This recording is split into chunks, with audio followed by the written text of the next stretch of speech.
funny thing is, I knew listening to that song was gonna make me want to go live on Starrel. I knew it. I knew it was gonna happen.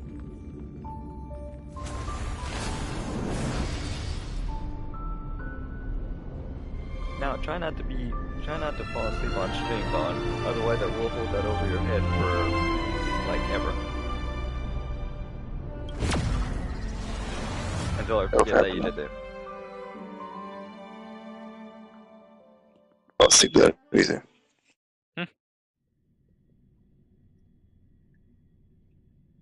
Don't fall asleep that easy. Who could it be? This way, please. The roads here in Dreamflux Reef are a bit run down, so watch your step.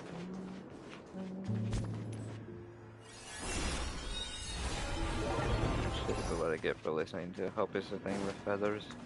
So this is the so-called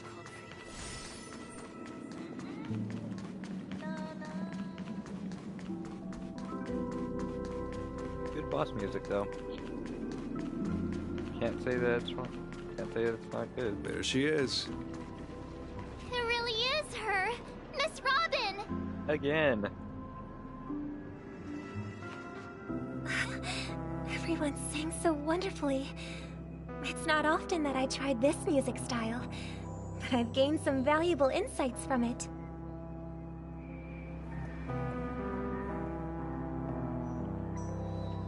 Oh. Oh, I can't thank you enough, Robin. Well, these kids have made incredible progress in only a few days. It was nothing, Grace. I merely taught them how to sing. It was you who brought hope into their lives. Life must be quite difficult for them in reality, I imagine. That's right. Whenever it's time to say goodbye to these kids, they're reluctant to leave. But I've explored every corner of Dreamflux Reef, talked to everyone I met, and they all told me the same thing. This shattered dream is not worth clinging to. It seems you truly are a child of the Harmony. Emma and Andy are orphans I took under my wing. Carol there, with her blind eyes, used to work at a nutrition center in the outer ring of Penacony. And as for Gary, he's been living with autism since he was a child. They're not old enough to enter the sweet dream managed by the family. If we compare people to birds, these kids are like fledglings with impaired wings. But in this dream, well, they can fly freely. Even if they stumble along the way, well, they're still relying on their own strength. And me, an old lady with no legs. Well, without this dream, I couldn't even walk toward them. I'm glad that you found a new life here in Penacony. It's just... Don't worry, Robin. Dreams have their significance, but they aren't everything. Both the children and I understand this. No matter how long we fly through this dream, we will one day return to reality. But you know what? Emma and Gary aren't plagued by their insecurities anymore. No, and Carol is learning how to cope with her blindness. And Andy is livelier than ever. Well, even I've become more optimistic. You see, in dreams, we learn how to live. Once we return to reality, we learn how to survive. And should our feathers be damaged, then we share our wings with one another. There's no need to covet an illusory sky in dreams, because we have the right and the ability to fly towards a broader horizon. It's a relief to see you safe and sound, Miss Robin. It's nice to see you all again, Astral Express crew. I heard my disappearance caused quite the commotion out there. I'm really sorry about that. Since you're here, can we assume that you're fully aware of the situation in Penacony? Ever since I returned to Penacony, my voice started to change. until it gradually faded away. At first, I thought it was a temporary ailment, perhaps due to having been away too long. I thought maybe it just takes some time for my body to acclimate to the high concentration of Memoria and Asdana. But now it seems the root of the problem goes way beyond me. There are elements around me that don't align with the harmony. And losing my voice is just one of the signs of the Sweet Dreams collapse. The Sweet Dreams collapse. That memo keeper mentioned the same thing. So it's real. While I was away from Penacony, the boundaries of the 12 dreamscapes kept expanding outward. But whenever I mentioned the anomalies in the dream, all the family heads refused to talk about it. Only my brother was willing to respond. Later, I discovered the secret letters from the IPC ambassador, which further convinced me that there are hidden secrets beneath the surface of Penacony. So, following the clues in the Oak family's dossiers, I found my way here. The land of the exiles, concealed by the family under the guise of death. A dream within a dream, where Penacony's past is buried. Hearing you speak, it sounds as if your voice has made somewhat of a recovery. I hate to admit it, but the harmony in this place resonates more broadly than within the Sweet Dream. It's regrettable, but the family has experienced betrayal. The traitor, or traitors, abandoned their original principles and, using the name of harmony, exploited people's weaknesses to turn Penacony into the planet of festivities, trapping everyone in the illusion of the Sweet Dream. This is not the strong defending the weak, but rather the strong exploiting the weak. A world without equality won't ever be favored by the harmony.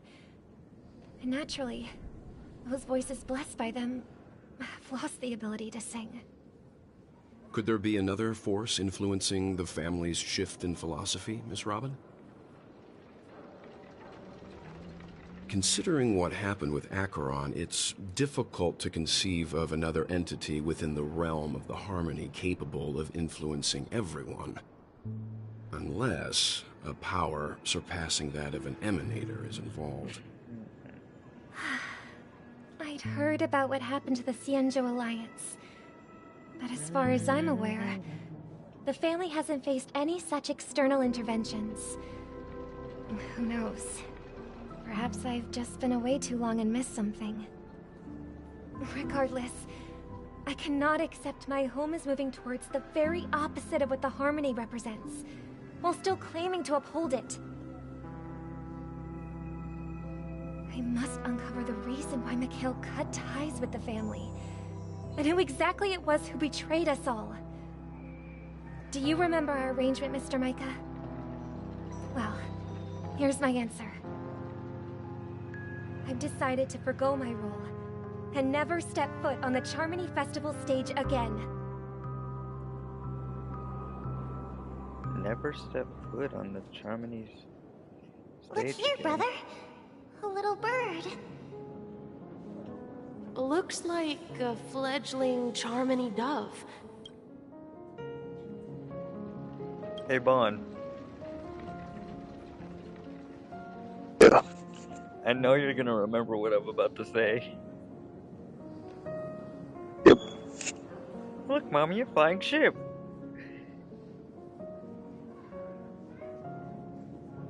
Yep. Seem familiar? Yep. I am not gonna forget about it. You're not gonna It's forget okay. about it? But Charmony doves don't live here. No, I'm not gonna So forget about it. how did this little It's bird okay. get here? Good luck Maybe with it's that, It looks weak buddy. Damn and it, I accidentally frail. clicked that. Watch me. Why don't we find something soft and make a nest for it? This place is too dangerous for a fledgling. Let's take it with us. We can put it on the wooden shelf in front of your window. Okay. A bird like that must have a beautiful singing voice. But where will it live? I'll ask the family head to build a cage for it. No. A cage? But then it won't have the freedom to fly, right? Let's see. What is it that has captured the attention of the two best interpreters of the Great One? To the point that they've forgotten how to enjoy their dessert. Oh, poor little thing. Doesn't look like it's doing well. Do you want to rescue it? I do. But I don't want to lock it up in a cage. Greases J's, Merlin. Why? Even if it's small and not fully feathered and can't sing, it didn't come into this world just to be locked up in a cage. Birds belong to the sky. That's quite the romantic idea. And what about you, a young scholar? Do you agree with your sister? Greasestein J's, Merlin. I think she's right. But if we leave it out in the wild, it won't survive for more than a few days at best. What the fuck is he talking about? Ah, I see. It seems our little scholar is still a bit unsure. Well, let me tell you youngsters a story. As you probably know, Charmony doves can fly through the air. When they fly really high, the friction caused by the flapping of their feathers against the atmosphere creates amazing lights so that they look like shooting stars. We've seen this spectacle so many times that we think it's just something they can naturally do. But that's not the truth. Their radiant display is the result of countless struggles against nature over generations. Their ancestors were too weak to survive on the ground, so to escape predators, they started seeking new opportunities in the air. After countless attempts by many generations, one of them finally figured out how to fly. It soared into the sky and never looked back at the ground again.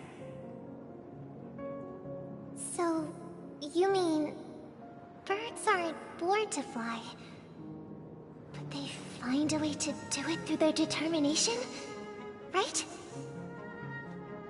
Well, that's an idealistic way of putting it. So, what are your thoughts, Sunday?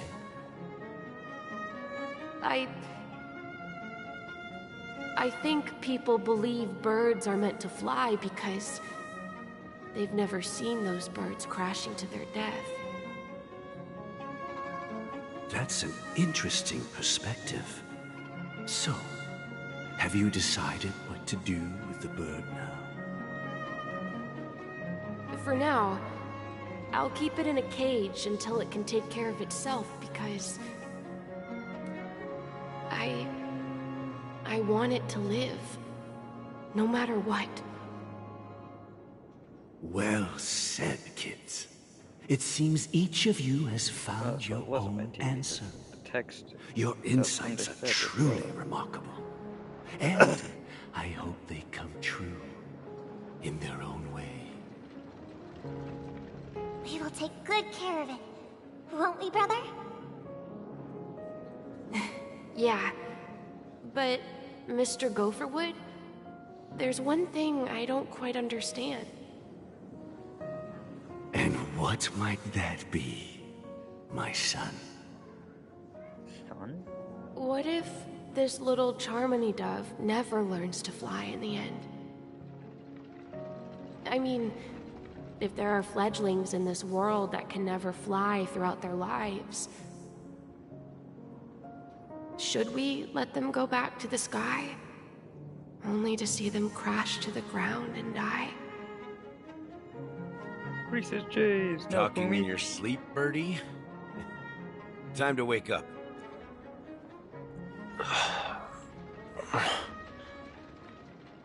You look a little unsteady. Need a hand? I'm still alive? Yeah. Happy about that? Where is Robin? Tell me. Now. I knew that was going to be the first thing you'd ask. Don't worry, your sister is here, safe and sound. She's probably walking around the streets now. If I were you, I'd be more worried about myself. After all, right in front of you is the guy who just stabbed you in the chest with a dagger. If you wanted to kill me, you wouldn't give me the chance to speak. Just tell me your demands, lackey of the Watchmaker. So, you figured out who I am, huh? No wonder you had the guts to go against the Dream Master and the Four Families. Looks like I made the right choice. Choice? You are aware of my plan and see through my fictionology. Time is running out, so let's drop the charades. I'm suggesting we cooperate. Cooperate? What makes you think I'd cooperate with you? The fact that the famous Robin has chosen my side. Plus, some clues about a traitor and a bright future for Penacony. Any of that catch your interest? I find it hard to believe a man who's full of deception. Fine. You don't have to trust me. What you should trust is the sense of justice inside of you. Show me Robin first. All right, as you wish. Here she is. Huh? What's your trick this time? Just kidding.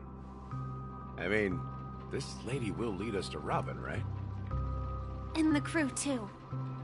There are too many people who you owe an explanation. That'd be great. Please follow me, Honorable Oak family head. Now, all the actors are on the stage. Actors, huh? This is the monument I mentioned earlier. The names inscribed on it should be familiar to all of you. Rosalina and Tiernan. When Penacony was known as a frontier prison, it was the Trailblazers who connected it with the stars. They were the heroes who saved Astana, and their names deserve to be immortalized. Not just on this small stone tablet, but in the annals of history for all of time. However, today, the planet of festivities is nothing but sweet dreams. That heavy piece of history is all a distant memory. Just like that prison. If their names are inscribed here, then that means... According to Micah, they died long ago. Rosalina was killed during the War of Independence. She ventured alone into the heart of the star system to investigate the flow of Memoria, but she never returned. Tiernan was a skilled gunslinger, strong and reliable. He led the people through countless battles, but he didn't live long enough to witness the arrival of true peace.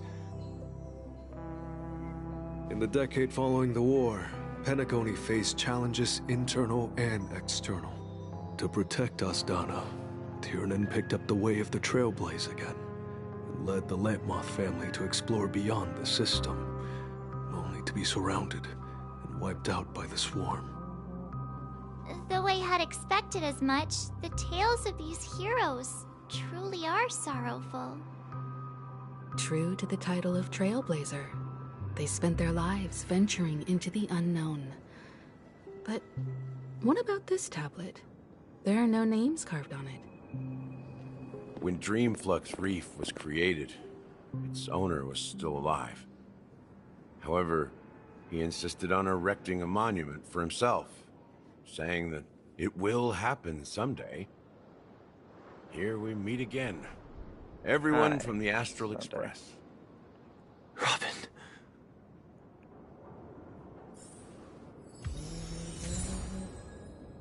Speedy hands?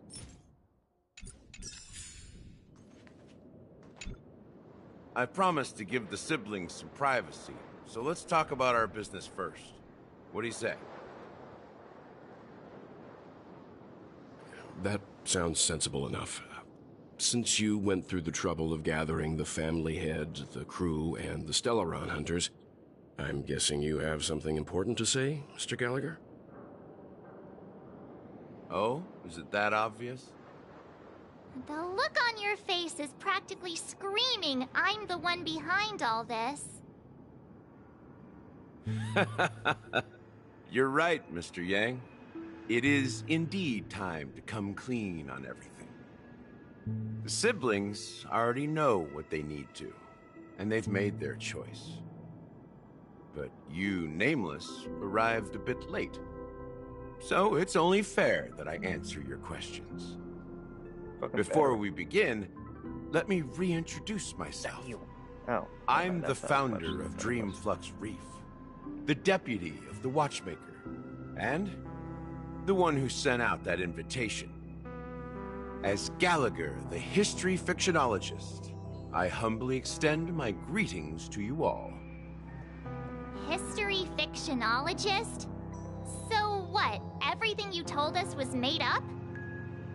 Well, don't worry. Almost everything I shared was true. Well, except for the part about the family accepting me back. I double-checked with Micah, and everything he said about the family, the Watchmaker, and Mikhail is true. Thank you for your understanding. Now let's get down to business. I'm sure you're all wondering why I went through the trouble of setting up this battle for the legacy. Inviting different factions, stirring up a ruckus all over Penacony. Well, it all boils down to something very familiar to all of you. Oh. The Stellaron. The Stellaron?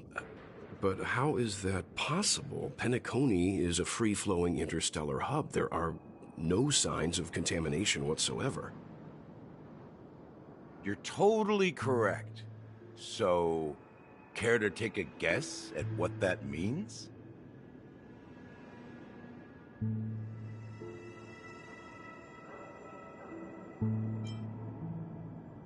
You're pulling our leg How again. keen. Well, what should I say? I expected nothing less from the person here who is the most familiar with Stellarons. Shut up. The sweet dream doesn't come out of thin air.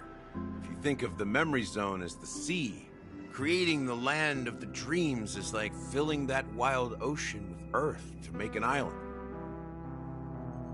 To achieve this feat, without the help of an Emanator of Remembrance or Enigmata, the only way is to use a Stellaron.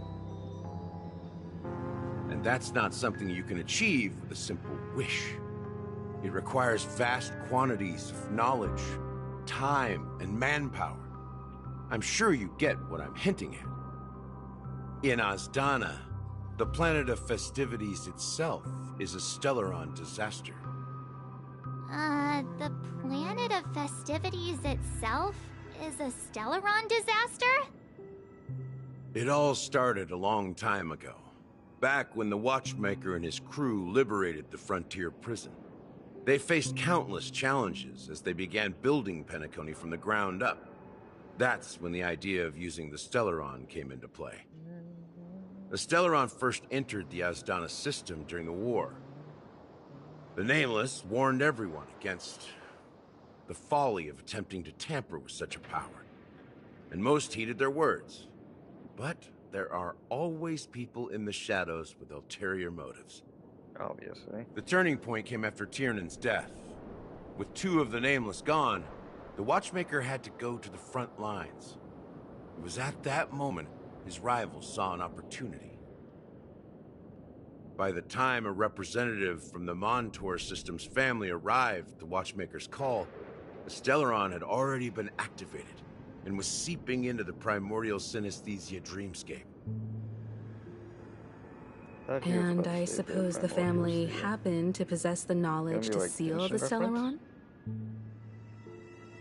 Not just that. They knew far more about the Stellaron than the average person. They helped Mikhail swiftly quell the civil unrest and played a part in building Penacony under the disguise of the Harmony. Those 3 eras were known as the Age of Dreaming. The Watchmaker, who had been left in the dark, sent out invitations across the universe, spreading the hype around the land of the dreams. Then, how did they turn against each other? Remember the island in the ocean metaphor? The truth is, the Stellaron was never truly sealed. It existed in a different form within the dreamscape. Think about this. What would it cost to create and maintain such a lavish dreamland? It's people's lives. The opulent dream is built upon the decay of spirits, with a toxic elixir called pleasure flowing through the dreamscape. It tempts people to indulge in the dreamscape, and gradually their minds succumb, becoming nourishment for the sweet dream. Confusion, laziness, and cowardice, weaknesses that plague humanity, were magnified and nourished by the family. Penacony became a new kind of prison, even more impenetrable than the previous one. Sadly, we realized this far too late. By then, the family had a firm grip on Penacony, swiftly quelling any opposition that arose.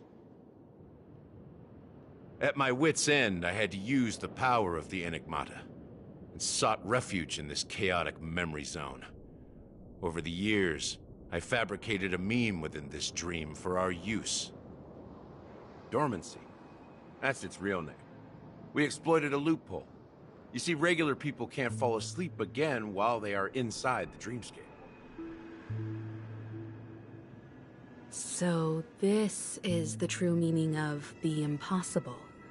You sent out invitations in the Watchmaker's name to find forces capable of resolving the Stellaron disaster and draw them into Penacony to uncover the truth. It's not just that. Above all, I wanted to see what happens when the major factions engage in a struggle for the legacy. Since this is the Watchmaker's first announcement in decades, the traitor within the family is bound to reveal themselves. So, the legacy is just a facade. If you want to consider the Stellaron as the legacy, I'm totally fine with that. If that's the case, where is the Stellaron now? That's a question for Mr. Wings. The Stellaron is still under the family's control, and as the head of the Oak family, I'm sure he holds all the answers.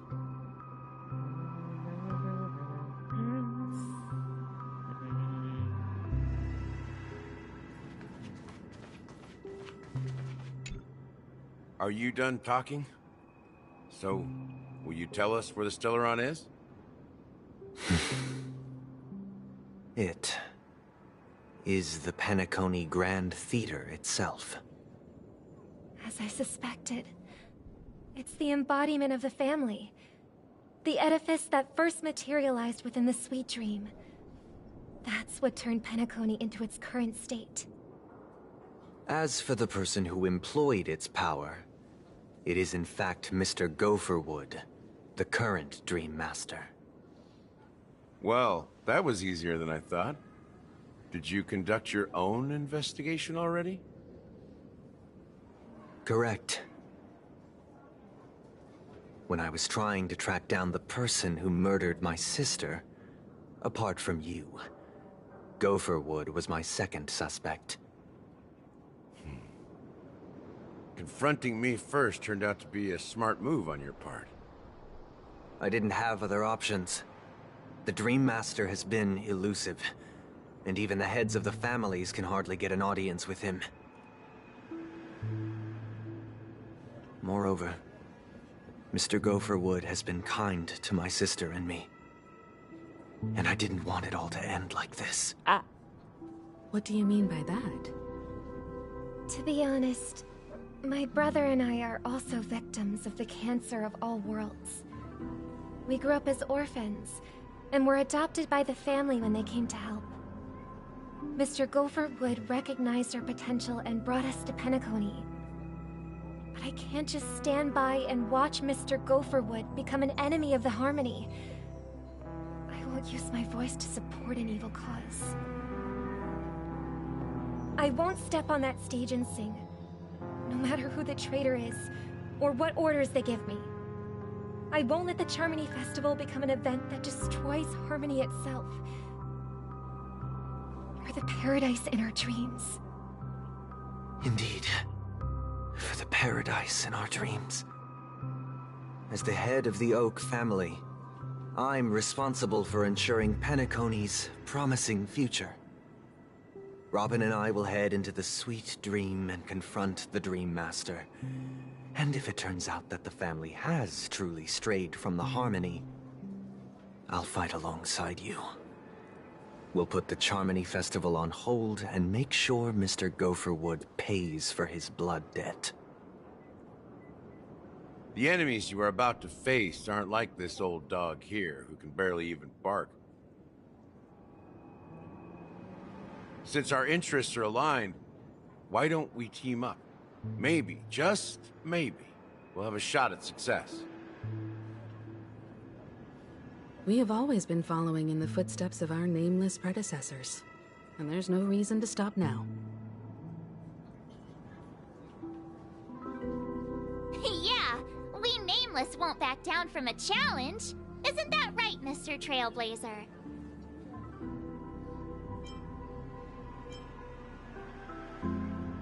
No. God damn, what is with these references?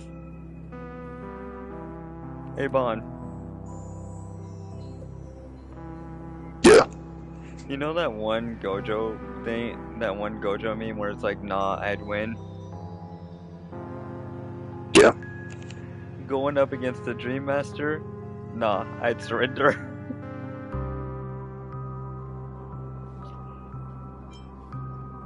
Looking stupid.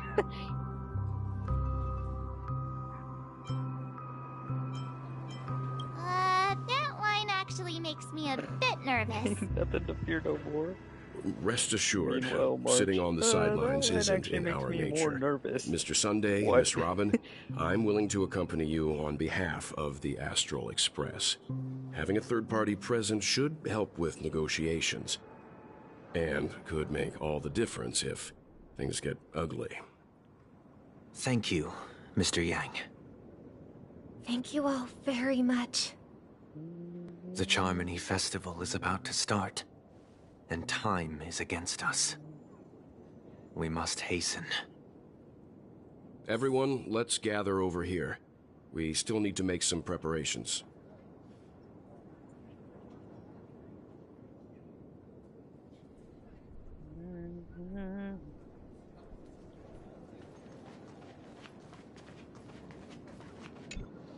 I may have been quick to step up to the plate, but confronting the Dream Master could be a very dangerous affair. Huh? Even you're saying that, Mr. Yang? How powerful is that Dream Master? He's the leader of the families of Penacony, and he has the entire power of the Harmony behind him, not to mention the Stellaron in his possession. We must proceed with great caution. Maybe you can just stay behind this time, Mr. Yang? No, that won't do. Even if we count Robin as an ally, something felt off about Mr. Sunday just now. Although, I can't quite put my finger on it. I have to make sure he won't turn against us when things start to get dicey. You're still carrying the keepsake the IPC envoy gave you, right? May I borrow it for a moment?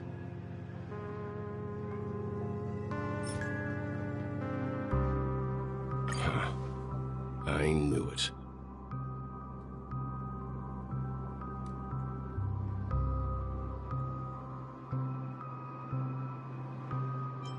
As I suspected, this chip Aventurine gave to you is actually a miniature transmitter. If I'm right, he intends to use it to track your location or contact you when needed. As it so happens, this may actually be of some use in the current situation. Aventurine? Is he still alive? And what does he have to do with our mission to confront the Dream Master? Remember what I said earlier? Working with the IPC is a way to keep the family in check. If negotiations go south and the family show their true colors by going after the Stellaron, I'll use this transmitter to send a message to the IPC.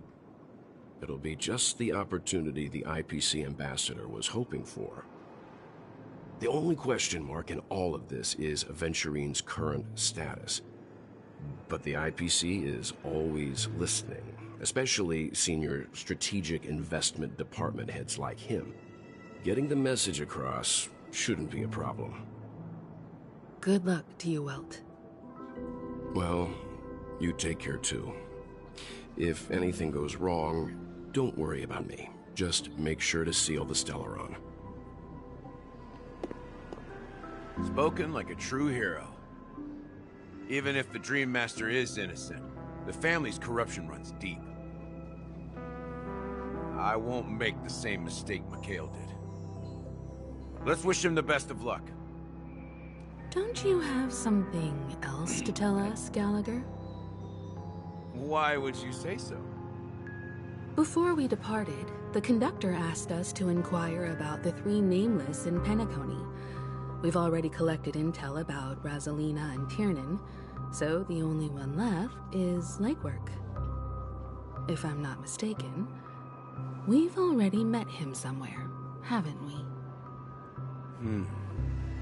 It's not enough to say meet, but the answer is pretty obvious.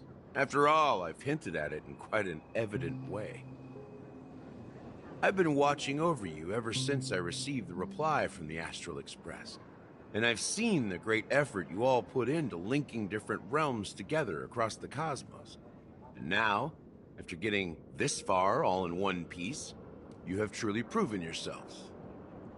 Miss Himiko, were you the one who repaired the Express and got it sailing through the cosmos again?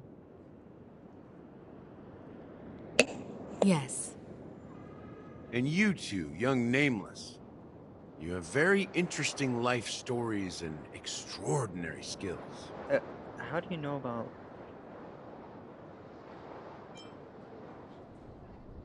Believe in the... Oh my gosh. Bro. Bon, you know how there's like fucking Meliodas supremacy or stuff like that, right? Yeah. Ha, of course, my reputation precedes me. Believe in the I can't English. Believe in the galactic baseballer supremacy.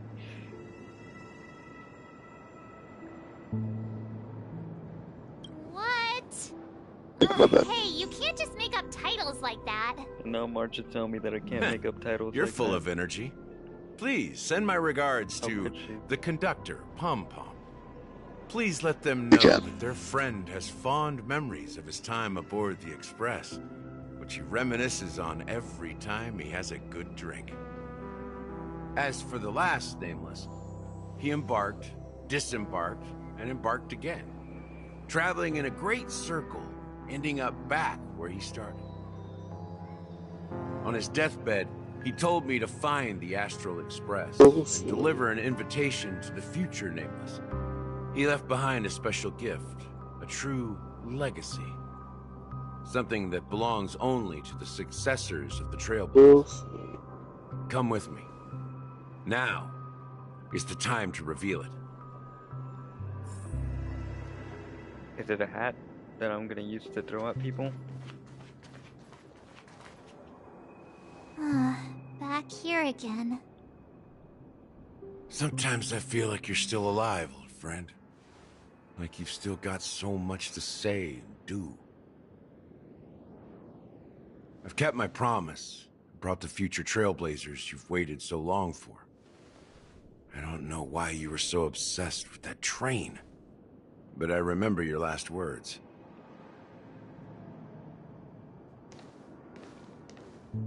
Don't let us down, old man. Where's my... What's happening? I guess I'm just tripping.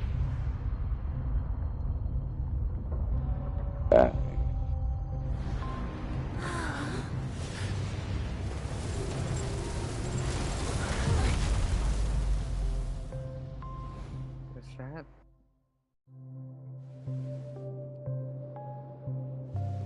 Go ahead. His resting place lies in the garden up ahead. The first and last nameless of Penacony. Mikhail Char Legward, the Watchmaker. Watchmaker, huh? Oh, yeah. So he was a nameless.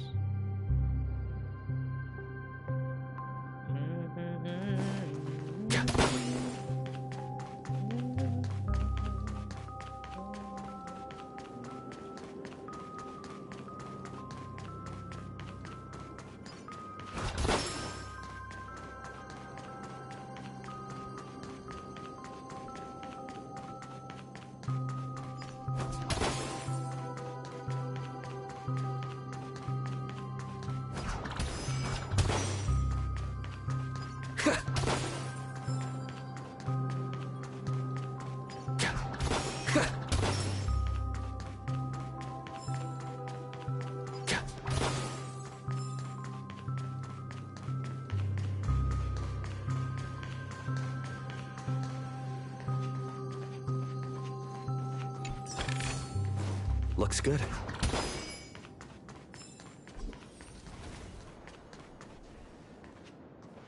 The Watchmaker.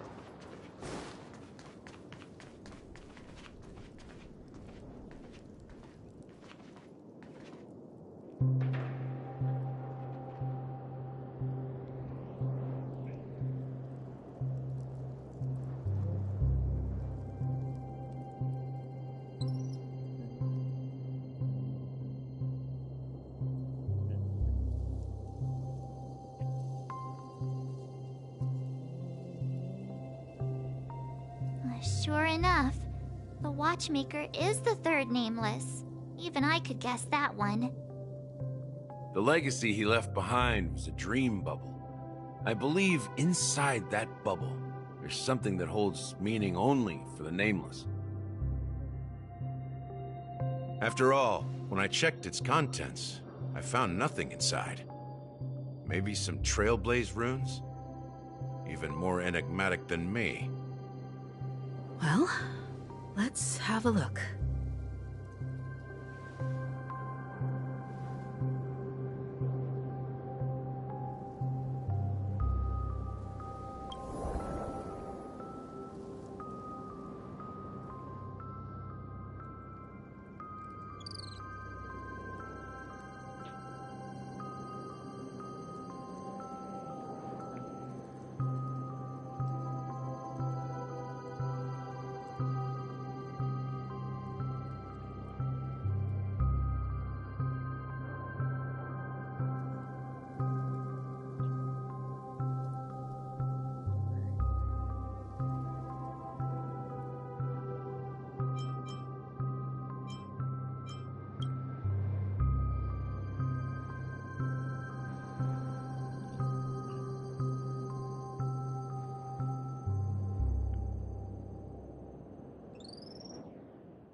Is there nothing?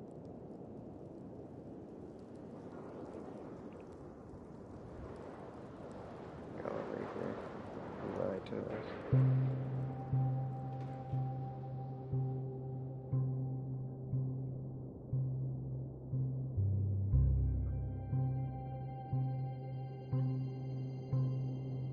Wait, what's going on?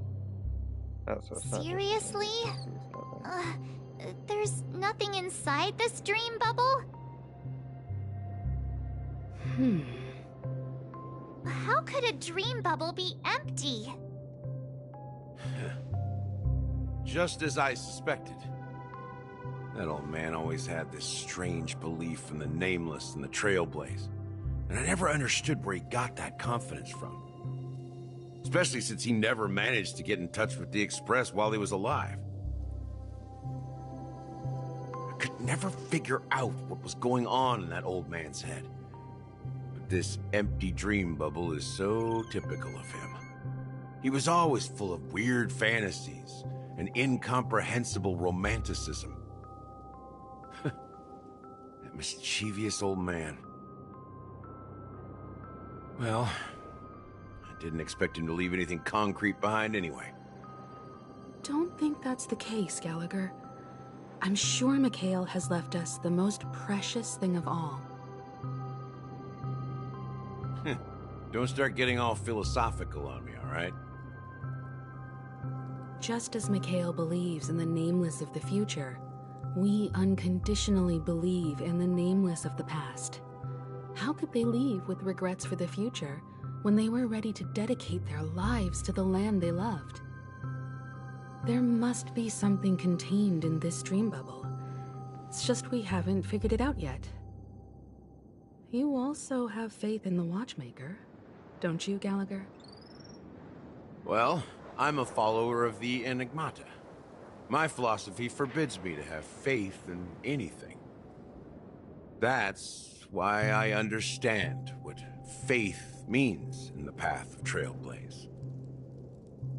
And I also want to know what he left behind.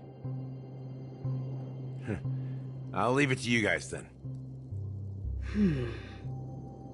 Can I borrow your pet?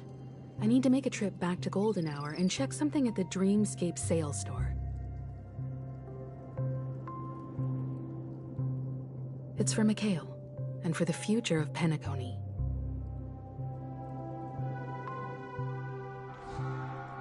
Welcome to the Reverie Hotel. How may I help you? Greetings. We're the Nameless from the Astral Express, and we'd like to check in. The Astral Express? But I thought... Yes, my companion's already checked in. My name is Dan Hung, and I believe my personal information is recorded in your system. I see, but your companion said you wouldn't be coming due to a change of plans. Now the plans have changed again. And you are... Me? I'm Pom Pom, a new Nameless who's also with the Astral Express. He's my fellow trailblazer. We responded to the family's invitation before he boarded the Express, so he wasn't registered in your system. Is it possible to accommodate him as well? Oh, I see. Another one of the Nameless had a similar situation. Seems like a lot of people are joining the Trailblaze these days. Since there's a precedent, it shouldn't be a problem. Just give me a second to contact your companions.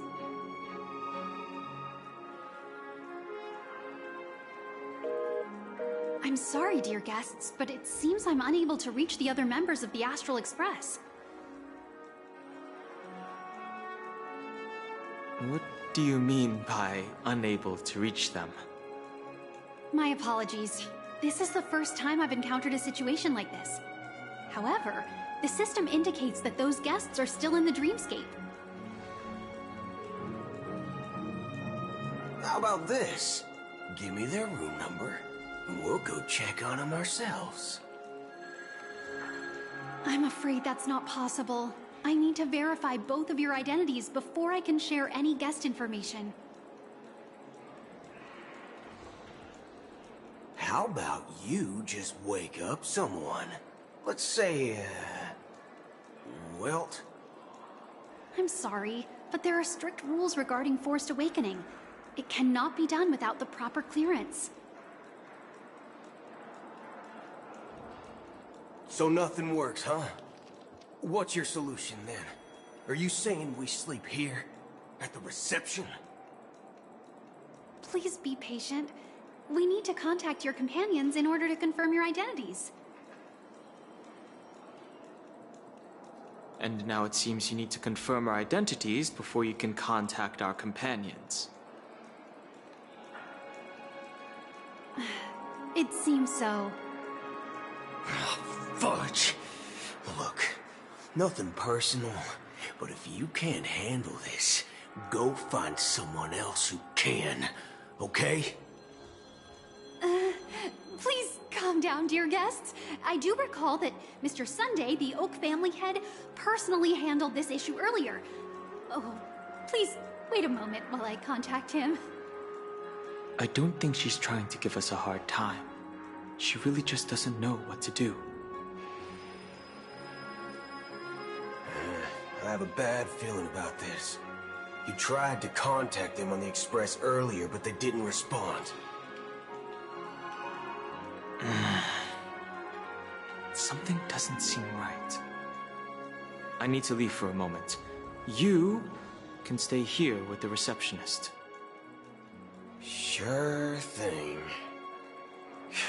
Just don't keep me waiting forever. Don Holland seems pretty worried about his companions. I should give him some space. Stressing out about it won't help anything.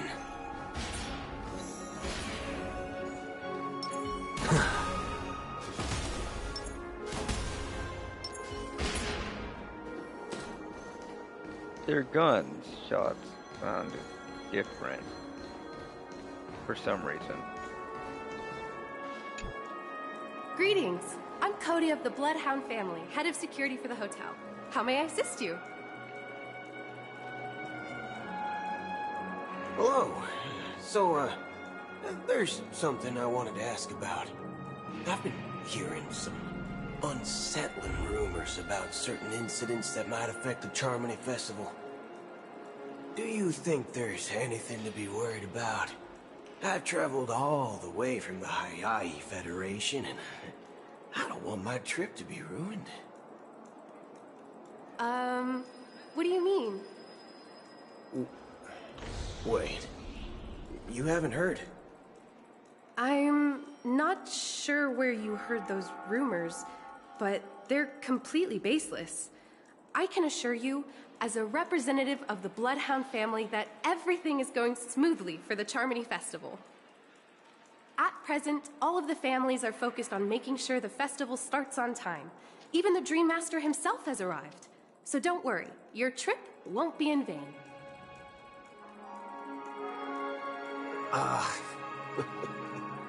That's a relief to hear. She doesn't appear to be acting.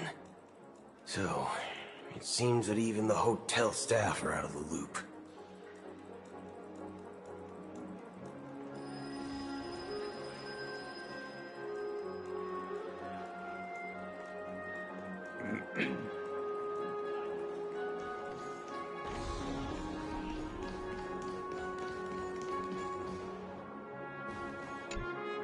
The Charmony Festival is about to start! I'm so excited! Hey! You guys here for the Charmony Festival too? Well, I didn't come all the way here specially for the festival. Honestly, I don't really even know what it's about. But I heard it's a lot of fun! Well, back in my home world, Anaria, we have festivals like that all the time. My dad threw me a birthday party one time that was just as extravagant as the Charmony Festival. Oh, come on! The Charmony Festival is a once-in-an-Amber-era event. How can a birthday party compare? Well, you never know, right? Maybe on her world, birthdays only happen once in Amber Era. Anyway, let's forget about that. Have you heard about the, unsettling things happening in the dreamscape? Unsettling things? What could possibly go wrong? It better not ruin the Charmony Festival! I've been looking forward to it! Relax. With a big event like this, there's bound to be lots of gossip and rumors. Don't worry. If anything does happen, the family will be on top of it. Oh, that's a relief. I didn't come all this way to see the festival go down the drain. Well, looks like I won't get any fudging clues out of these two. They're clueless. Back already? Hasn't she returned yet? Nope. I'm starting to wonder. Sending her to contact Sunday was a good idea. Neither the staff nor the guests seem to know anything about what's happening in the dreamscape, and wherever we go, all we see is people enjoying themselves. Definitely not a good sign. I agree. Another unusual thing is that the Oak family is supposed to be in charge of organizing the council and managing everything inside and outside the dreamscape. However, I walked around the hotel, but didn't meet a single member of the Oak family on such an important day. Well, I'll be forked. If I remember correctly, the head of the Oak family is that Sunday guy, right? He's trying so hard. We shouldn't linger here too long. Let's go back to the Express for now. Not so fast. Have you ever robbed the IPC, bro? If you run away now, everyone will be chasing after you. Are you suggesting we sit here and do nothing? I wouldn't say do nothing. But let's stay put for now. Even if the family has ulterior motives, they couldn't have anticipated us showing up here. We're the surprise factor for them. Hey, Bond. They don't want to attract unwanted attention from certain outsiders, so... The game. Search for 1,500 minutes. See? Me searches for 2,436 minutes. If I were a family member, I'd find an official excuse and keep the surprise factors here. If we just wait here, that would be like walking into their trap. Of course, we don't need to walk into their trap. I gave a backup plan to the memo keeper.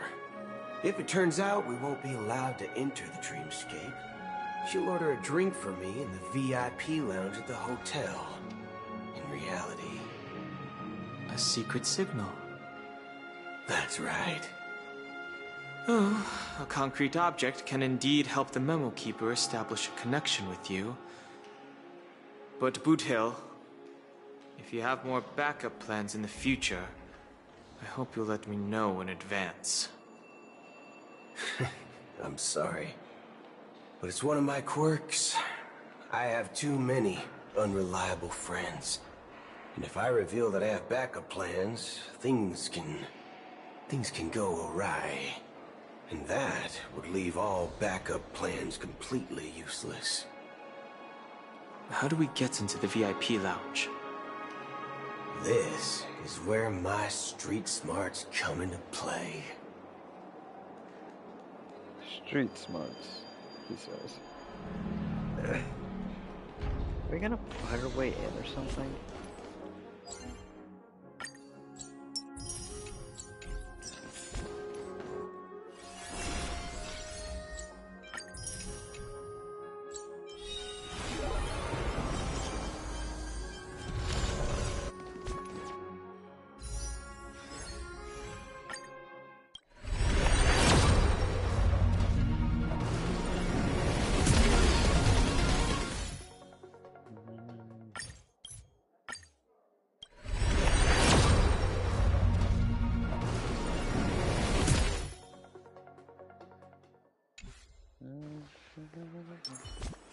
Damn it. Why do I keep thinking it's Withering Waves and then trying to go back and pull up the menu and then I forget that it's not Withering Waves. Alright, Sparkle, let's do your trial. Even though I already know that you just give me another fucking. Watch this. Oh yeah, you make it able to walk by enemies if I'm not attacking. Better surrender while you have the chance. Did she just... Okay, she just kicks. Got it. Yep, saw that one coming. Existence is unity. I'll go easy this time. Feeling spiffy? We sense a storm. Heaven's Surge. She's really good when you're running Inhabitor, Lune, Dawn Hung. But if you're not... Rise! That's it. There.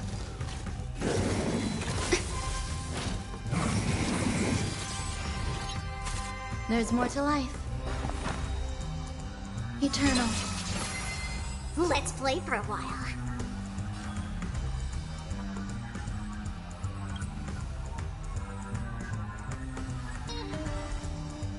Awaken, dormant scales. Wait.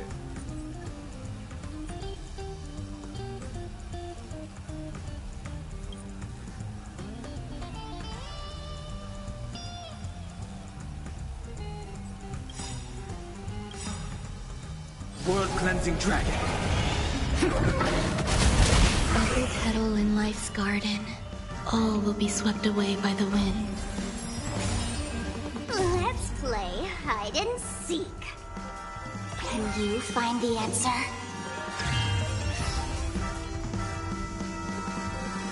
Damn, not gonna lie. Sparkle probably had one of the most interesting... Heaven's Surge.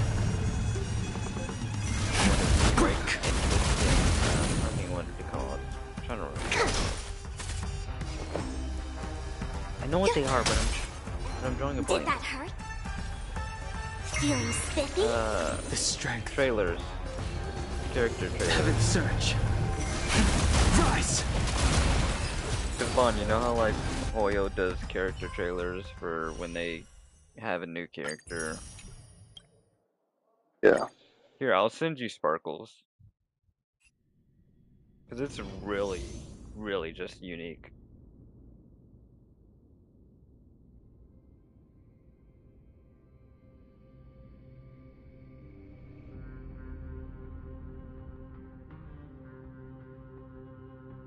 I sent it to you on TikTok.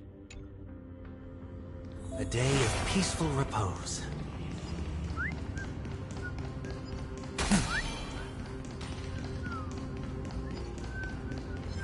Banish your fears and advance with unwavering resolve.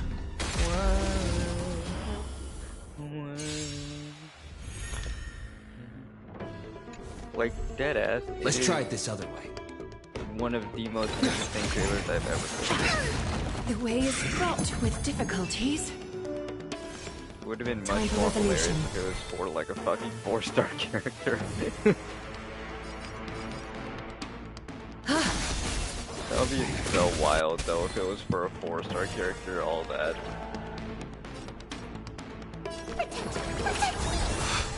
Breaks over. This mortal form. Watch over you and guide you on your path. Countless threads, all within my grasp.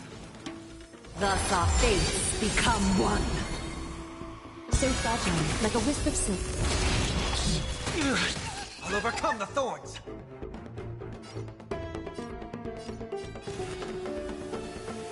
Wanted to doubt farewell. Don't come any closer! Fiends or devils, I'll crush them all! Is that fear I sense? All lies to be revealed.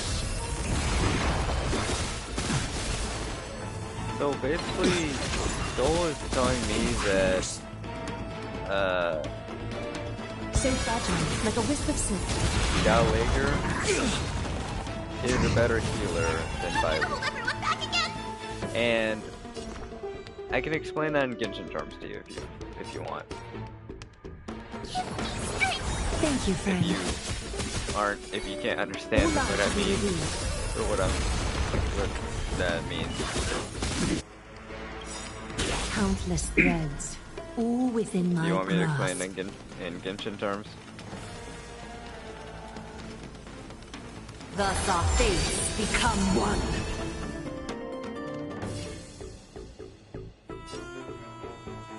So fragile, like a wisp of silk. So, basically, in this situation, Bailu would be Chi-Chi, right? The one you normally would do the 50-50 to, the healer. He's actually kind of broken. Stay put. Get them. Okay, let me think. Who else is a healer in Genshin? Apart from the obvious, fucking... Diona, right? Diona.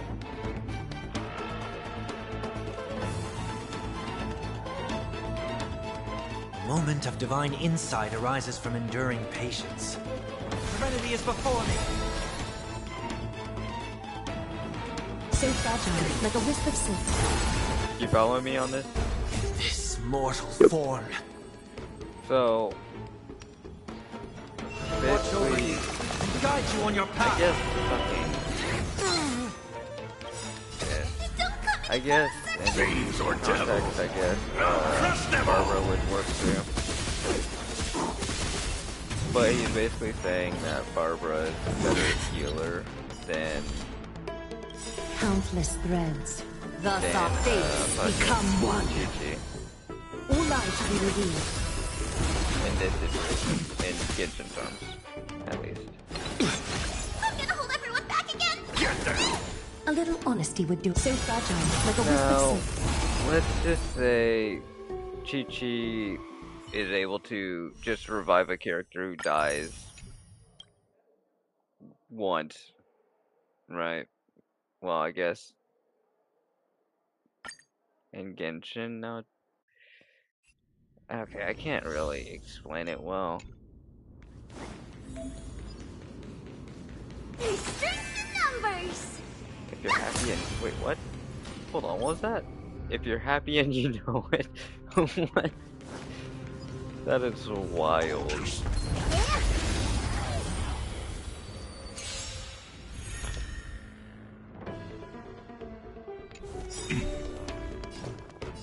Oh, we got the Herta here. Numbers, I have no clue what these numbers mean. Open sesame. Honored to meet me. Attack. We got the Herta and we got Herta. Hey! That's all you got? Oh, Gallagher is here. Gallagher is here. Attack the one with numbers. Still no clue what the numbers are for, Nice, but like a good brew. Full-bodied. My friends, indulge yourselves! Curiosity is a dangerous thing, you know. Endless riddles. Nothing but a void. Time to twirl! I'm the squirrel. It's coming.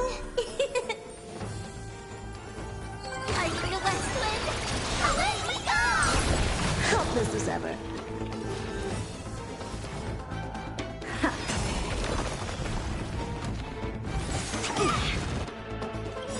Do you know who I am?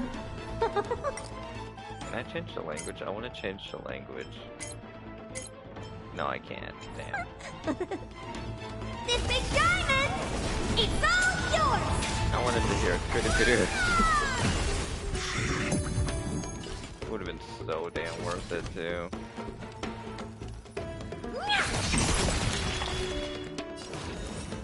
Expand your thinking. Glimpse the unknown. Time to twirl! Step up, let's see ya. It ain't over.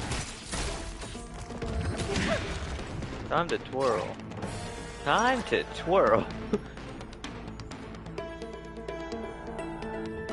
Delivering warmth! Curiosity is a dangerous thing, you know. Endless riddles. Nothing but a void. Are you watching her trailer right now? Do you know who I am?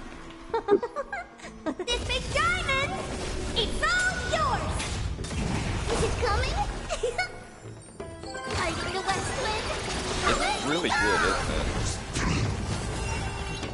Open sesame.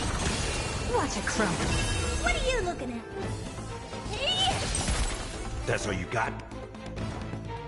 Time to mix things up. How appropriate. Honored to meet me. Slice like a good brew, my friends. Indulge yourselves!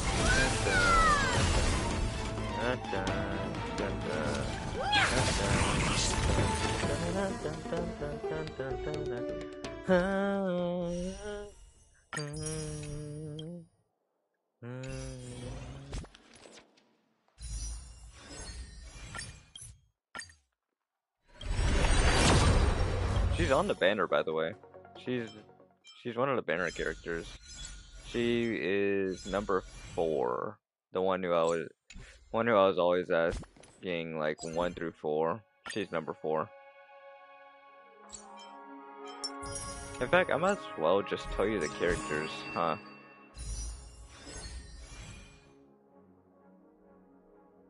I might as well just tell you the characters, huh, Vaughn?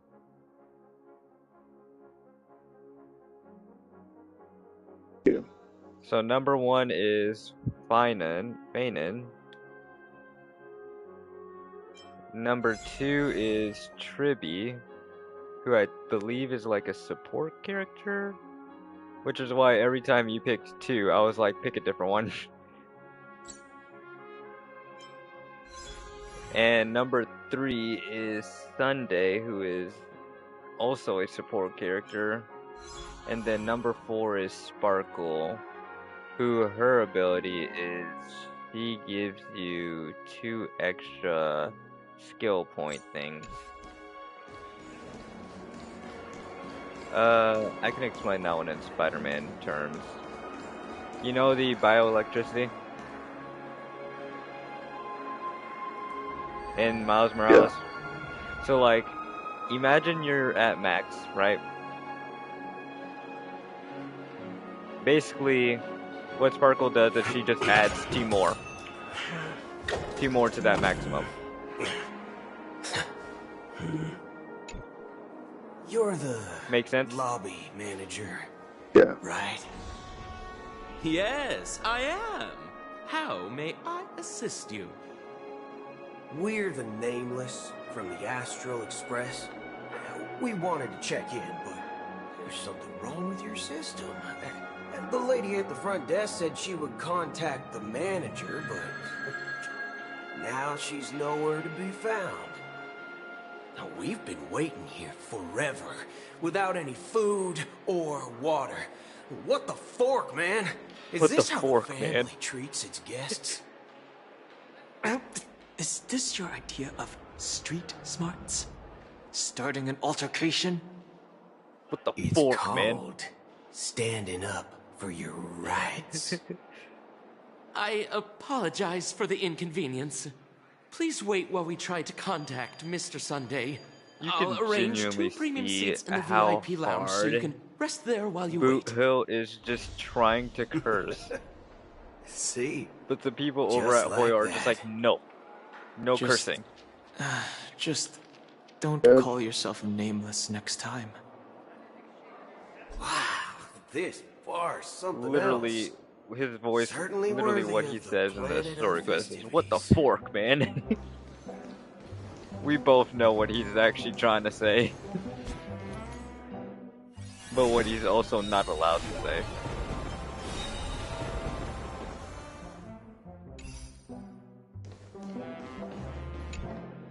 Good evening, gentlemen. Hey, I have an order for a bottle of Hasdana's White Oak. Can you help us find it? Hasdana's White Oak. I think there might be a misunderstanding. We don't serve that here. Oh, no way. Are you sure you're not mistaken? If someone had reserved such a beverage, I would definitely remember it. It sells for hundreds of thousands of credits per bottle, after all. I couldn't afford to cover for such an item if it were broken or lost.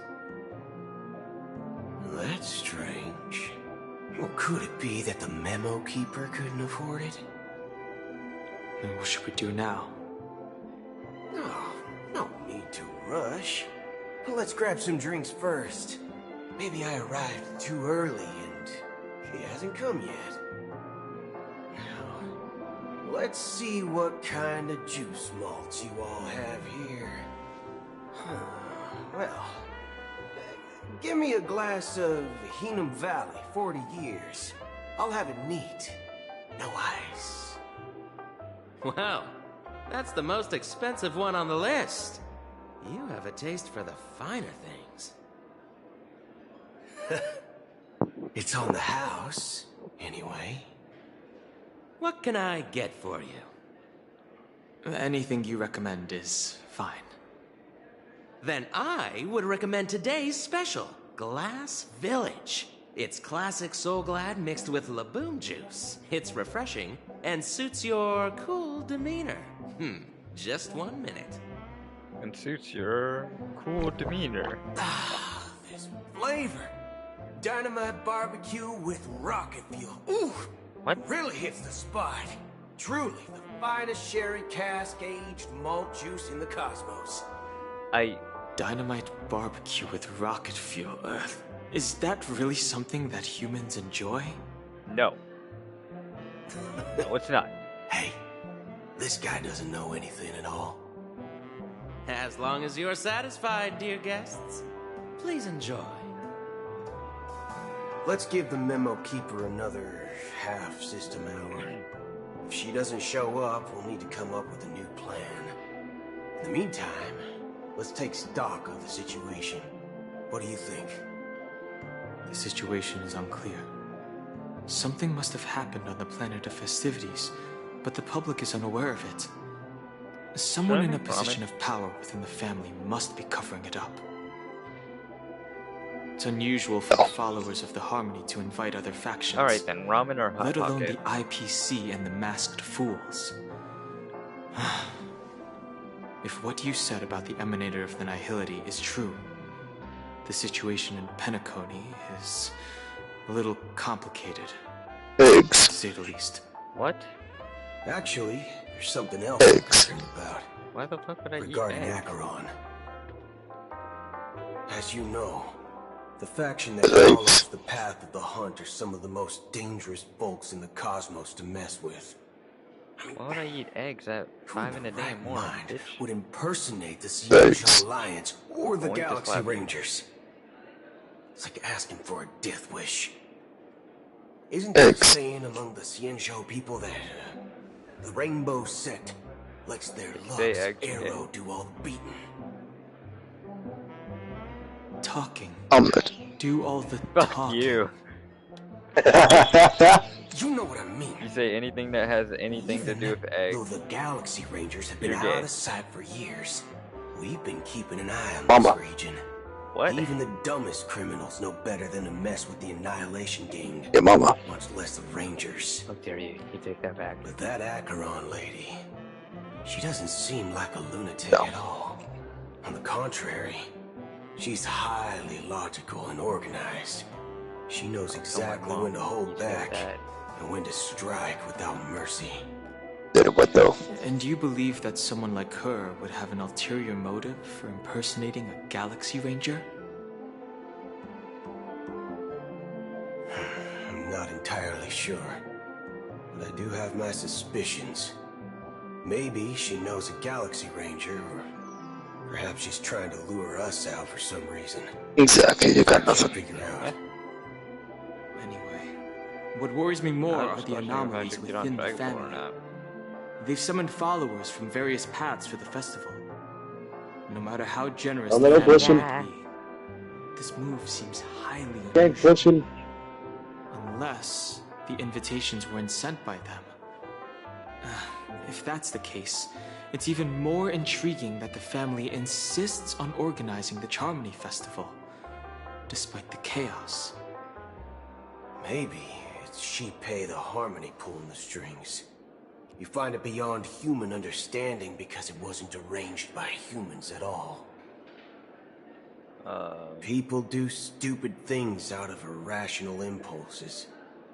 They abandon their principles when self-interest is involved. They believe in things they know they shouldn't and Fudge. They even break their own rules. But Eons don't. They stick to their determined path and never turn back, even if they reach a dead end. You think Shippei's will is behind all this? I don't It think may not so. necessarily be Shippei. Delegers sent There's the definitely invite. some higher entity involved. I know it may sound pessimistic, I'm alright. but if human That's what we free did in will Almost Fall. were reliable, why would we even need Galaxy Rangers? What would I call? It's much simpler when you boil it give you that down to idea. the eons and paths. Like how Lon always follows the path of the hunt, Lots of things. or how the Express stays true to the Trailblazers despite Akavilli's disappearance. But in my opinion, Akavilli's fall holds significance for the Nameless. Oh, so you're saying the Nameless now have to take responsibility for their own choices because their absolutely right leader is gone? Exactly. I believe the purpose of the journey isn't just about following a path that's always considered absolutely right. It's more about doing your best to choose the right path for yourself among countless possibilities, even with limited insight and judgment. I don't know what you've been through, but I agree that people must take responsibility for their choices. Because no one else can do it for Hello, them. Dusky. Welcome to the stream. That's why the Galaxy Rangers need to uncover the imposter and figure out her true intentions. Just in case. I have a backup plan if the Memo Keeper doesn't show up. This is my final backup plan. I promise. You sure have a lot of cards up your sleeve. I am good. How about you? Well, going back to my old career would make things a lot easier. By the way, when you were walking around the hotel, did you happen to see any important-looking guests? What's your plan? It's simple. We just grab some hostages and use them as bargaining chips with the family. Or maybe we can even take their identities.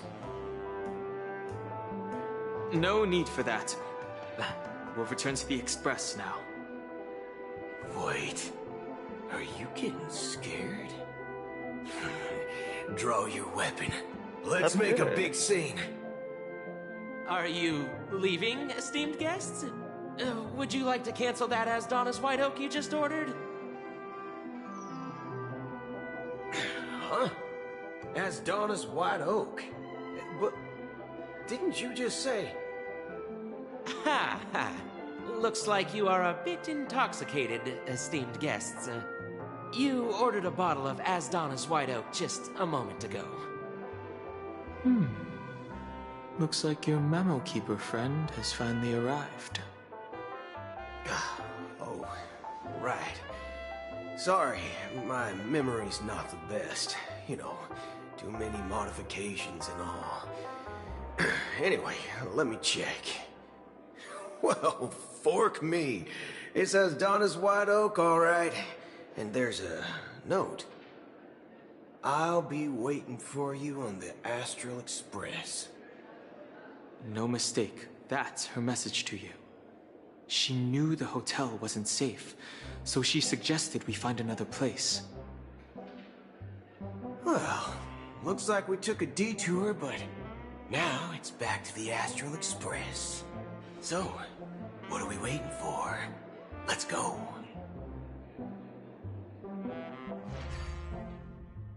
You're back? Two guests just boarded saying they were looking for Boot Hill, so I told them to wait in the parlor car. Oh, just in time. Two guests? She's one of them. Look, we welcome all passengers on the Astral Express, but sneaking in like that? You have no regard for etiquette. My apologies, conductor. It was an oversight on my part. Acheron? I assumed you were already acquainted with the garden.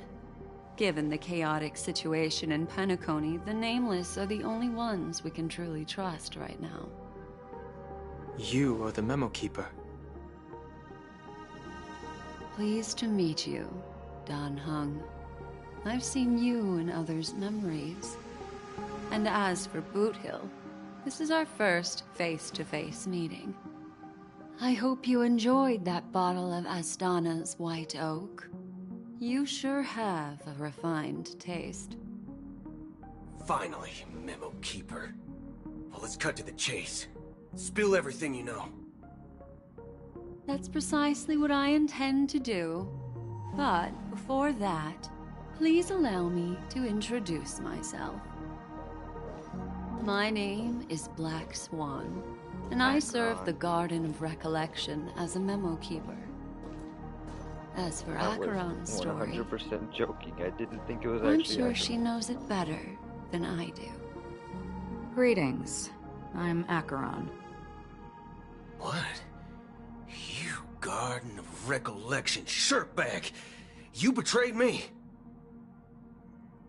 I apologize, but she did that at my request. Due to certain reasons, I have been exiled by the family. Thankfully, this Memo Keeper came to my aid and helped me escape their surveillance unnoticed. To be honest, it was more like stalking than helping. And the process was far from unnoticed. Stalking is But wild. we did escape. I asked her to guide me to a place beyond the family's reach and to contact a few trustworthy individuals, namely all of you. Trustworthy? Son of a nice lady. You think I'm dumb or something? How about this? I'll put a few bullet holes in your head and see what secrets spill out. Then, we can talk about trust. It doesn't have to be like that. I'm willing to answer all your questions, but not right now. If my cover hadn't been blown, we might have had more time, but at the moment, we don't have any other options. No other options? What do you mean? This is the only way I can ensure everyone's safety. I kindly request an immediate warp jump out of the Astana star system.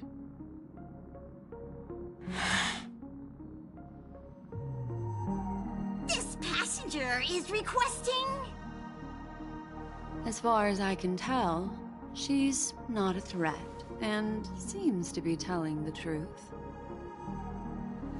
I've briefly traveled with your companions and know their whereabouts, Dan Heng.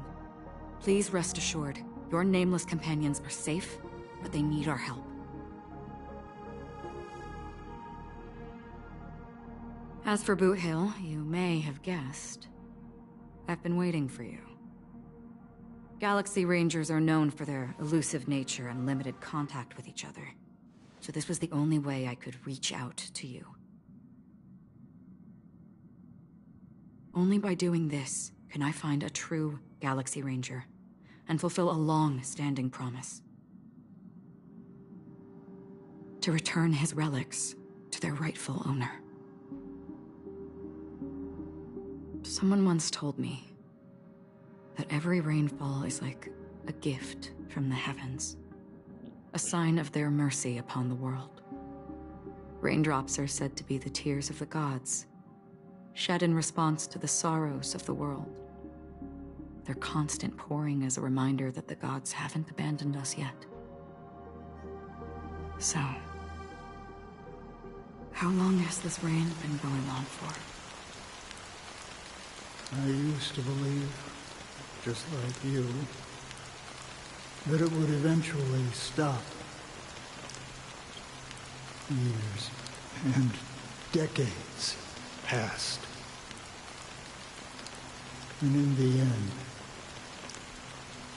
such hope faded away before the rain did. Looks like the god you mentioned doesn't exist after all.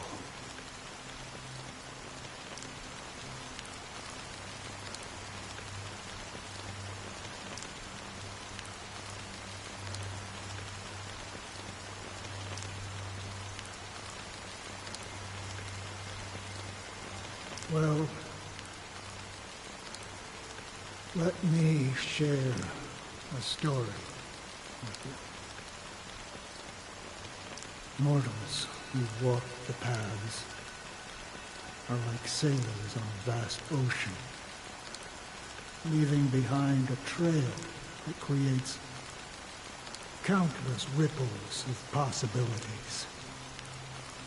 These ripples last longer than the fleeting lifetimes of humans.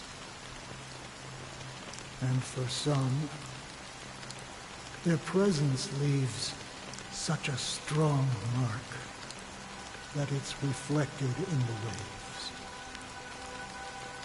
Like those shadows on the ocean.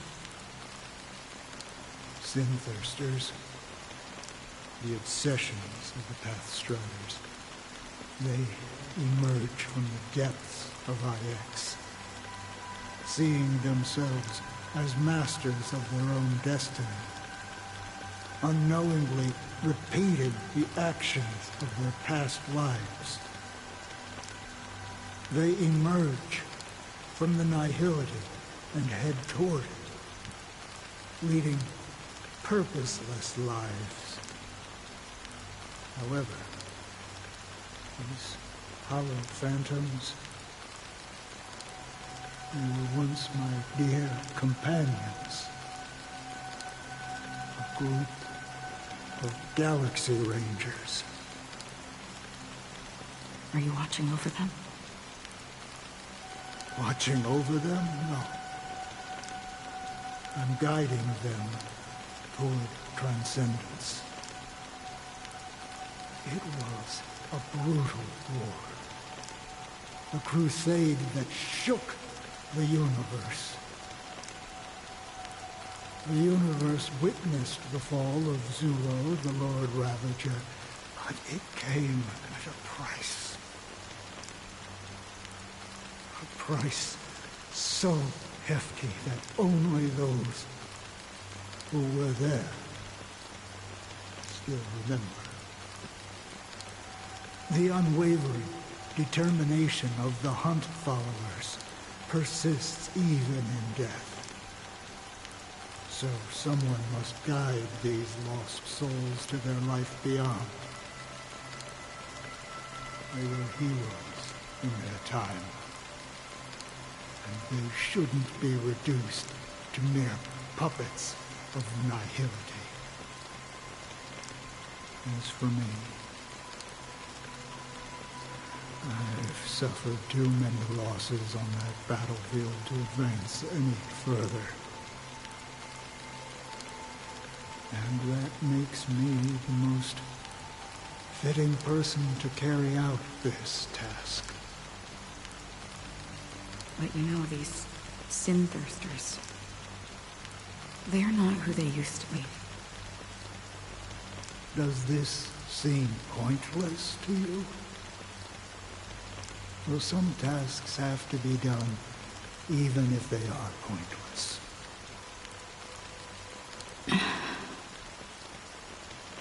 I can help you.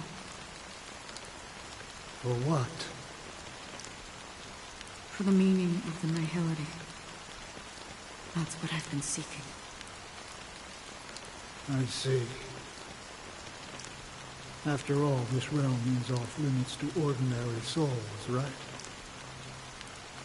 Thank you, stranger. I wish that you find what you seek.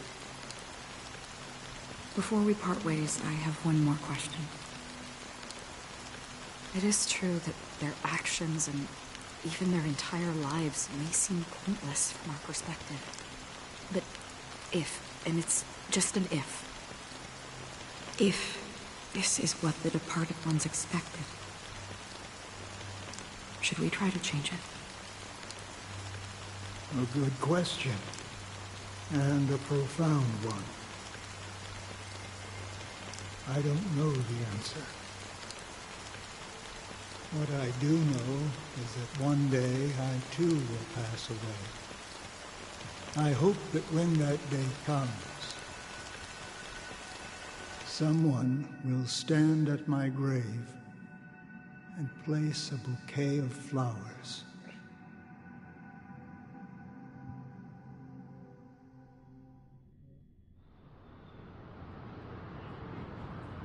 When I appeared as a child, my speech, mindset, and soul reflected immaturity and innocence. As I grew into adulthood, I left behind my childlike side.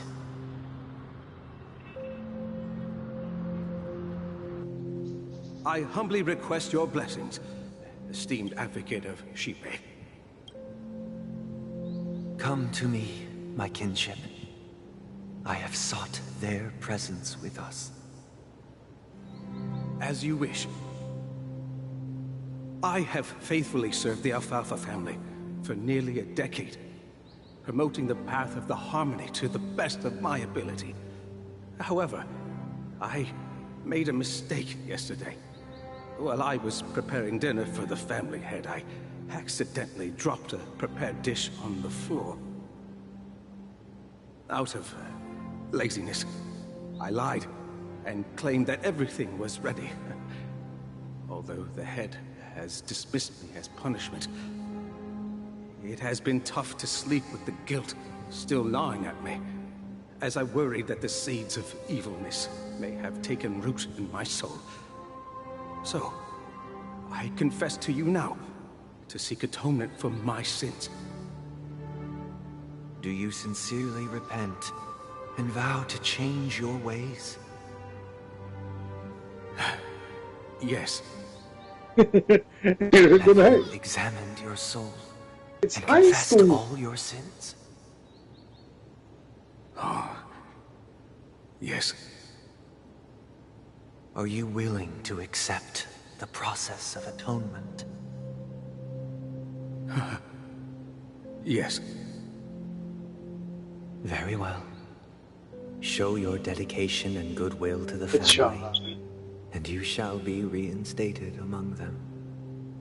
Now, please, leave in peace. Oh, praise Shipe. And thank you, esteemed advocate. Next, please step forward.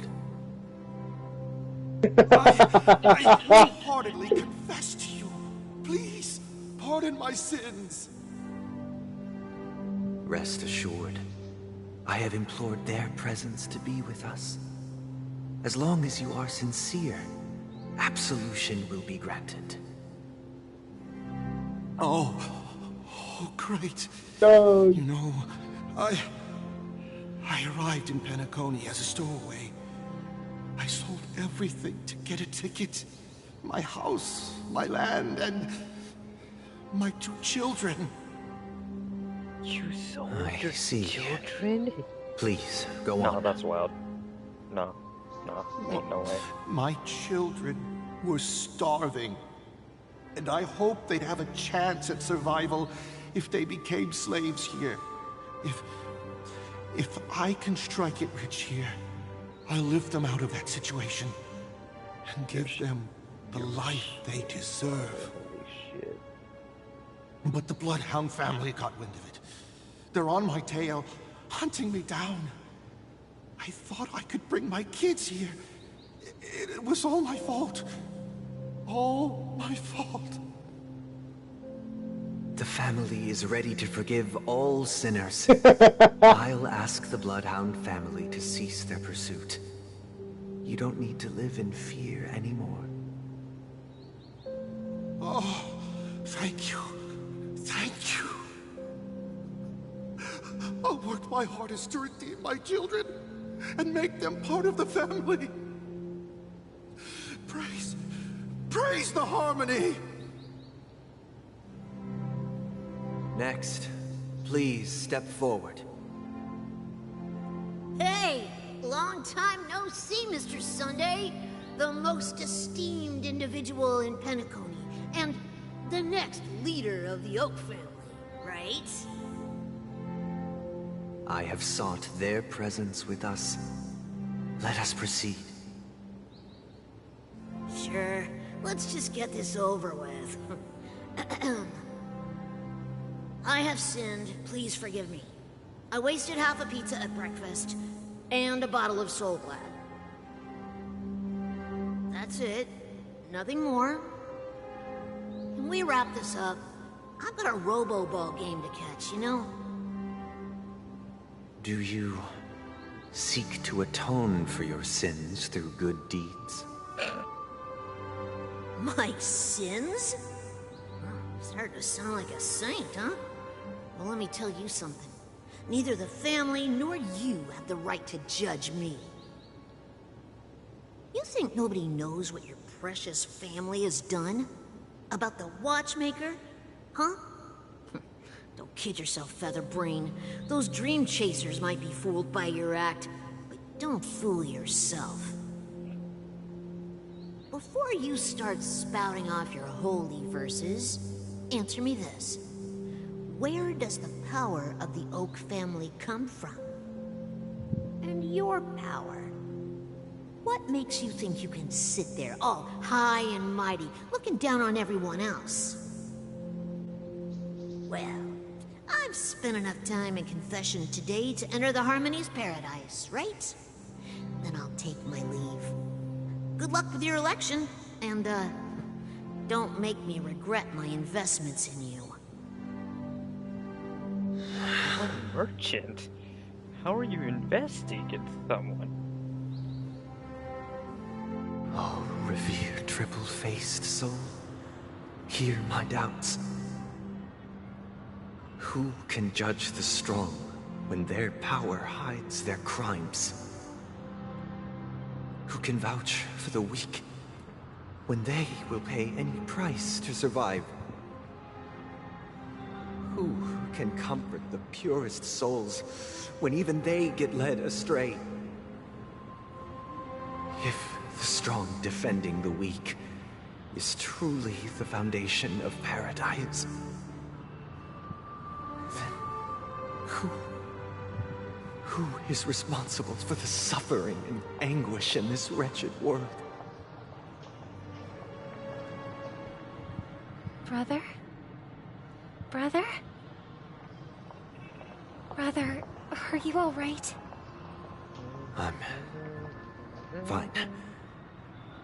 I've been working long hours, and I just made a trip to Dreamflux Reef and back. So, I'm a bit out of sorts. But it'll all be over before we know it. You've been working non-stop on the Charmony Festival, Mr. Sunday, and no one could have predicted this incident. Even if the Stellaron does pose a grave threat, I still feel sorry for all the trouble we've caused you. No need to worry about troubling anyone. The Charmony Festival was meant to spread joy and harmony across the cosmos. But now that we know the truth, I'm afraid we'll have to cancel it. It has always been our wish to make everyone happy, so... we'll do our best to explain everything to the Dream Master. I'm sure he'll understand. No. Even if the negotiation does not go smoothly, I'll refuse to go on stage. Without the Chordmaster, the Harmonious Choir would not arrive, and the Charmony Festival would be just a grand performance, and nothing more. I'm relieved to see your determination. You know, since arriving in Penacony, we haven't had any contact with this Dream Master himself.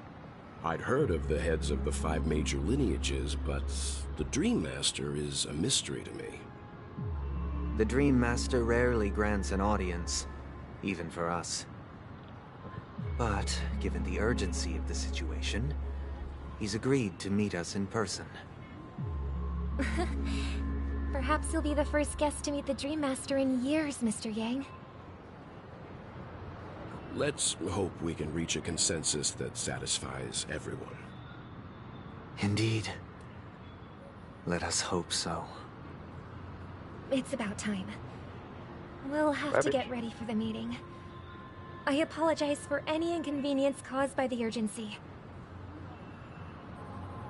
Don't worry. I'll be waiting here. It's Oh shit, Trailblade's level 48 now. Hey, come over here. Looks like someone needs help. Let's go check it out.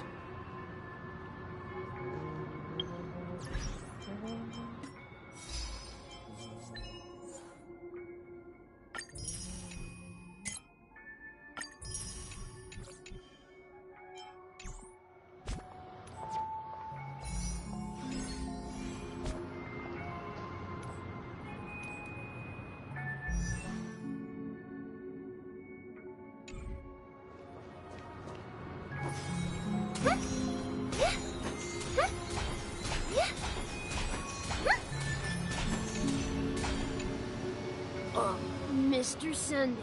Hey there! Okay, see the moon in the sky? It's about the size of the cap on my Soul Glad bottle. If I just reached out my hand, I could grab the moon, couldn't I? The moon? You mean the Grand Theater? Yeah. Look at me. I've been away from home for too long. I must be missing that moon. But it's no big deal. The Grand Theater here looks much better than the moon back home. It's just magnificent. They told me not to sell everything I had just to come to Penacony. How short-sighted. Selling everything you had? Why would you go to such lengths? Why? It's so left. See? Yeah. Life back home is miserable. It's not really living at all. It's better to be here at Penacony. No pain, no worries about tomorrow, just sweet dreams. You can do whatever you want. That's what I call living. Yeah, now this is the life. Is this truly living? Huh? What did you say, young lady? I didn't quite catch that. Oh, it's nothing, sir. You see, the traffic on Glock's Avenue can be dangerous. How about I ask a Bloodhound family member to escort you to Ideen Park over there, so you can continue enjoying your sweet dream? Oh, yeah, that's a great idea. Wow, no wonder you were the leader of this sweet dream. You're totally a lifesaver. See you around, Mr. Sunday, and it was nice chatting with you. What's up, sister? This is the land of the dreams. But why do they live like this? The man we ran into, he doesn't seem happy at all. Even though sweet dreams are nice, they're just illusions. But for him, they're the only way to survive, even if it means giving up in reality. That's not really living at all. I suppose you have a point. But, in my opinion, that's how most people live their lives. Why do you say that? You think that man is not actually living, but that's not quite accurate. Even without Penacony, people create their own illusions called self-value. People believe they have a predetermined value to fulfill. Gaining value means gaining power, and those deemed worthless are seen as the weak. However, value doesn't come out of thin air, and there's a limit to it. To accumulate value, people have to take from others. So, the weak get exploited and oppressed. Are you suggesting that this is not how things should be? Exactly. But, ironically, people don't think there's anything wrong with it, because they uphold the illusory notion of self-value, and even the weak believe in it. The survival of the fittest. That's where all the tragedies in the world come from. People come to the sweet dream in Penacony to escape from that reality and find solace. No tragedies exist here, only happiness, although in its nascent form.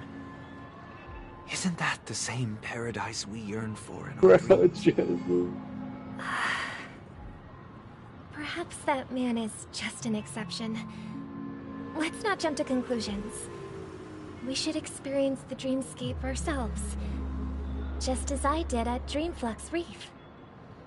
Yes, seeing is believing. I'll accompany you. The Dream Master hasn't shown up yet, so we have some time for a stroll.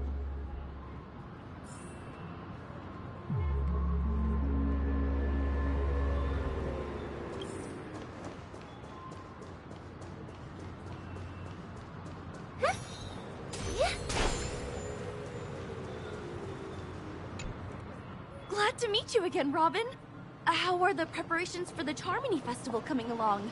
We're all so excited about it. Oh, damn. It's going smoothly. Thanks for making the trip to join the festival. You're too kind, Robin. It's a pleasure to have guests from all over the universe celebrating day and night. I can't stand being lonely or bored, so this jubilant dreamscape is perfect for me. But if this went on forever, would it get boring too? Yeah, not at all. Who would get tired of having so much fun? Every day, you get to wear fancy clothes, explore all sorts of dream bubbles, indulge in delicious food without gaining weight, and you never get old or sick. As long as you can afford a room, this place is the ultimate paradise. But you know that only a few things can be brought back from the dreamscape to reality, right? That's exactly why I don't plan on bringing anything back. Just enjoying the dream itself is good enough for me. I mean, I'm not one of those long-living species. I only have around 60 or 70 years in this lifetime, and there's so much to worry about. Being happy here is pure bliss. Only in this sweet dream can I truly feel like I'm in control of my life and fate. Who would want to go back to reality after experiencing this bliss? I see. I genuinely wish you all the happiness in the world.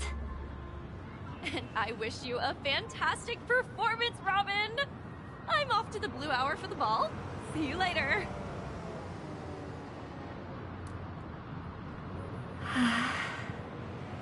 Seems like that guest's perspective didn't resonate with you either. She had a valid point, and I could sense her genuine happiness. It's just that... What you're trying to say is, she thinks she's in control of her life, but in reality, she's just escaping from reality and seeking solace in this sweet dream.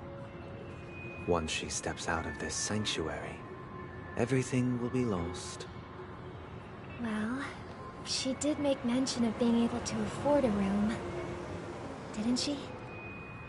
However, the paradise in our dreams, it doesn't have to end.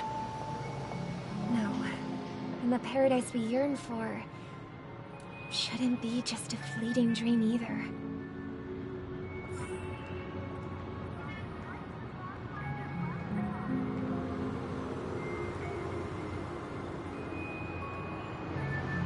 Can I have control of that? Yep, that's back on. Gonna die again. The scenery in this dreamscape is truly Also, I think I just unlocked red-haired Charlotte. Oh, Robin. Can't believe I'm meeting you in person here. What an honor. I think I unlocked red-haired Charlotte. Even though time stands still in this dreamscape, What? it always feels fresh. I find something new every time. I'm going to punch you. A philosophical mind. What? I hope I'm not intruding. Oh, not at all. With His little hair is time red. left, I yearn for meaningful conversations, especially with You mean someone Super Saiyan God? esteemed as you. Yes. Do you mind if we chat? It's my pleasure. Nice, congratulations. To be formal. You have reached the God key. You said Yay. with little time left. Let's say you have reached God level. Forgive me for Congratulations. being blunt. Yippee! But is that why you came to Penacony? Wait, so does that mean he's a Sparking now? I was part of a war, and while escaping from the When does supposed Charlotte become a mothership, Sparking? I got exposed to some radioactive Blue. materials. And then, all my comrades So I'm pretty sure. I'm almost My there. hometown was wiped out by the neutron bombardments. I couldn't bear to live with everything I knew gone. Maybe, I don't know. I'll probably give it to you. But maybe not, and you probably had to get it before, I came. like,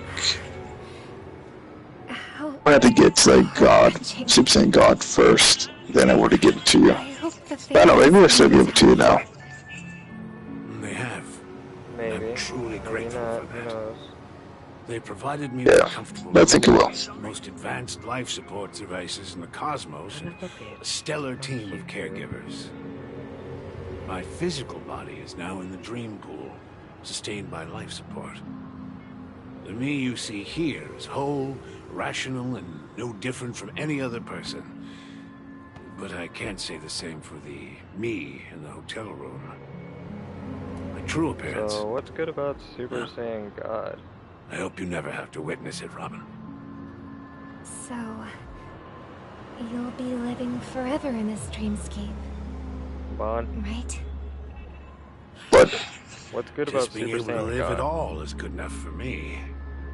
Whether it's in this dreamscape or not, well, I don't really have much say in the matter. My world has been torn apart, and my life could end. I mean, what's good about Super Saiyan Even God? if this Charlotte? whole place is an illusion, it's still my paradise. And I'll Because like treasure it looks every like he does moment I less spend here. damage than Super Saiyan 2. Now I envy those everlasting things. no, it's just how the story goes. That old man's story. And you're still a hero right now. It's so tragic. Fortunately, this sweet dream gives him joyful memories to hold on to for the rest of his life. That's precisely why this sweet dream in Penacony exists. However, even this sweet dream has its limitations. While it provides solace to the disillusioned, it can't completely eliminate pain in reality. There will be a way out. Penacony is already on the right track.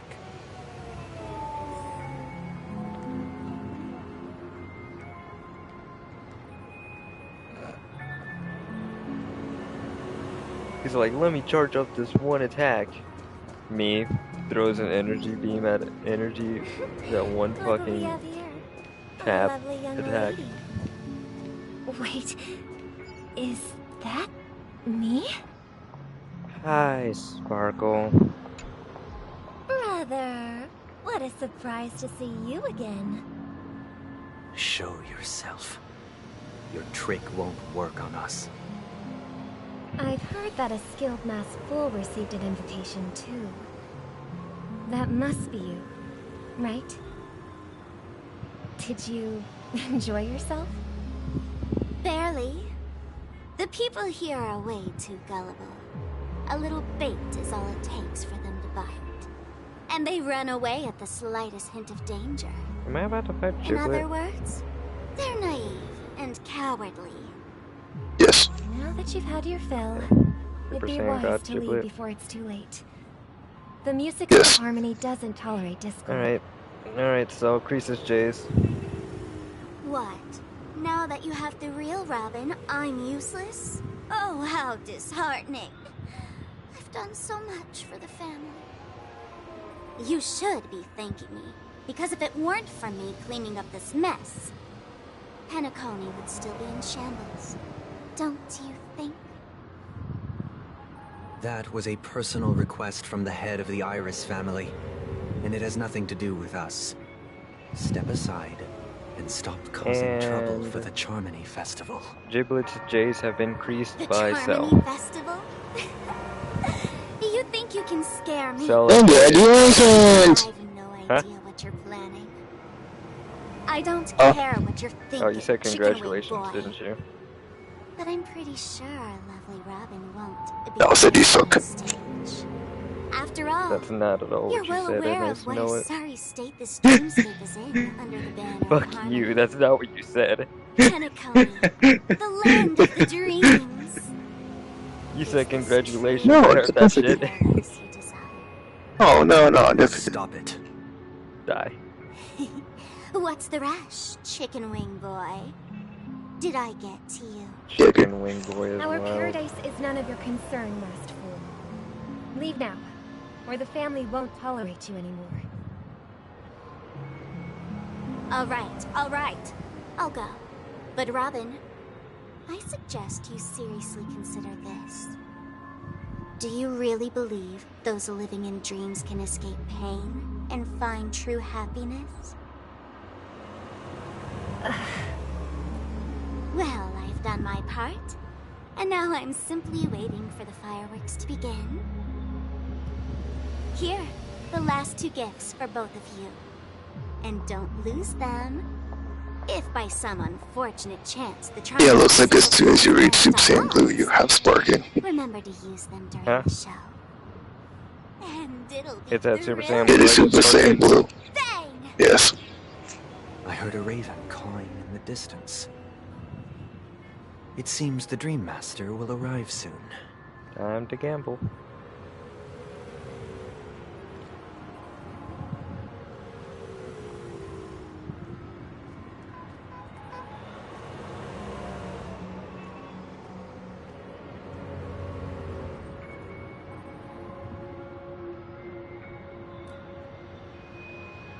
Damn.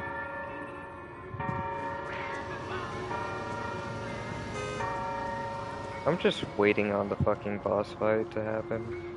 Let's wait here for the Dream Master to arrive. Sunday, I'm ready to crease your J's. Okay. With the fucking By the way, train. brother, I heard you no longer have a sweet tooth. Back when we were kids, you used to steal my desserts. No. Seems like a lot has changed during Is my your name absence. Sunday? What exactly happened? Someone has to If stay your awake name is Sunday, even in then this I'm more sweet dream. concerned than confused. That someone doesn't have to be you, or anyone in particular. Like, when the Carrying fuck were you too named much on your Sunday? shoulders, brother. I could have sworn your name was not The Sunday. paradise in our dreams. It shouldn't be like this. Penacony is nothing more than a dream. It can't erase the worries and pain of reality, or bring true happiness. It only offers an escape from reality. Nothing more. Remember the old man we met earlier? Without this dream, he might have completely lost himself. That might be true, but even without Penacony, he could have chosen another path. As far as I know, the Intelligentsia Guild has been promoting their rehabilitation techniques for a long time now. That path may have been more ordinary and challenging, but now he's in a comatose state, and the sweet dream has become sort of end-of-life care. His fate is sealed. Is Penacony granting these people a future? Or is it taking it away from them? Both. Well, don't forget this. Not everyone really has a future. The future for humanity is like the sky for birds. Bon, People I want to mistakenly challenge your believe shallot that with flight myself. is inherent to birds because they've never witnessed those birds crashing to their death.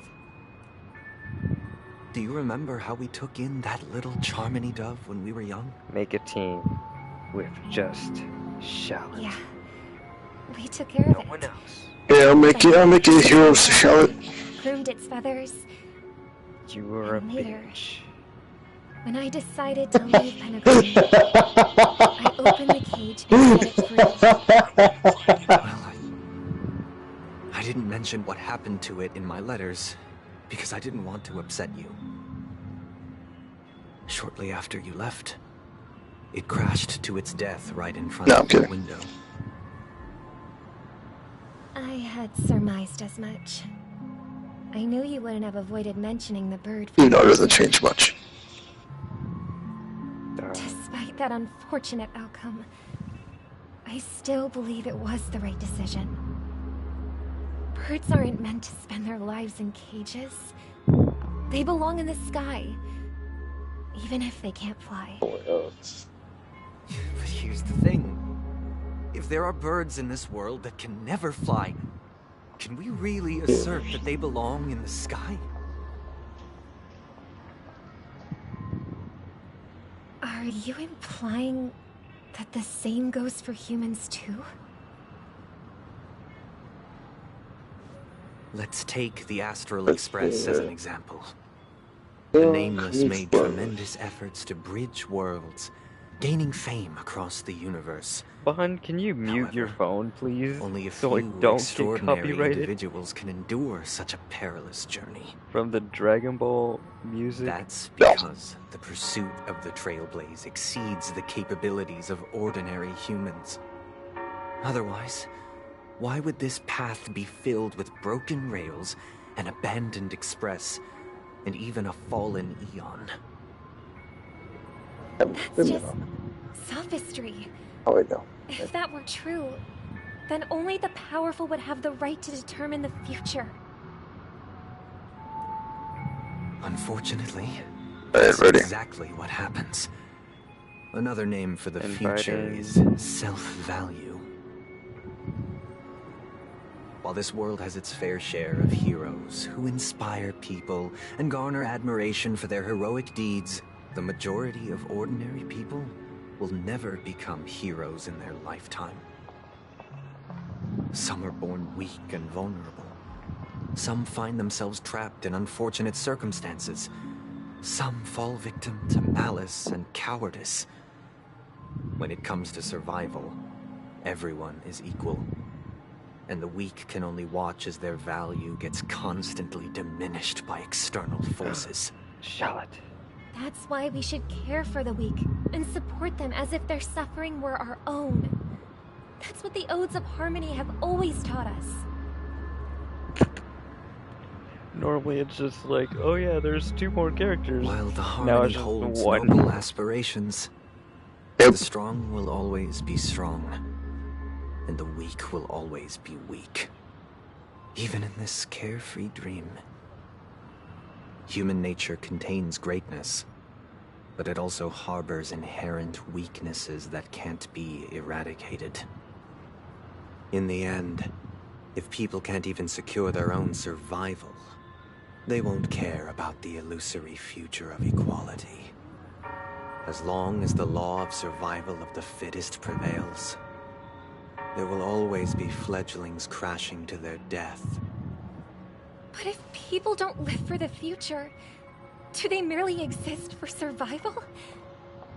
If even you, my brother, don't believe that the Harmony will save the weak, then which Eon can make our dreams come true?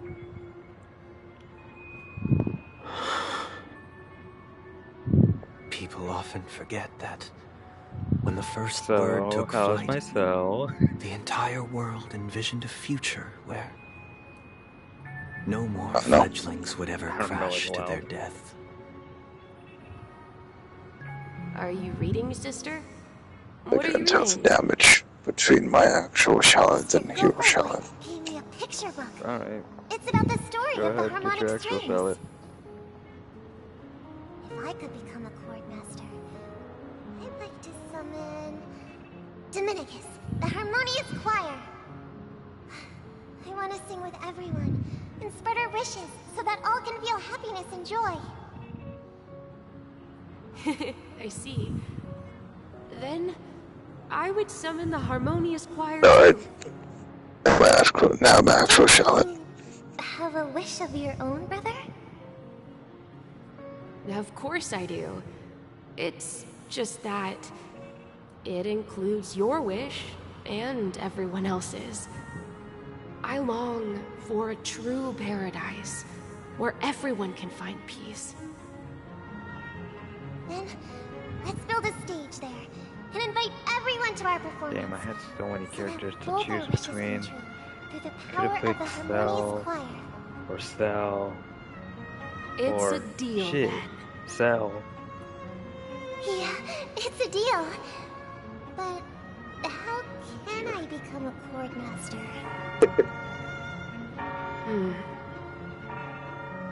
Maybe you will have to become a star first. Uh-oh. Bitch. Oh. You're back sooner than I'm I doing thought. damage, but you're just Any healing. results? Yes. And now, it's up to us to forge ahead. You're taking damage over time, by the way. Since his last will has now been conveyed, my final mission is complete. But pardon me if I sound curt. It's good to have determination. The path Mikhail left for you is not an easy one to tread. Why else would he have chosen to sleep in solitude, staking everything on some nameless in the future? But you have the numbers, and in numbers comes strength. So that might just delay your inevitable a little more. Got any more encouraging words? As I see it, You relying bitch, it on was Welt's right there, too. negotiations alone is far from enough. Regardless of whether the other party will be That's my compliant, turn. negotiating simply allows us to meet them as Nope, it's my turn. Fuck you. Oh my god, I Penacony survived. is our rival's home turf, and we already have very few Bro, I chips left to survived. play with. Rather than idly sit Oh around my while families leg! get off, an offensive approach might I'm be not a gonna lie to wiser you. course of action. If I hadn't survived on 1 We're more HP, familiar you would have with the totally Stellaron's increased my properties chain. than most. And since it's the key to stabilizing the Alright. situation, it's vital to the family's interests. By attacking their core interests, You would have totally they're beat my bound ass to if I retaliate didn't survive on hastily. 1 HP. And as the saying goes, haste makes Yep. waste. That's right. As That was long as we so pose a fucking threat to the close. Stellaron, either with words or otherwise, we have a Congratulations. chance at gaining the upper Big hand. negative damage. He's still being the worked problem on. is, I'm still working On on the his eve like of the arcs Charmony and Festival stuff. opening, how exactly I are we just going to get am close to broke. the theater? So Family I security don't will have be any airtight. And if we of brute the force it, cores. even if we succeed, it's too risky. So, no one's gonna say anything? Then I'll raise my hand. I know the answer to this question. What? Of course you do. I never doubted you for a sec.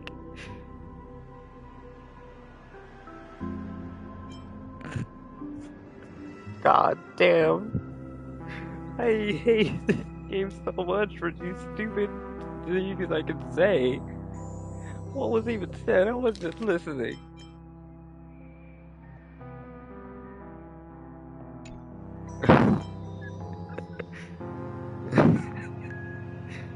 Okay, Bon.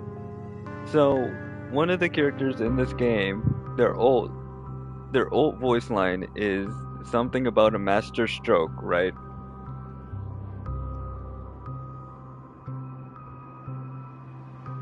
Like, you following me on this, right, Bon? Yep. Literally, one of the options I say is, looks like we have one more ace up our sleeves. Time for the master stroke. God, what the fuck? Totally not a reference to the character who says it. Who even mentions a master stroke. Like, what? Why would it ever be a reference to that? Because it's Hoyo. Why else?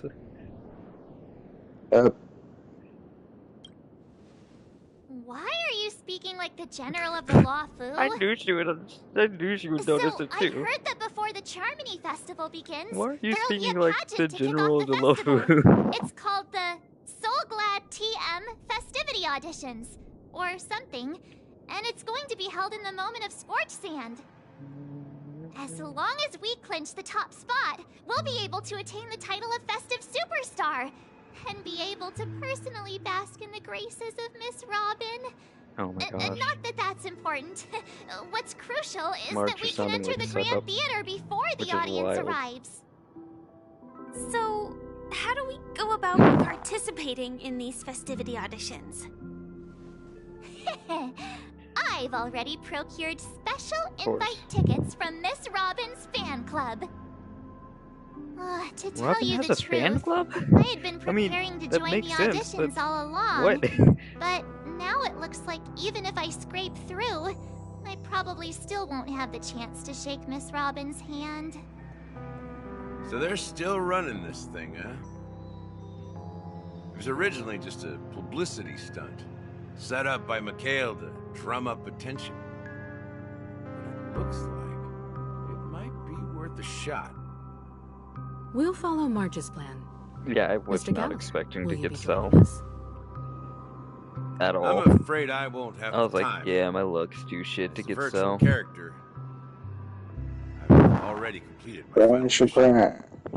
I know. Whether Penacony can awaken from this dream is all down to you. Should we ever cross Yeah, paths he's still again? my only Ultra. I'd love for you to technically. visit the Express. Technically, because All we're right. excluding the free one I'll that have to literally add to that everyone data has. bank of yours you've got on the Express. And Miss Firefly, we thank you for all your support. We're faced with a formidable enemy. As long as the Astral Express and Stellaron Hunter's objectives are aligned, we're What a willing to strike back. cooperate with you. We've already come this far Never mind. together. I looked at it. I'd like to join you for the rest of your journey on Penacony. I'm pleased that we can finally fight shoulder to shoulder. I couldn't ask for a better ending. This is also the spirit of the Trailblaze. Now, everyone, let's prepare to move out. You know what I'm expecting to happen at some point in time?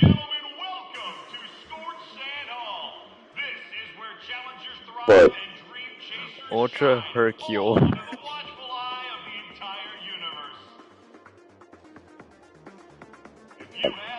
I'm expecting it to happen at some point. At some point in time.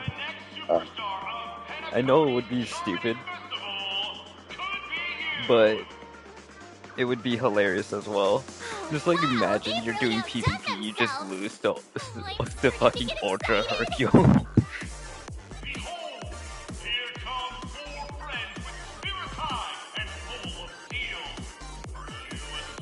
How funny would that be though? If that, to be honest though, if that happened to me, I'd be fucking pissed. I'd be like, what the fuck?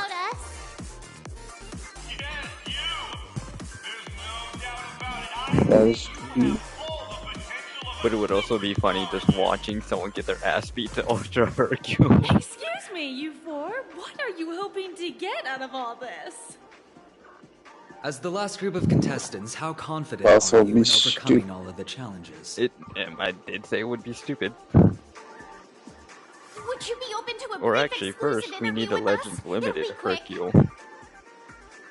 Before we can have a fucking Ultra Hercule. Fraught with peril, yet under a sky Hasn't happened for a while. banners, you vie for Hey, the you never crown. know. Oh, forever. I hope it doesn't happen, but it would be hilarious too.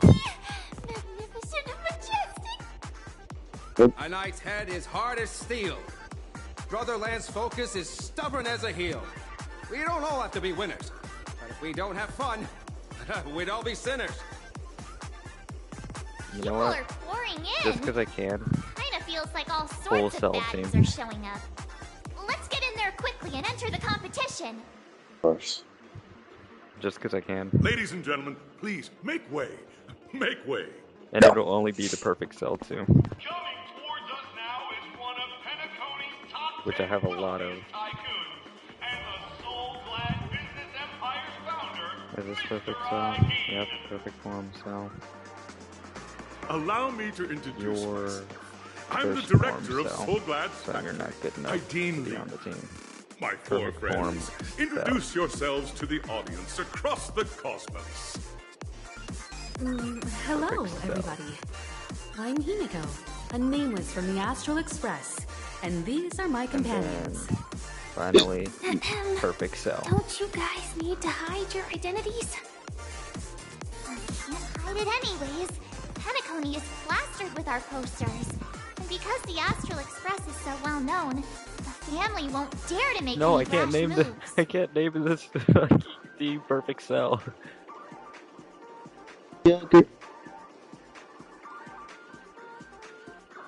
Hello everyone, I'm the Galactic Baseballer and she's Seichi. Hello everyone, I'm hello everyone.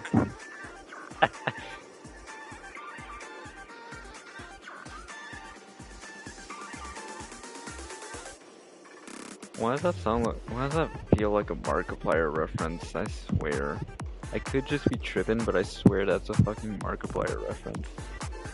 Cause like, didn't he say that in one of his like lives or something? I don't watch Markiplier, so I don't know if he does lives or not. What are you talking about? Markiplier.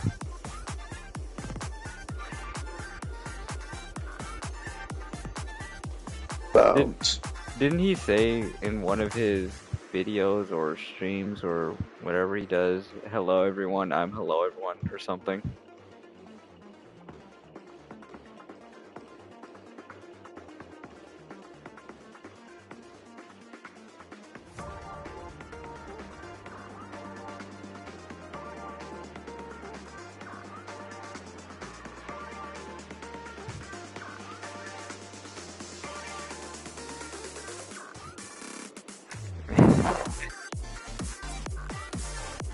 I looked at the option right below this one.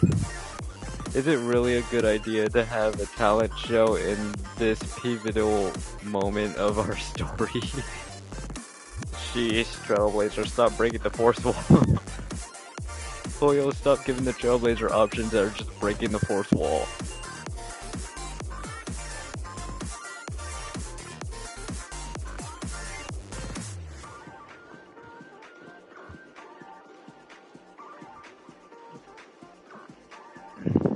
Anyways, hello everyone, I'm the Galactic Baseballer and she's Seichi's. Don't expose my net handle to everyone! Net handle? Wait, that's your net handle? I'm Mark 7th. I'm an ordinary girl who loves adventures. Don't expose my net handle to everyone. The fuck? That's your net handle? I am also an ordinary girl who enjoys adventures. So it's a bunch of nameless guests. This So I can't name it Perfect Cell, so I'll just name it Cell. Time is precious. My four friends, come with me.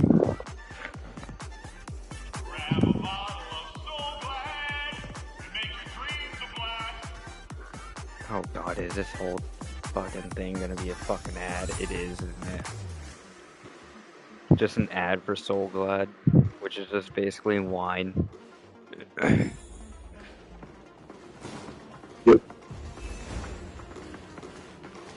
Buy a bottle of Soul Glad to make your dreams a blast.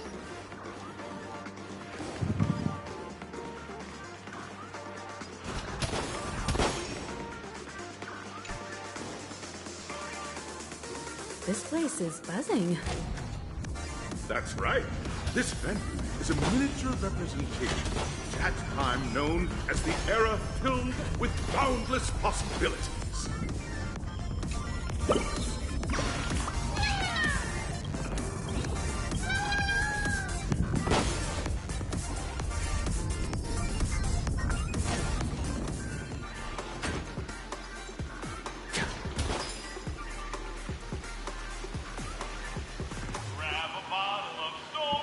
Oh god. Nameless, your arrival reminds me of the grand occasion when Penacony was first established. I was still a young, bright-eyed lad back then, lured here by the watchmaker's ads, full of zeal and ready to make my first fortune in life. Once, During a particularly grueling day, I passed out and was resuscitated by a drink from Mr. Sousa. That sweet taste has since been etched in my mind, and that was what drove me to create the Soul Glad that we all know and love today. The dream-chasing era was truly a wondrous time. Oh, I miss those days, and the watchmaking. Scorched Sand Hall is my homage to that time of boundless possibilities. I wholeheartedly hope you make it to the finish and emerge as the next superstars of Penacony. Now then, is there anything you'd like to say before the competition officially begins?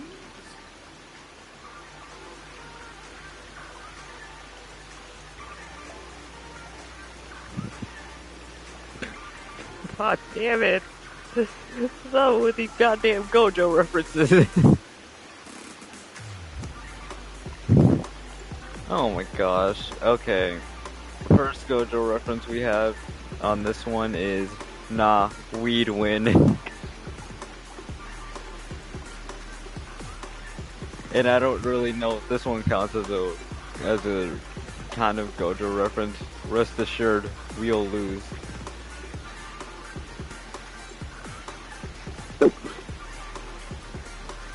But it's there nonetheless. But we're winning. That's the trailblazing spirit. How about you, Miss March?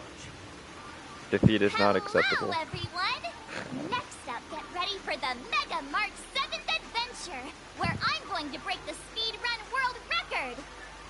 The fuck are you, speedrunner? Trailblazing into the uncharted and challenging the limits. That's Miss March 7th for you. How about Miss Firefly?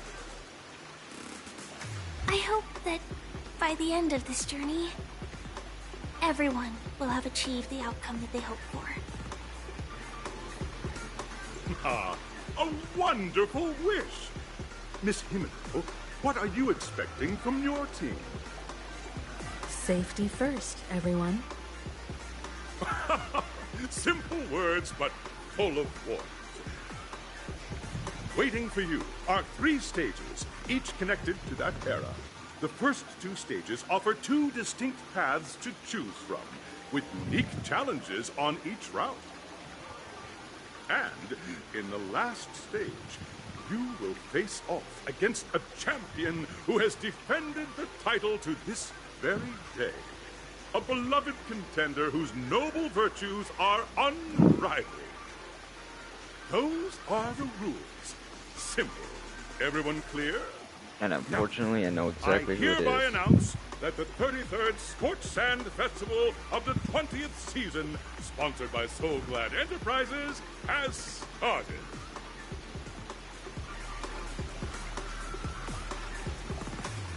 Everyone, as the Charmony Festival is drawing closer, we must reach the end as quickly as possible. Factoring in efficiency and safety, splitting up into 2 groups is the best choice. March and I haven't known Miss Firefly for too long and aren't overly familiar with her. It'd probably be better if the 2 of you paired up. Fine by me. Let's do it. God, Alright, I don't have a problem with that. this sucks. This thing sucks.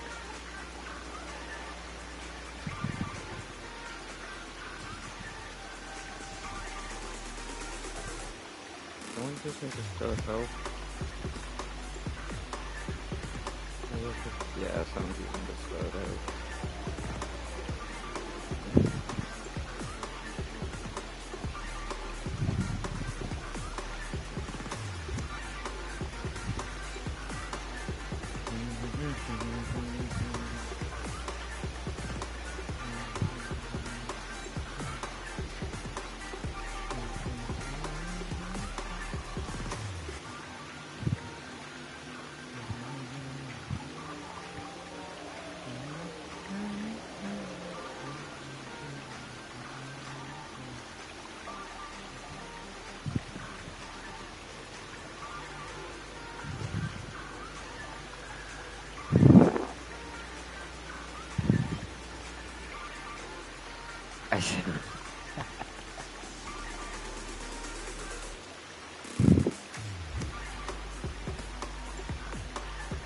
Oh gosh.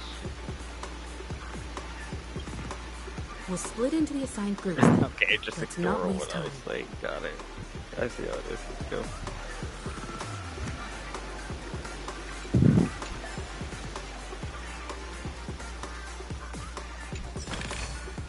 Is that all?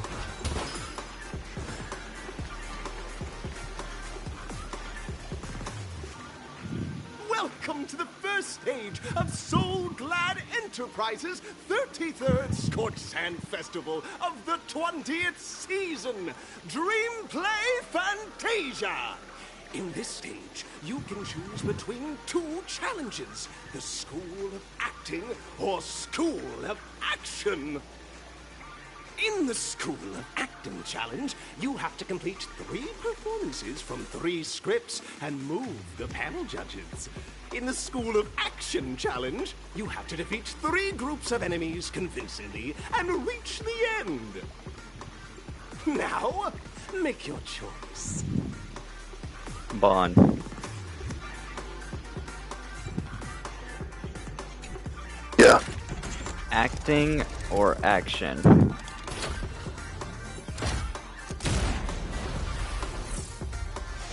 Action. Alright, action it is. Got it.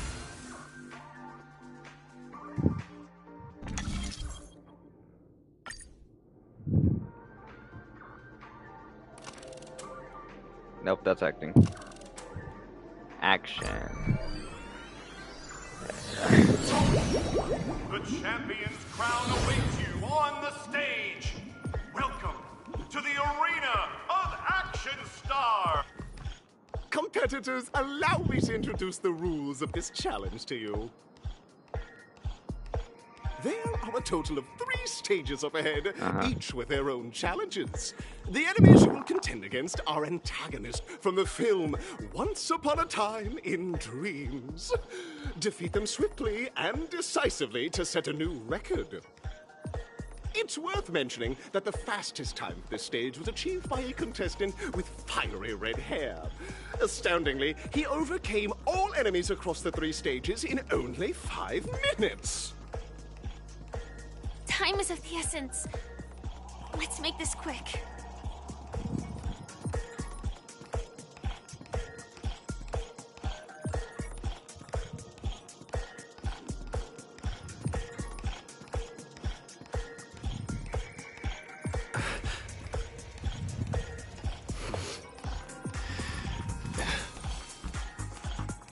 Alright. I was just doing some BS. Ready to crease some J's. Contestants, you Female, are about male, to confront the monsters. it doesn't matter. Of the They're getting their J's primordial creased. dreamscape. During this period, Penacony was nothing but a barren wasteland. The dreamscape was fraught with strife and disorder, with memory zone memes running rampant. As dream chasers who've come to Penacony, defeating them is your first step towards success.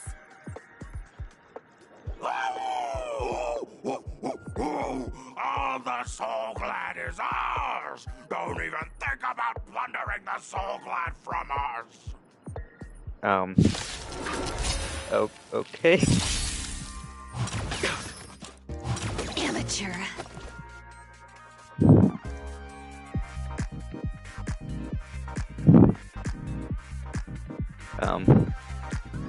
Okay. Just gonna not question. I'll take it on. Dreams do come true. You can't run.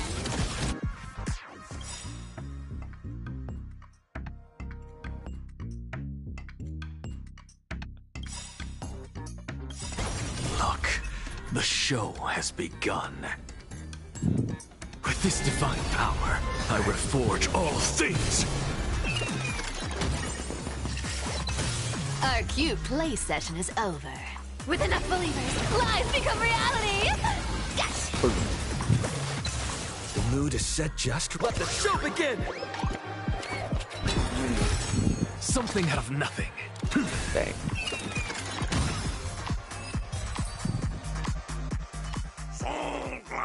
My soul clan!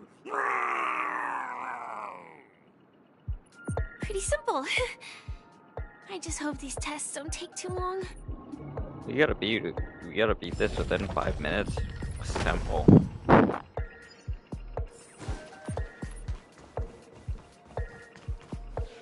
Congratulations on becoming the first group of Dream Chasers!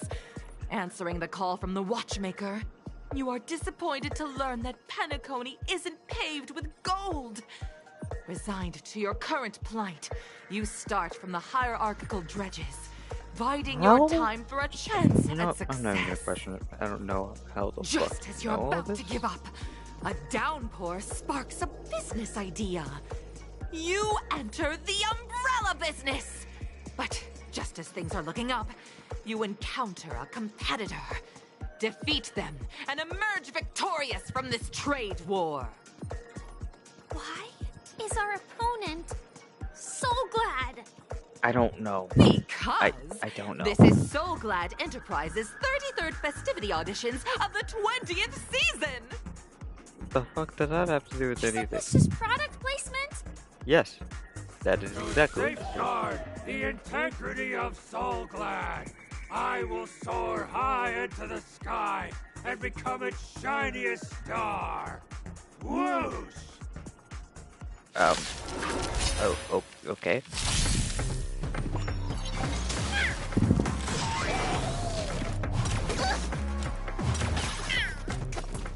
So much questionable shit is happening here, but I don't Take your think positions. I want to question it. You can't run! I think I'm good on that, Chief. I don't. Let me tend your wounds! It's not even that I don't care enough, it's just that I just don't think I even want to question it. You bully! Amateur. Come to me! Stay in step.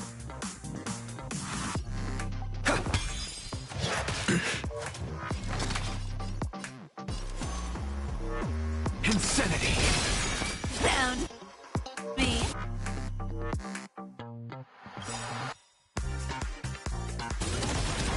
Look, the show has begun. With this divine power, I reforge all things.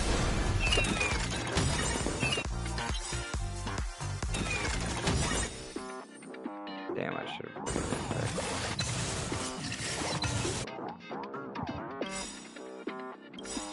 Our cute play session is over. With enough believers, lives become reality! Gotcha! The mood is set just right. Let the show begin! Time to show you!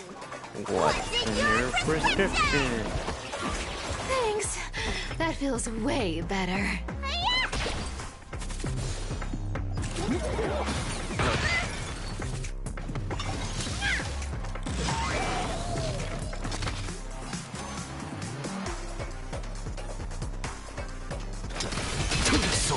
You want to take advantage? I'll take it all! Take your positions. Need a doctor? You can't run!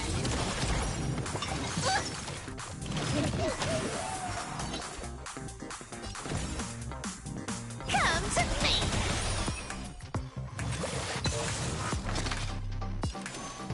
Perfect. Insanity! Found me. To the soul.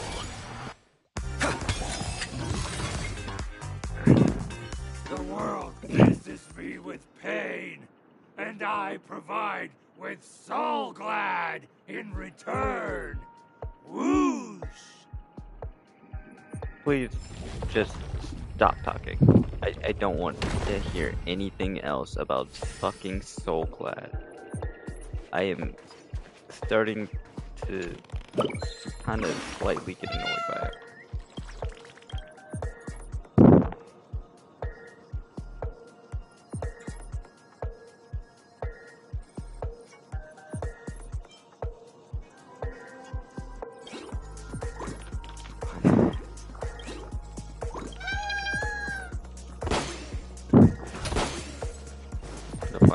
I genuinely took the time to read the choices too.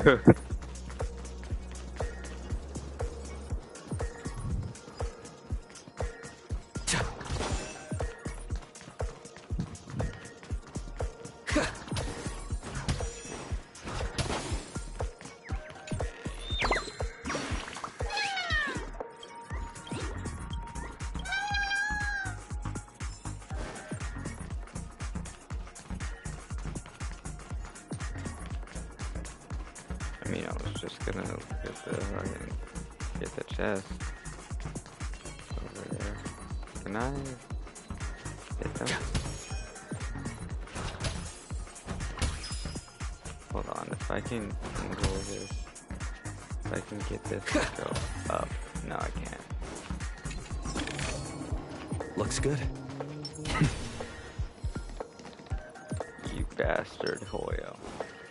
It's just high enough to where it stops Dream my Chasers shot.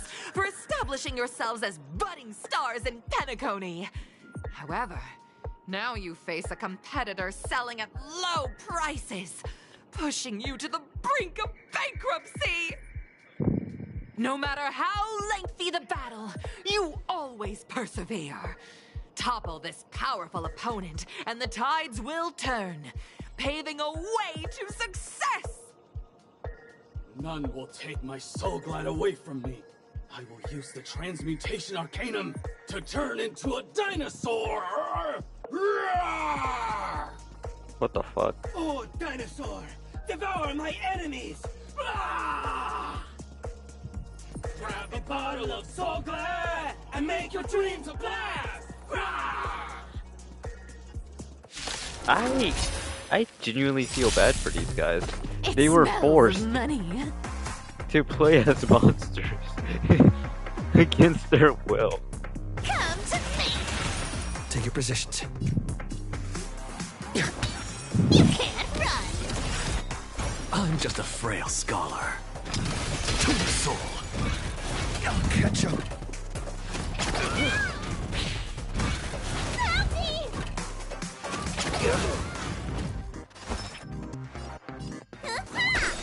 What's the matter? Insanity! To the soul!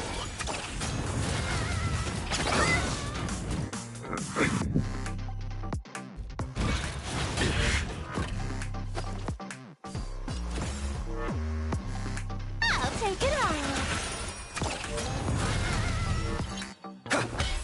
Found me. You don't look so good. Still the same old. You want to take advantage? Is that all? Come to me. Is that all you got? Insanity! You can't run. To the soul! Oh, damn. My oats weren't even needed.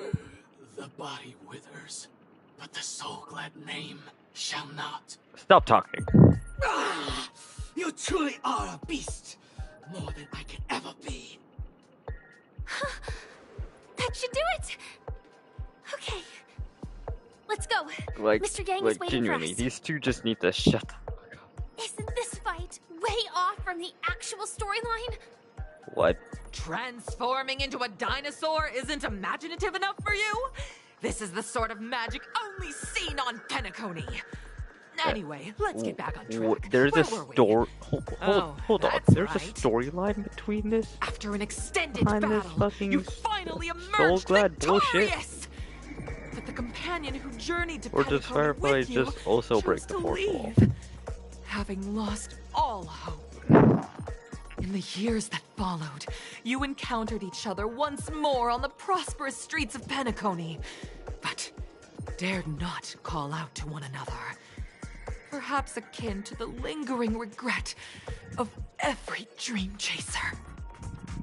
Ah, well done! You brought to life the thrilling action scenes from Once Upon a Time in Dreams with your fighting skills. Looks like we won. Let's hurry up and get to the next stage. Yeah, that was not worth it.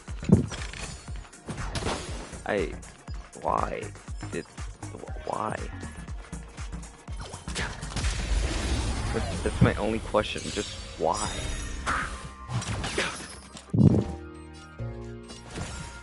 I'll take it on.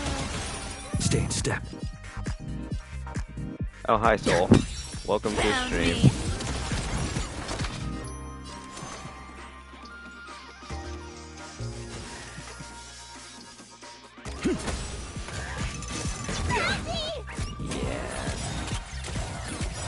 Need a doctor?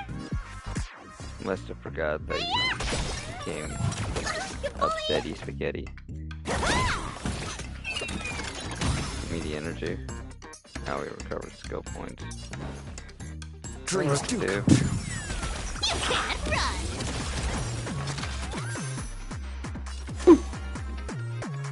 Yikes. Insanity.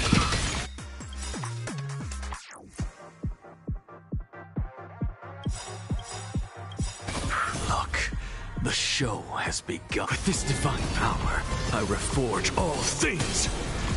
The mood is set just right. Let the show The begin! boy again. Our cute play session is over. Now, to crease their J's. With enough believers, lies become reality! Gotcha! How do I click that? What's in your prescription? Thank you.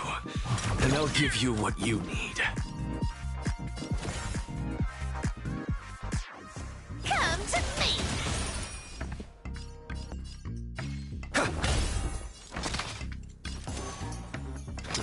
To the soul. Found me.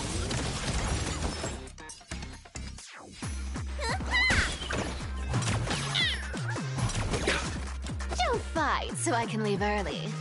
I'll take it on. Give me the magnet. Give me the shit.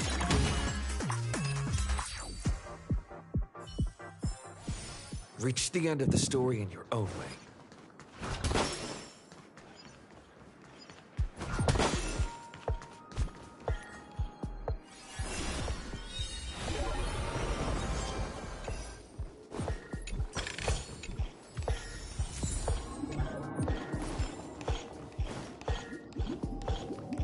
Congrats to both of you for clearing the stage, but more importantly, are you having fun? Fun is more important than success. Look at the time! You finished much faster than that red-haired contestant did. That red-haired contestant. Who is that exactly? You'll find out eventually, but Argenty. only if you clear the next test first. Welcome to the second stage of the 33rd Scorched Sand Festival in the 20th season, sponsored by Soul Glad Enterprises. Gunfire time! You have the option to choose gunfire and undergo Brother Hanu's trial, or time, where you'll face Clucky's trial. And now, make your choice. Bon, gunfire or time?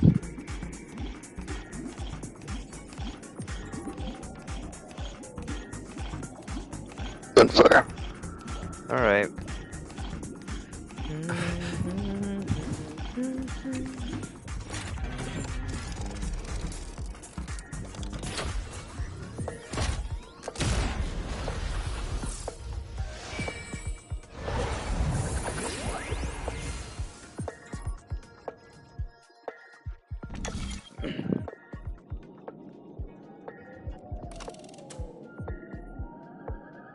You said gunfire? Yep. Alright.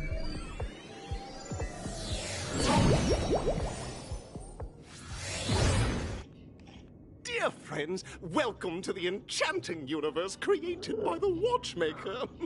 Awaiting you is the morally I dubious haven't ever slept. charming character from the animated Clocky series, Hanu. It is said that these cartoon characters were inspired by the Watchmaker's own experiences. According to research by Clocky scholars, the original Hanu of reality shared a deep friendship with the Watchmaker, akin to comrades in arms. Enter into the world of Honu via the TV by the entrance and partake in an enchanting and suspenseful story with him. Good luck in there. If it's a gunfire trial, we should be able to settle this with a fight, right? I hope this won't waste too much of our time.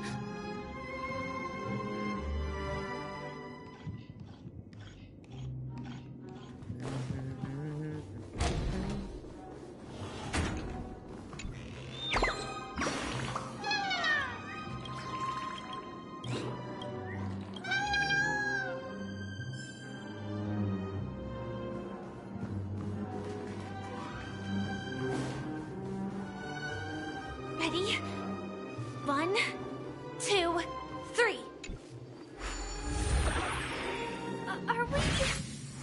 Are we both in control of this Honu character? Very good. Looks like you've got the hang of it. In this Honu's Adventure episode, Boss Stone has gathered his battleships for an assault on Dreamville. All Buzzfly, Cousin Wolf, and So, are you still in the chat? raring to go. The brave Honu must thwart their advance and protect his home. Alas, Honu presently is ill-equipped to fend off the malevolent mischief makers, which is why he is preparing to seek out the Puzzle Gentleman's aid. Go forth and speak to him. Okay.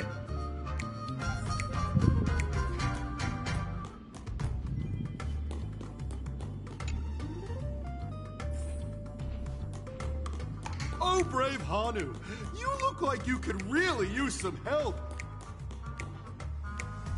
Long time no see, Honu. You look pretty stressed out. How about an intense and thrilling game of Dream Jigsaw to blow off some steam?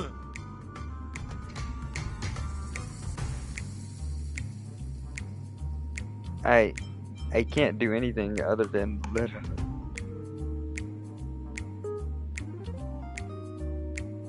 This is literally the only thing I can do is let out him.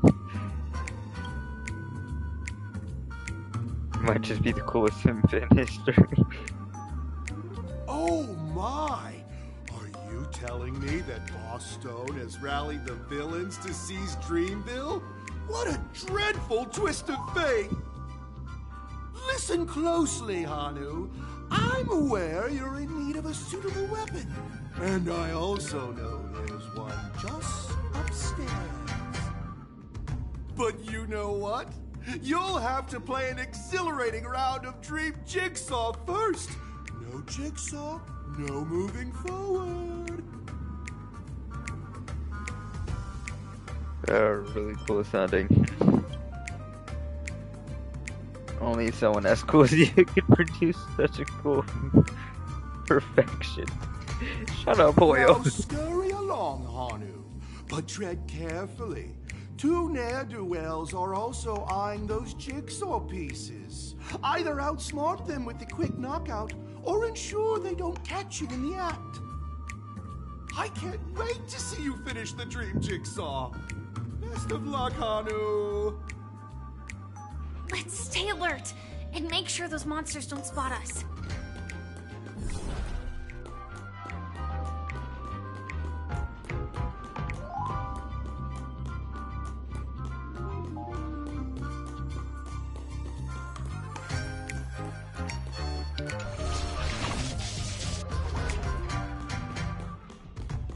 Look up there! If we can push that thing down, do you think that would do the trick?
Damn it!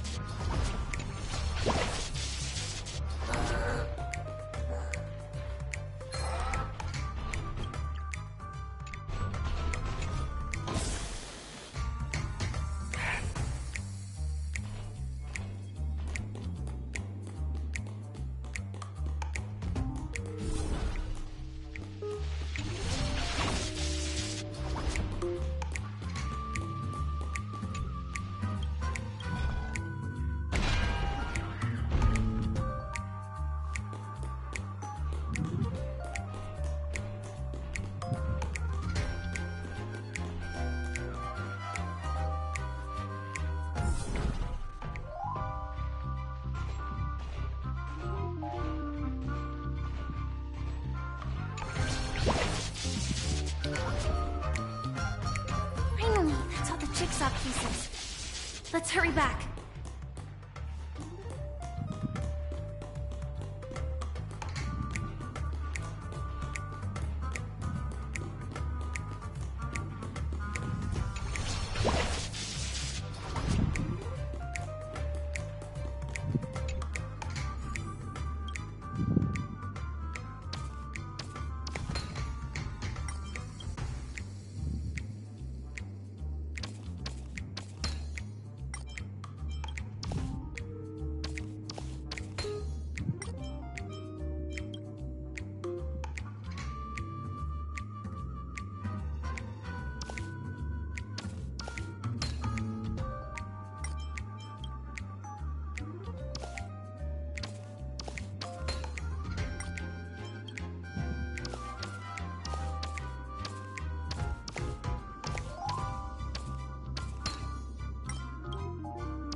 Oh my!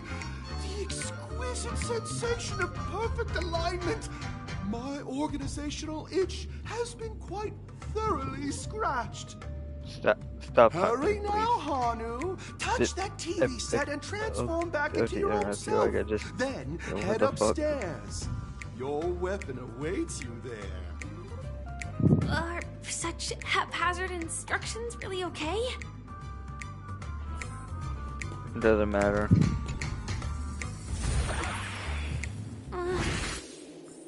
Disconnecting from that thing so suddenly has left me feeling slightly disoriented.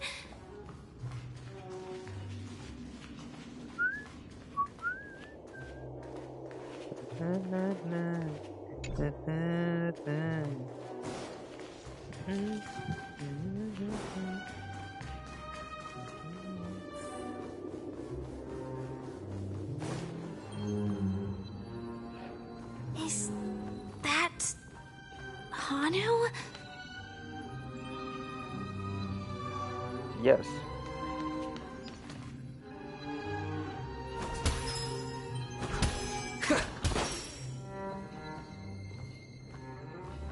Damn it.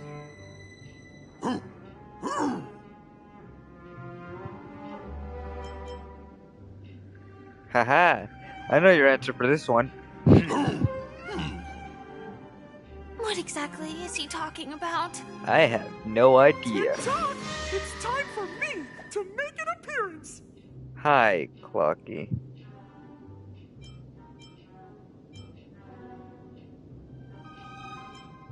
Clocky? I can also see him. Is this character part of the show? I have no clue. In Dreamville, Clocky is everywhere and can do anything. Like right now, I can be your translator. Tick-tock!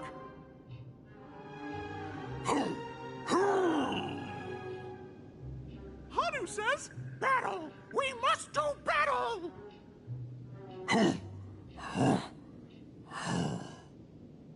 The enemy is at our doorstep, and we have no path of retreat for the future of Dreamville! Touch that suspicious-looking TV right now! Damn, even he knows it's suspicious. So they just jumped inside that TV. Yep. Sheesh. Logic in this plot and dialogue is really being pushed to its limits. Yep. Indeed it is. Well, we go again. Ready?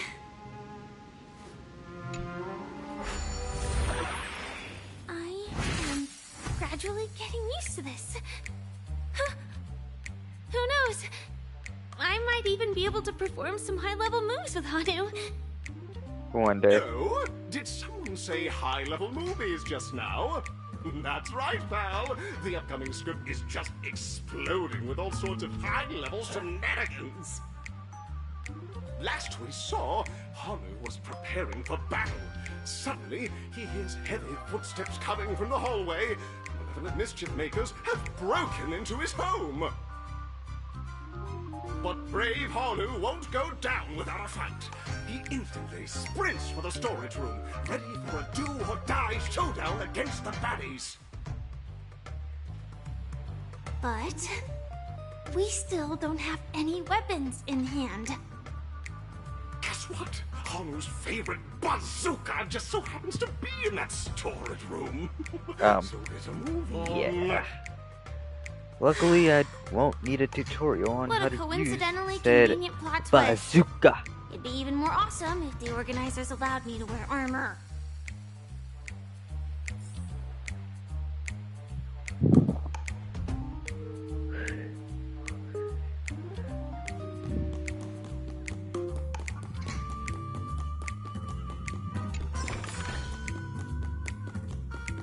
The storage room.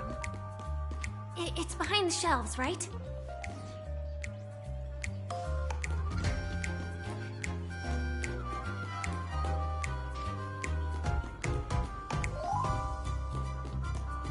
So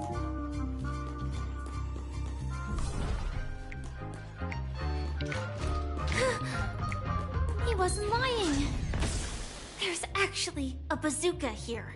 did I get it? Nope.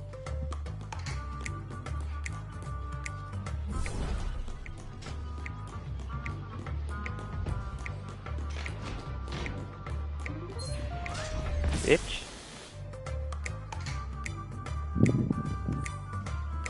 Am I gonna be struggling to just get over there? This is gonna be the entire fucking struggle.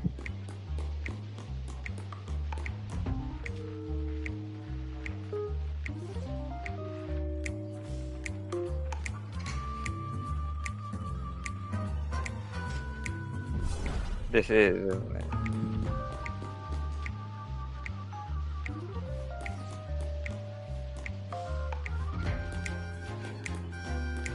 Am I gonna have to fade you out?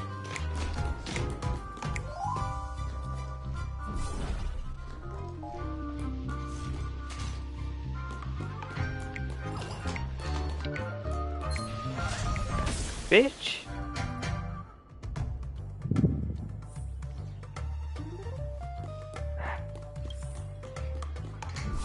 Sheesh, what a pain in the ass.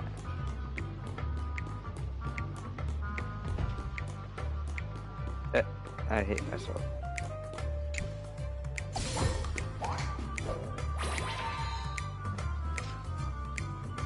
Now we should have a way of dealing with those baddies. This thing feels just like the Soaring Locust too. What?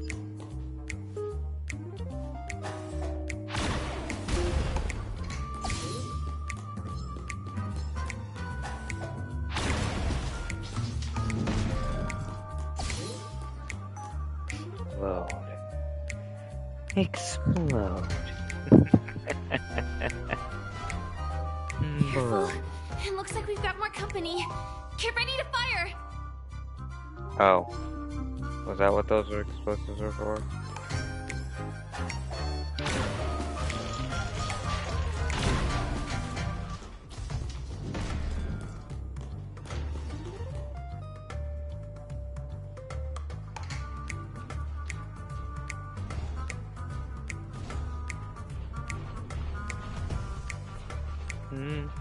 Here we go again.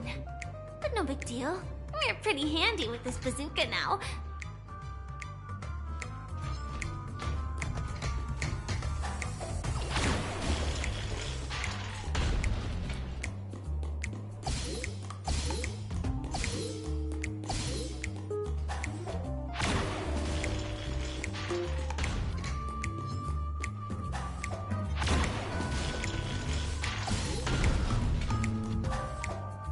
That should be all of them, right? You should. He's on the street. Everyone, the stage is complete. Quickly, head through the TV to the next stage.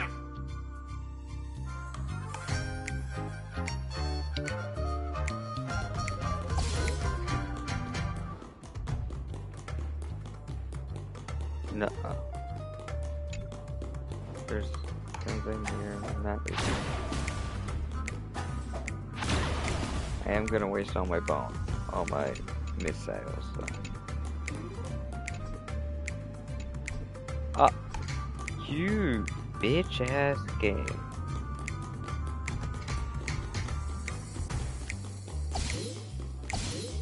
Going into that one is just gonna not do what I wanted to do, is it? This one isn't where I want to be. Fuck you, Hoyle. Fuck you.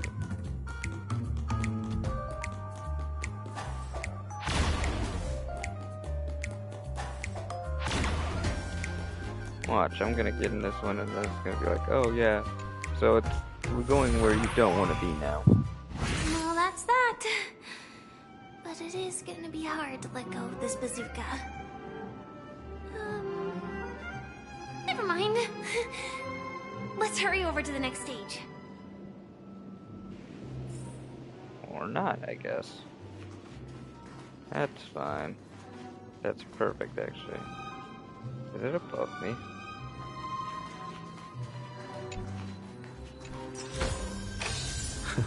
Great. The more the better.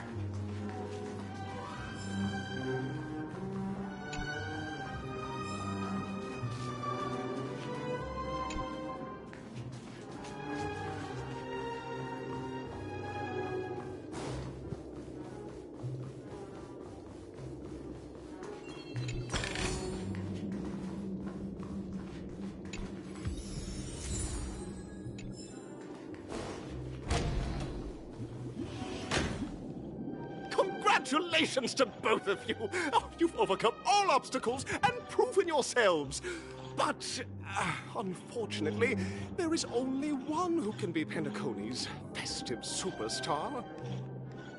In the final stage, you will face the defending champion. So, if you fail, do you want me to fight to become the this guy, or do you want me to just say that we need to save the world? Sand Festival's third stage in the 20th season, sponsored by Soulglad Enterprises, Superstar Showdown.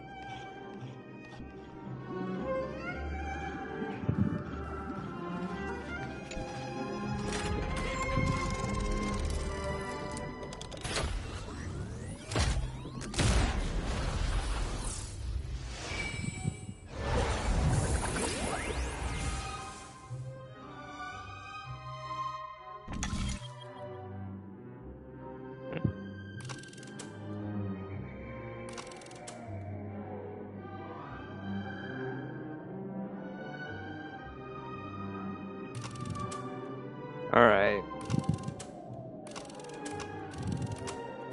Wait, which arena?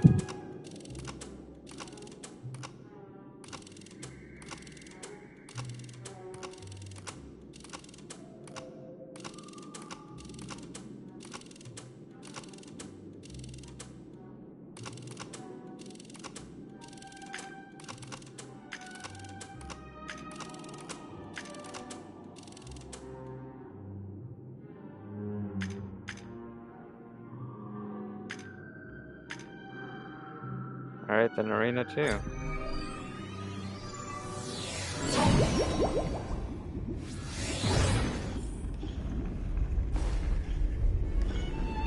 I saw that. I saw that. I saw that. I saw that.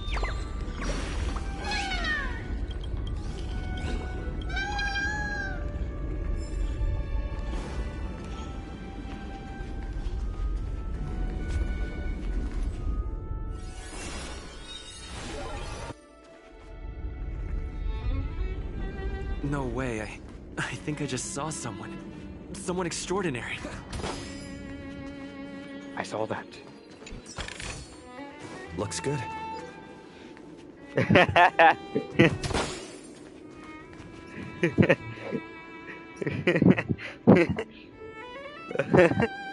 Oh my gosh. I just need...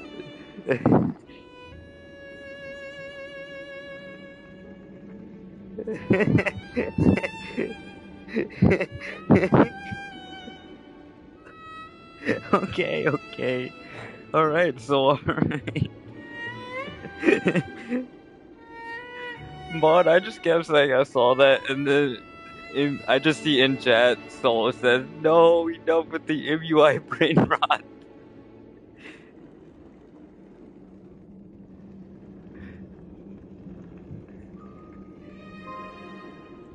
Oh my gosh, that was...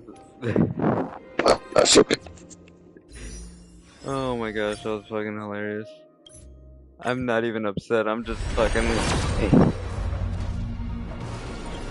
Oh? I saw it. I saw it. Kanan? Whoa! We win these! We win these 50-50s.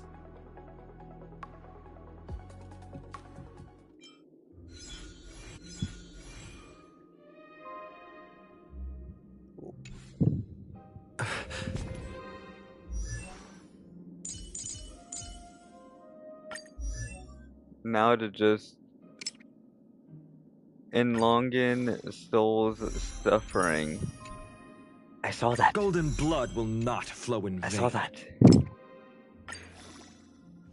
I saw that. This is Ultra Instinct. I saw that.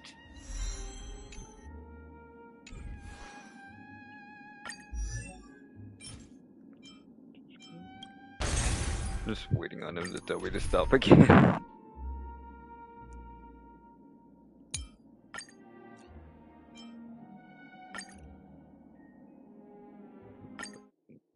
It's futile. It's futile. You deserve my... I saw that. I saw that. Insanity. I saw that.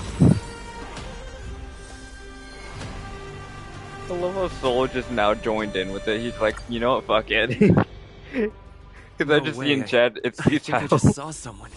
Someone...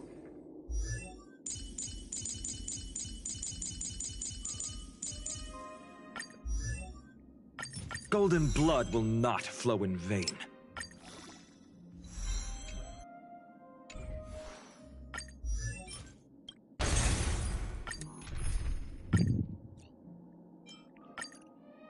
Wait, what was that support? What was that? Please hire E. Nobody can be. Nobody can be. Nobody can be.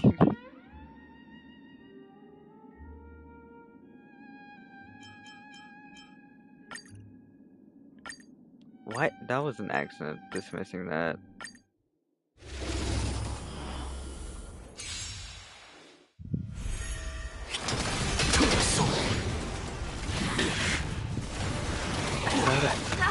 This. Insanity. I saw that.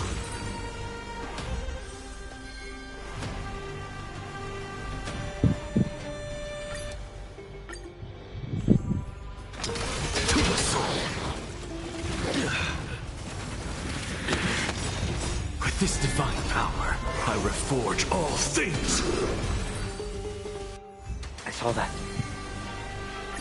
It was 7 that I needed, right? Insanity. So tiring.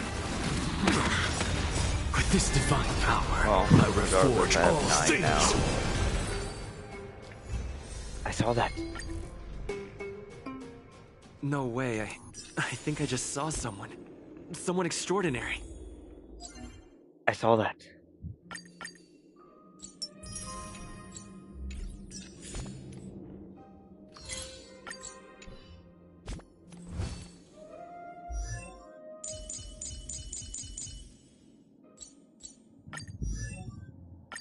Golden blood will not flow in vain.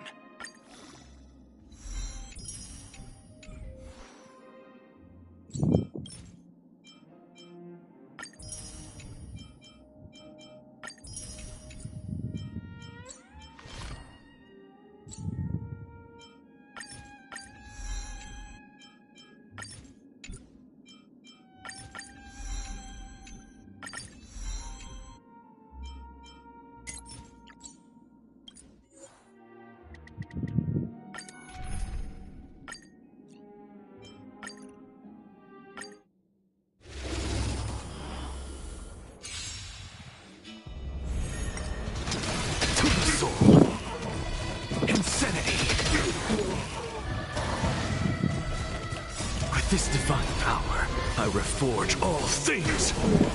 I saw that. To the soul. With this divine power, I reforge all things. I saw that. Insanity. I saw that. Alright, I'm done. I'm done. I'm done with the fucking... I'm done with the I saw that.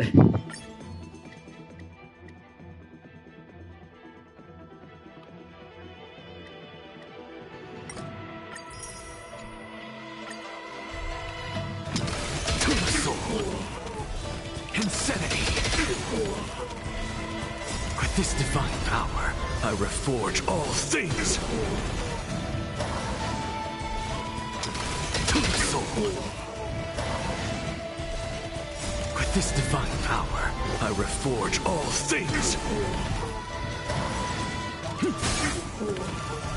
Insanity!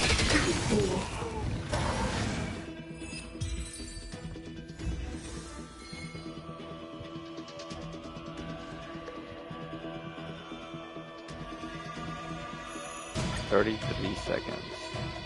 No way, I think I just saw someone. Someone... Extraordinary. Where'd Feinan go? Oh, it's right here.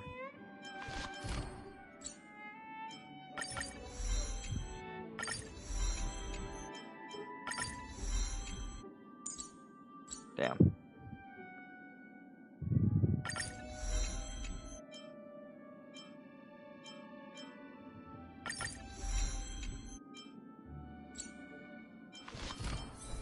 What's his relics?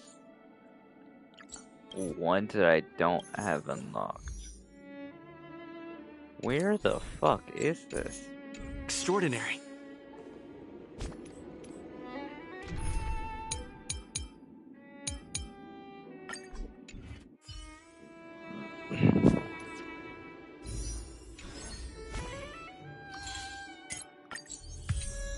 So, how good is Feinan?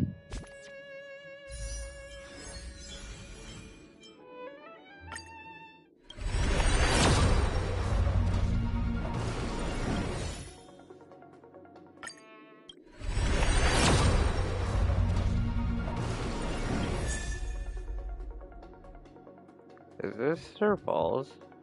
I think that's Sir Balls? That's either Sir Balls or Bard.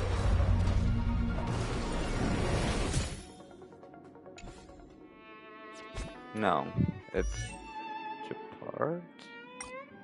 Where's Sir Ball? No, that might actually be... No, Sir Ball is Erudian.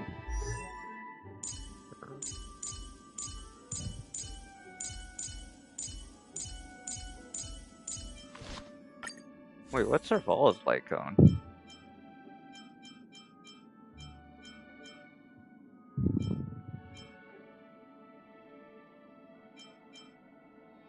Cause that destruction one down there is obviously Misha's.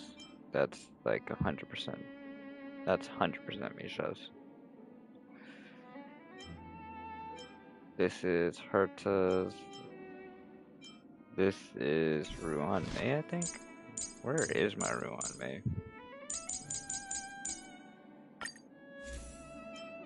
Oh, I guess it's not Ruan Mei's. Who the fuck's icon is that then?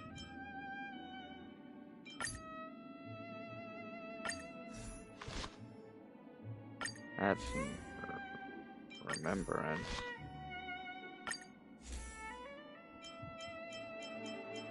That's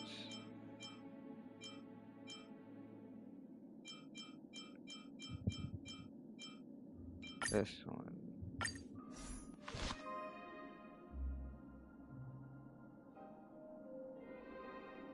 Whose icon is this?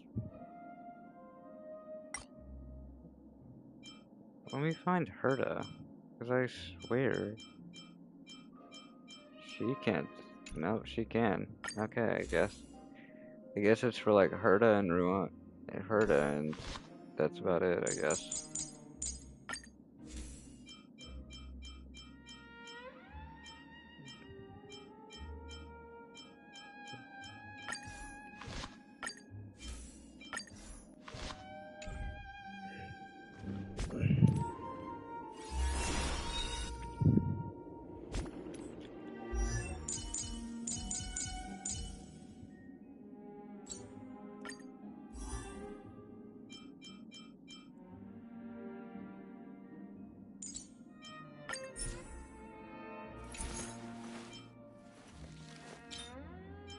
My childhood musings, huh? He doesn't even So have records for fucking.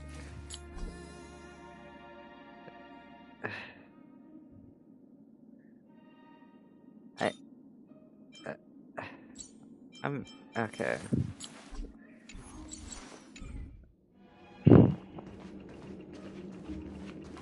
So you said fight him 3 times. Please wait! Handsome gentleman, beautiful miss. By the glorious light of beauty! I never thought I would see you again. Who are you again? I totally never met you. I literally haven't even done the quest. Solace to my scorched heart. So I've never met you before. A night of beauty?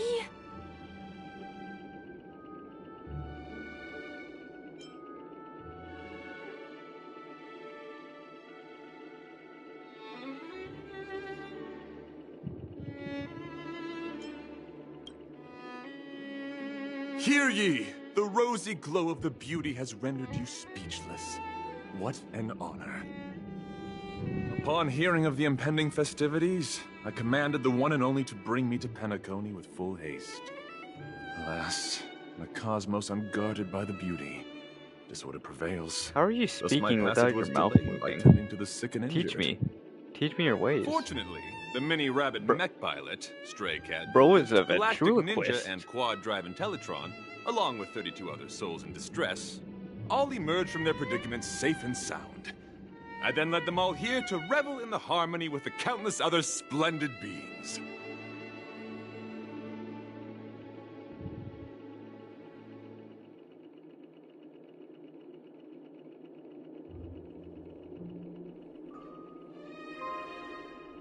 I do not deserve such praise.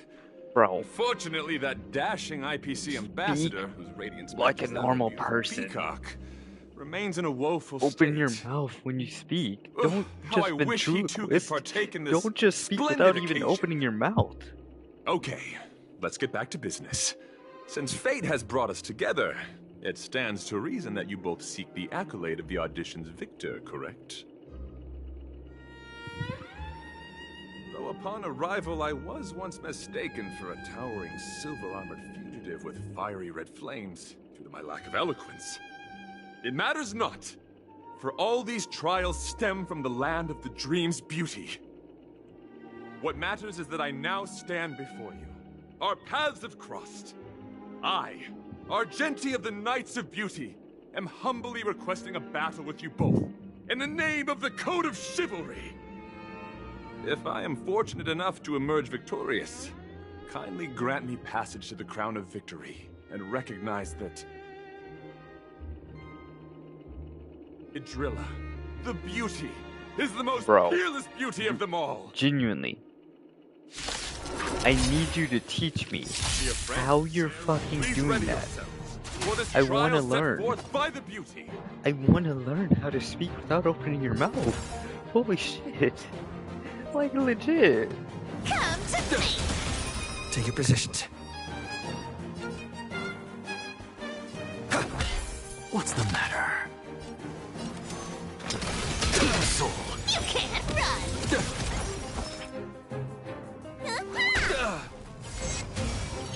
You're fighting a gentleman. Put forth all your might. Oh no. Not this shit. Not this shit again.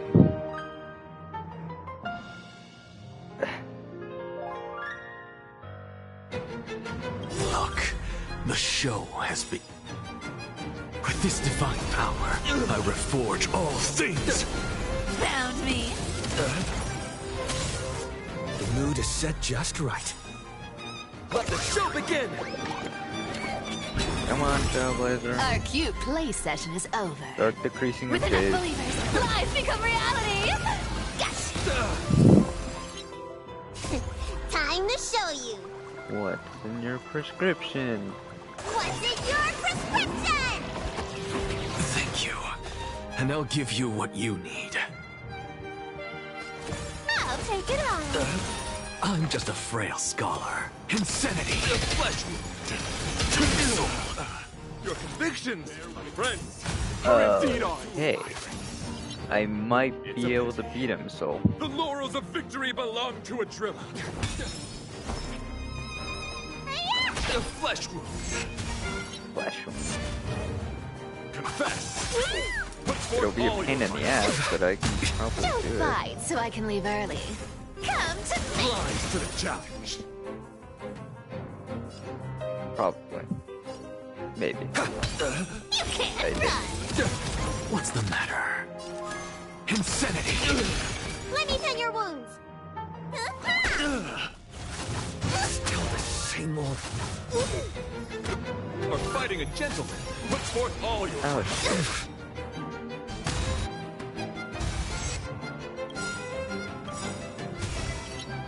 Look, the show has begun. With this divine power, I reforge all things. Our cute play session is over. And you take this. With enough believers, Every weakness lies in become play. reality. Yes.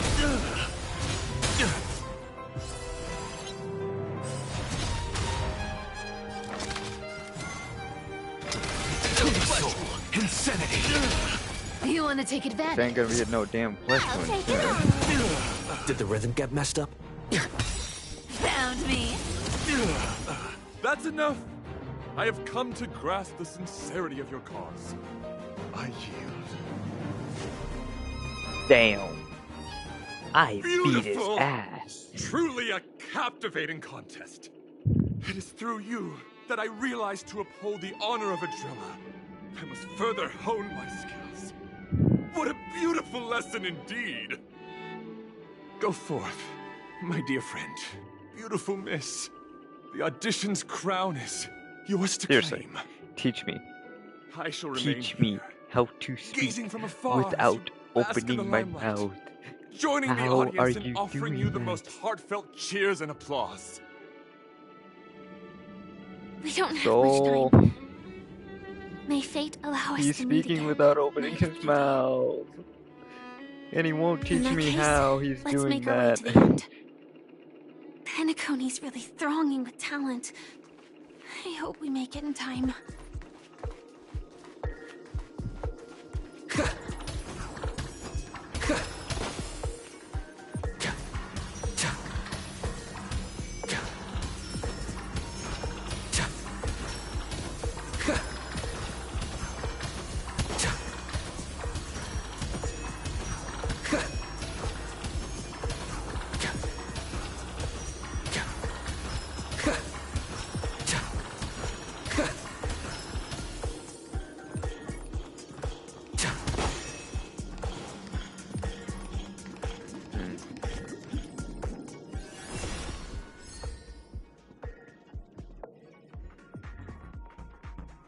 Will I be able to get Saber? Because I want Saber. Saber is definitely 100% the one I want. Also, what if I get, like... What if I get the like, what if I get to the amount of pulls before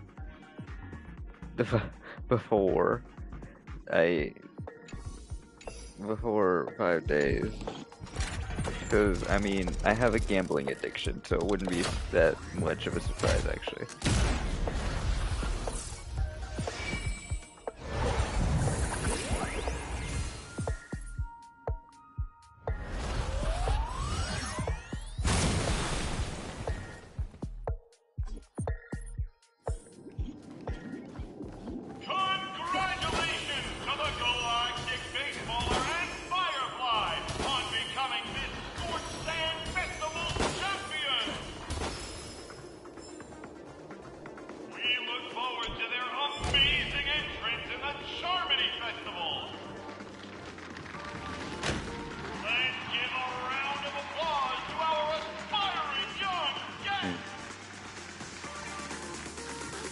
Let's get this truly started.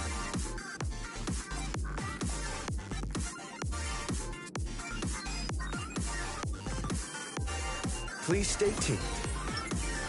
A little something for everyone. No, it's just questioning happening here. That's Congratulations to the both of you on becoming the festive superstars of this year's Charmony Festival before entering the Grand Theater. I, on behalf of the organizers, extend my sincere congratulations to you, wishing you joy under their radiance.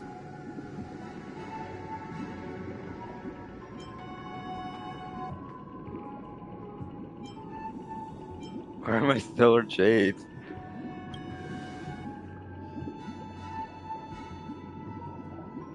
As previously promised, my sister, Mr. Yang, and I have met with the Dream Master.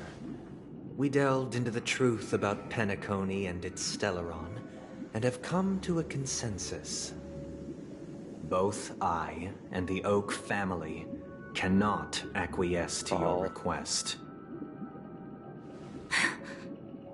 Just as expected.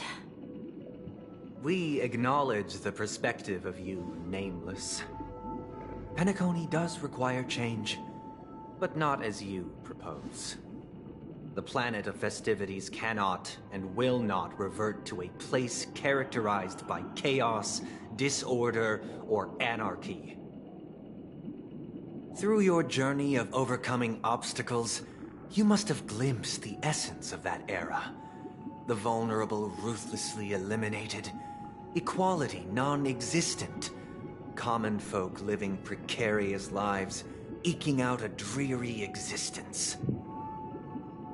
Ultimately, only heroes like yourselves manage to achieve success. But I would dare ask, if you did not possess the special status of having a Stellaron, and you were but an anonymous and frail member among the masses, which Penacony would you prefer?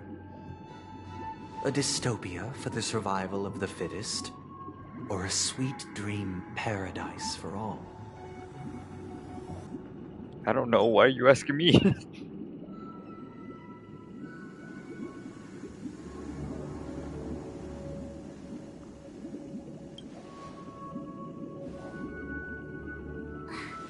That's not the point.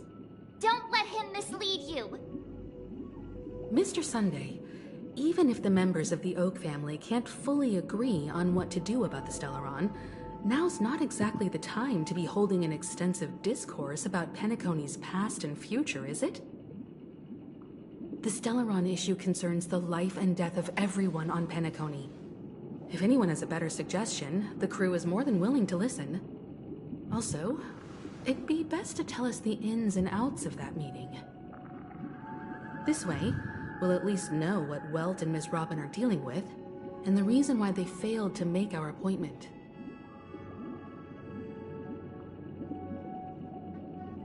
Ah, Navigator. That is precisely my intention. With all present, let's begin by discussing the details of that meeting. Let's talk about our tribulations and choices, our ideals and beliefs, and our final course of action. The only path to take.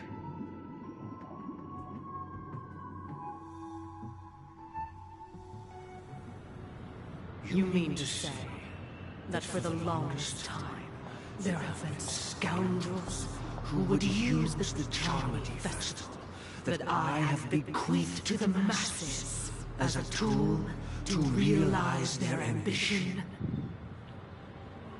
Indeed, Dream Master. Once the Charmony Festival begins, the Stellaron's powers, along with the song, will be broadcast across the entire planet of Penacony. And then everyone in their dreams will be unable to awaken.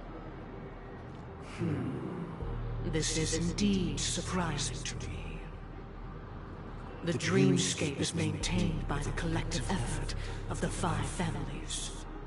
If someone were to use the Charmony Festival to recklessly disseminate the power of the Stellaron, this individual must hold a position of great authority. Do you have any suspects? I'd like to ask, did you really not know of the Stellaron's existence? I would have never thought that this Nameless would point the spear at me. Quite astonishing indeed. If I have offended, the Astral Express extends its sincere apologies. But the current circumstances are dire and leave no room for meticulous inquiry. We're doing this out of concern for the Dreamscape's safety. So, if you could, please alleviate our concerns. Dream Master, it's just to prove that the Charmony Festival has nothing to do with the Stellaron. If we're being overly cautious, I will return to the stage to offer tribute in song, just per the arrangement.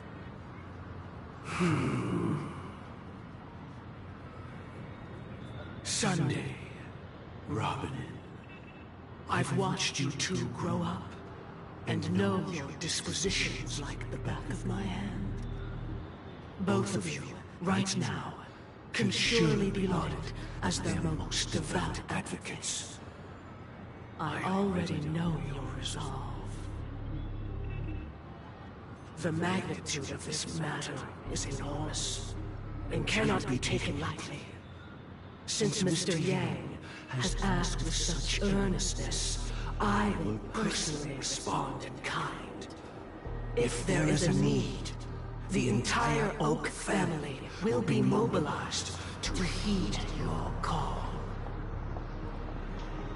Someday, might I ask you to beseech them to cast their light unto me, and question me in their stead, so that no lies may be concealed? I will do as you command. Robin, could I entrust you to be present as a witness, to document the truth, and to proclaim my innocence, so that all slander may be utterly dispelled? I will do as you command. May thy will be carried out on earth, just as it is in the heavens. Oh, triple-faced soul, please sear his tongue and palms with a hot iron, so that he will not be able to fabricate lies and make false vows. Let us begin. There is nothing else to prepare. Understood? Question. Have you devoted your life to your god, never worshipping other gods? Naturally. Do you love your god as you do yourself, always heeding their admonishments? Naturally. Have you strayed from the path expected by your god, betraying their name? Never. Have you ever been inordinate with your asks of your god? Coveting more than the foundation of the creation itself? Are you still awake, Bond? Then, a final question. Yes.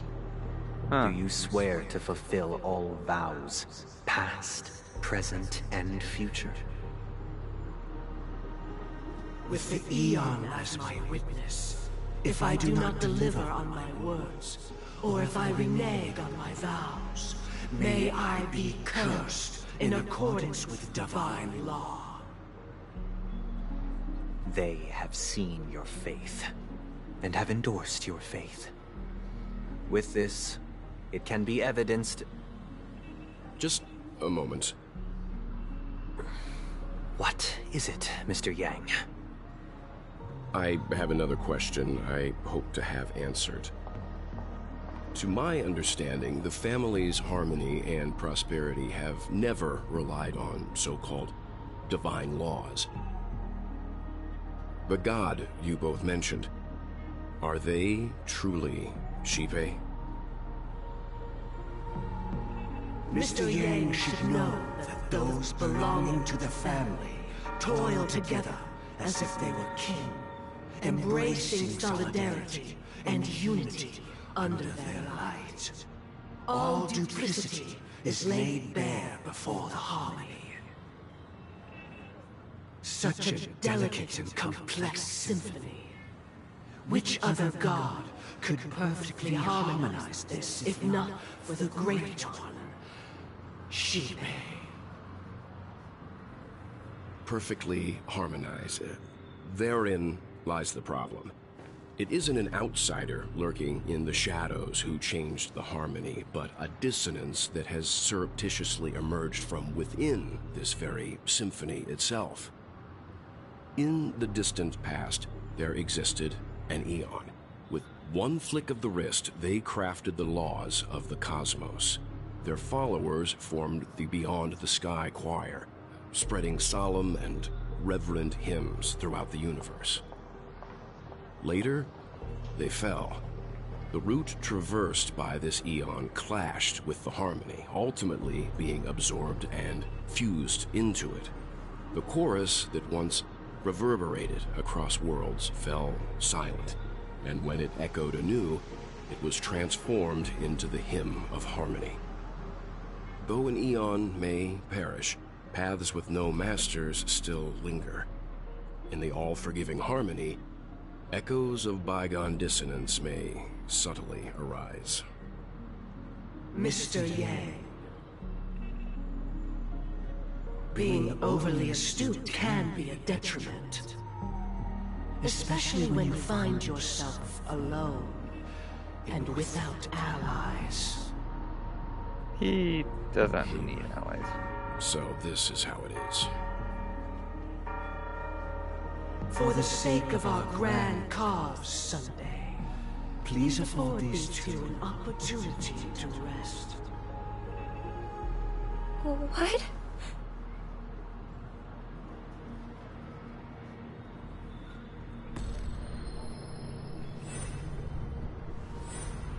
Is it gonna affect Sorry, Will? Robin. It's just you. I did not wish for you to know this. It's a pity that things have turned out this way. So, this is the true reason I can't sing? The shadow that envelops Penacony is actually... We were never children of the harmony. Our ideal paradise could not have been crafted by Xipe. True bliss can only be guaranteed by the one who transcends the many. Within the foundation of law, humanity establishes civilization, and through harmony, we obtain order. It's orange. Unbelievable. To think that there would be remnants of the Order on Penacony. What have you done with Mr. Yang and Miss Robin? Don't worry. I just gave them some time alone to ponder their fates. You should know that these actions make you an enemy of the Astral Express. Should we need to stand against the Nameless, it would only be myself and the Oak family involved.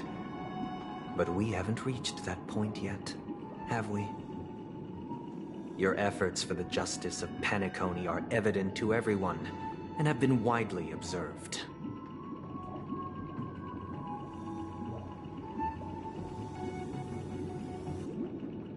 You want to talk in terms with us?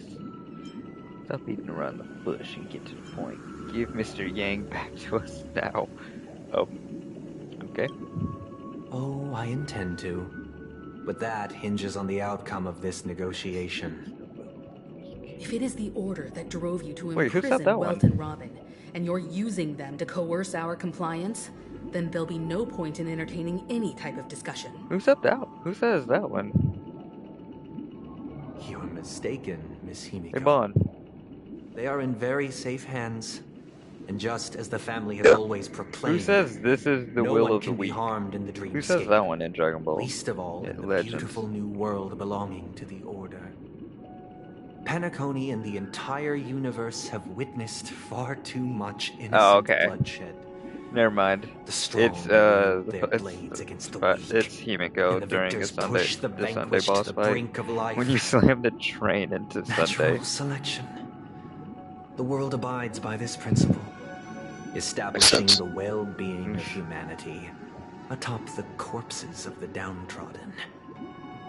Only we, or rather, I, possess the power to put an end to this farce. I'm gonna just ram the train and be like, decided to "Go, resurrect a Astral dead Express, Creases J." No one's ever done such a thing. If Miss Oh, God, I Himiko hate is myself. interested, let's draw back the veil and speak candidly. I've always firmly believed that people can understand one another through peaceful means. I'm willing to divulge the unembellished truth as to the intentions of the Order's Pathstriders, so that you will make better judgment for the Astral Express, for Penacony, and for this stretch of the universe. Words can hardly do justice to the beauty of that ideal. So, come with me, everyone. Let us retrace our steps and see once again where this road leads. Huh? Where'd he go? Welcome. This isn't any location in Penacony's dreamscape. It's my inner world. The reason the scenery before you remains unchanged is because your consciousness has drawn on similar concepts to fill in the gaps.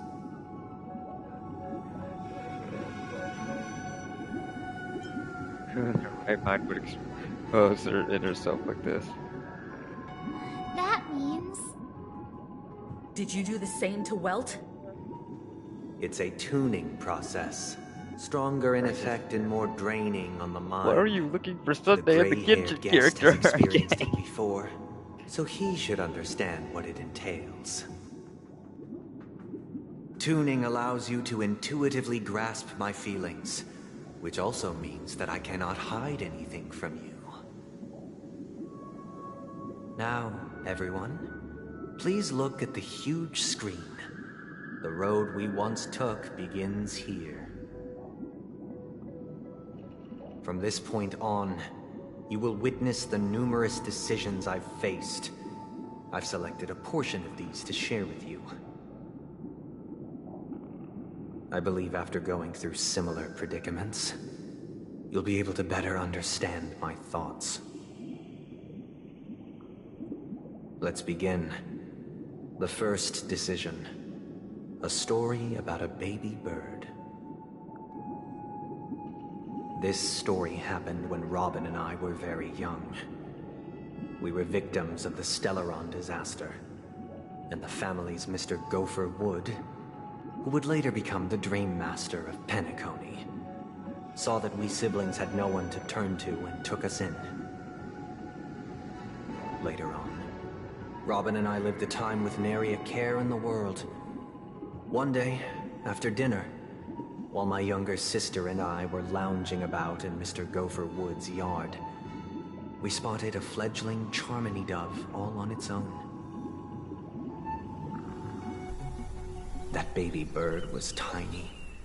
It didn't even have all of its feathers, and it couldn't sing. When we found it, it was already on its last breath, having fallen into a shrub, probably abandoned by its parents.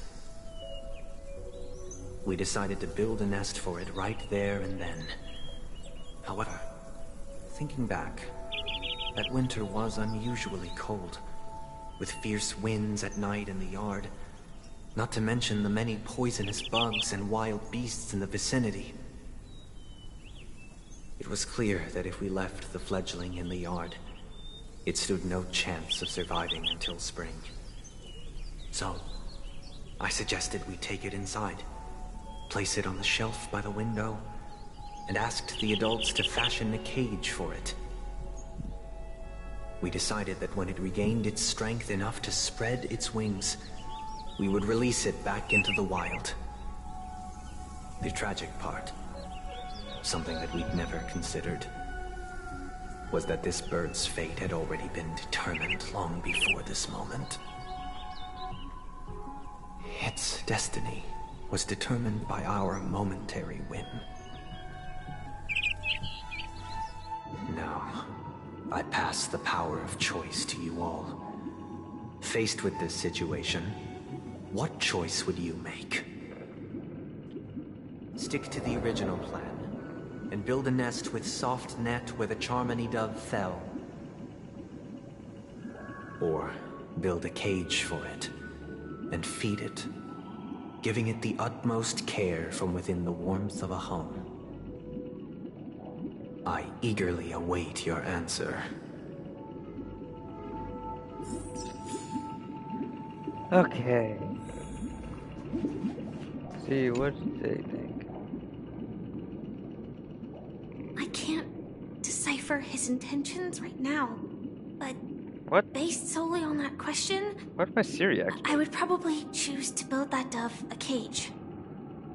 Even if I was gonna release it back into the sky, it'd have to be strong enough to fly first. There isn't? If I left it where I found it, I fear it'd never get the chance to fly ever again.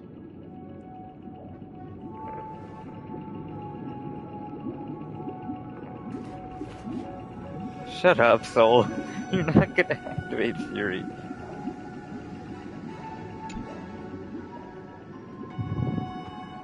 It looks like he really has no intention of imprisoning us.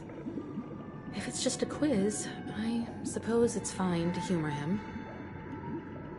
Back to the question. I would personally choose to build the little Charmony dove a cage. No special reason. I do think that a fledgling should have the right to fly into the sky. But if it can't even live to that point, then there's nothing to talk about to begin with.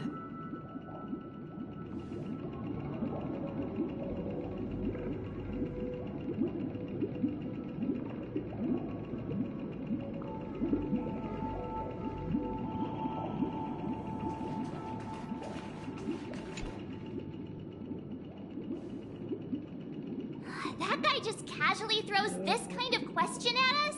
What exactly is his deal? But fine, I'll answer, I guess.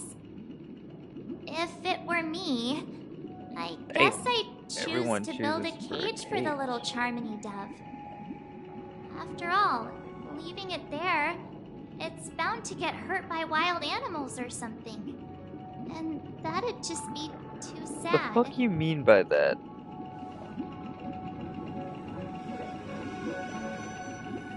Excuse me, Soul. What do you mean by that? I'm gonna need you to specify what you mean by that.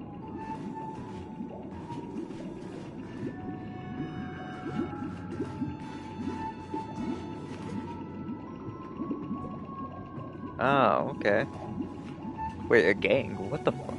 How did you get Nahida to join you in the fucking gang? What the fuck?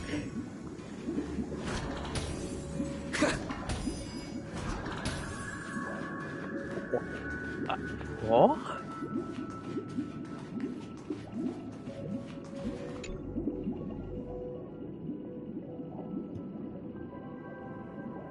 I'm happy to see that you made a choice similar to ours. If your mind is made up, let me reveal the outcome of this choice. How? We passionately nursed it back to health, preparing only the best food for it every day. We even preened its feathers. Later, on the day that Robin left Penacony, we opened the cage door and let it fly back into the sky.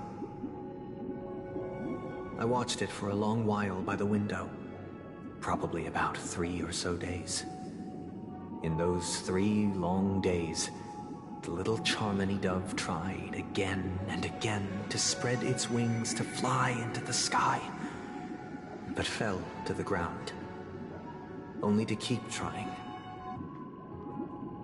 Finally, on the 137th attempt, it succeeded. But its attempt did not go perfectly.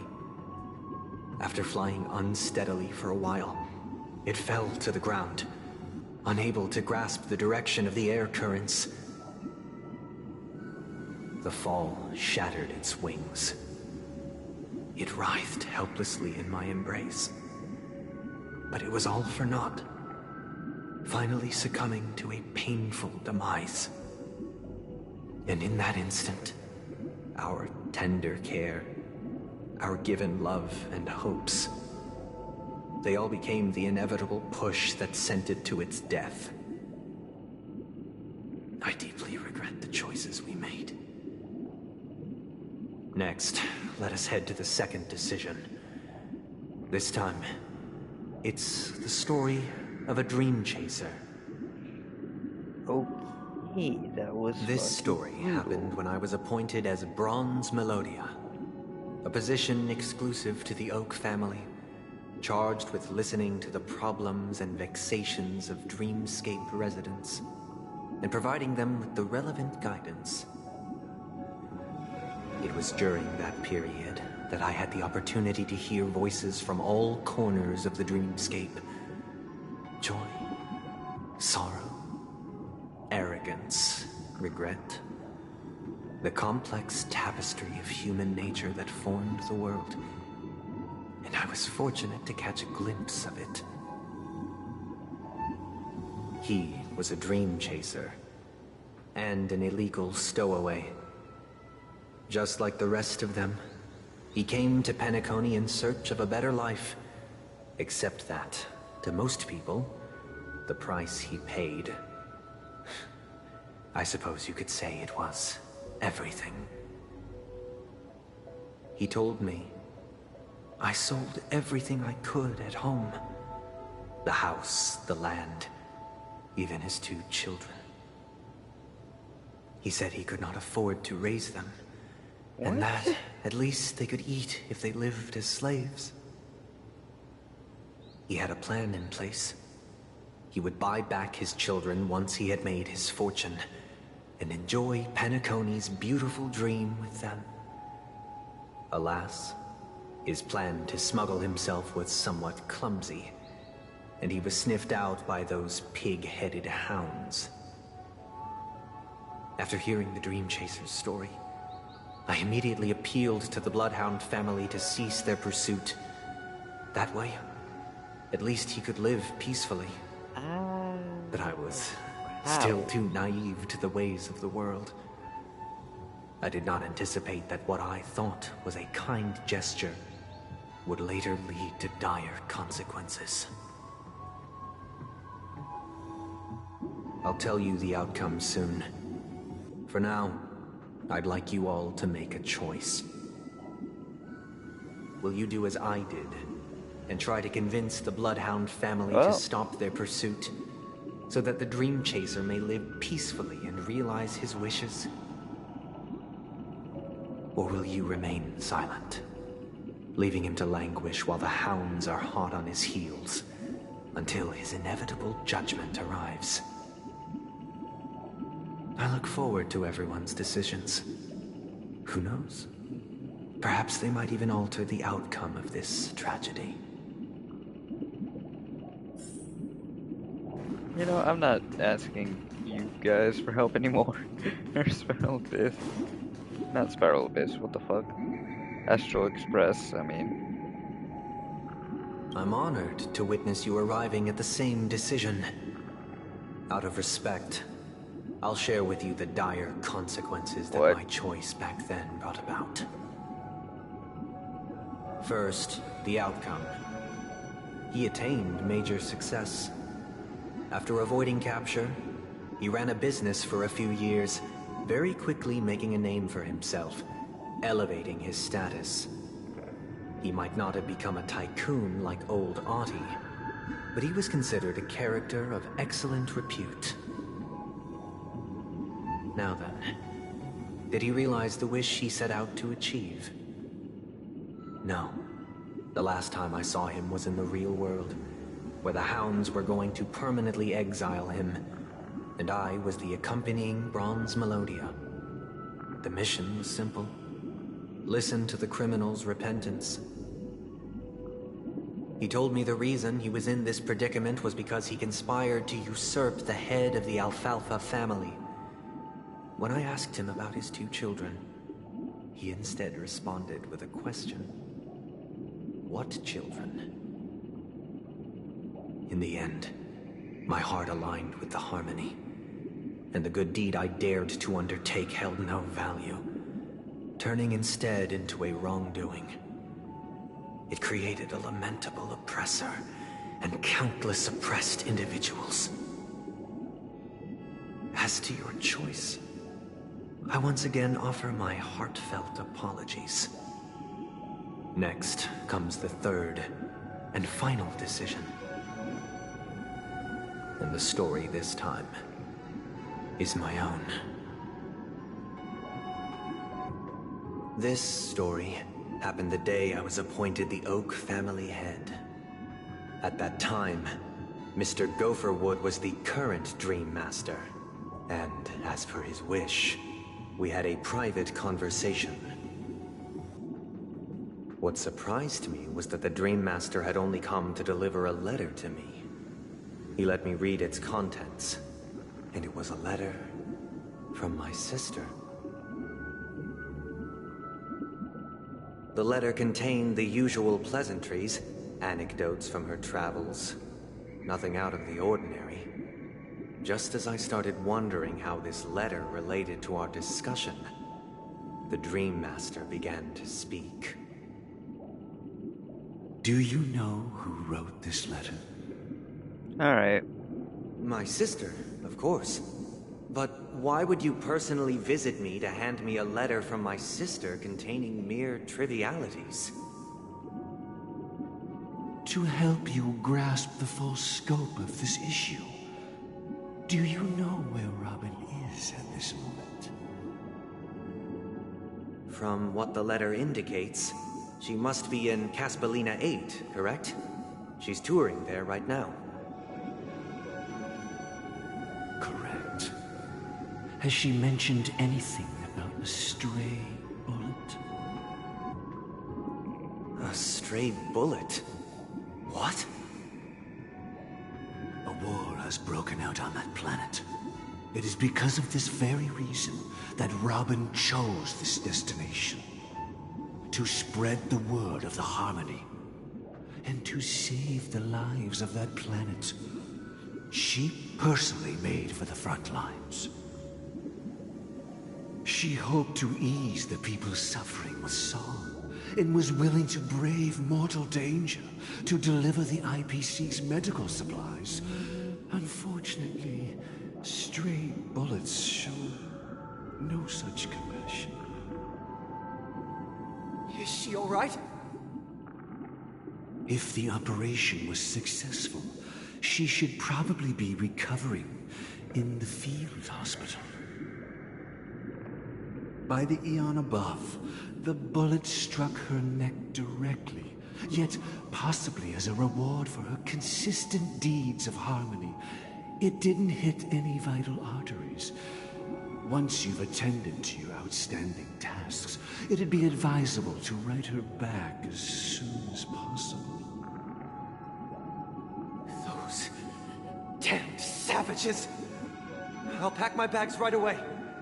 My gratitude for bringing this to my attention, Mr. Gopherwood. Now you understand why she always wears such elaborate neck ornaments, don't you? How could this happen? Miss Robin. It's all in the past, so please don't worry. I share this in the meager hope that you will understand the Harmony's limitations and predicament. As grandiose as the strong defending the weak sounds, many times, it is nothing more than wishful thinking. Likewise, I've prepared one last question, one last choice. But rest assured, this choice will not have any grave consequences. Because this is merely a figment of imagination, a nightmare that has haunted me through countless nights. If you ever had the opportunity to make a choice like I did, would you still support Robin's journey on the path of harmony?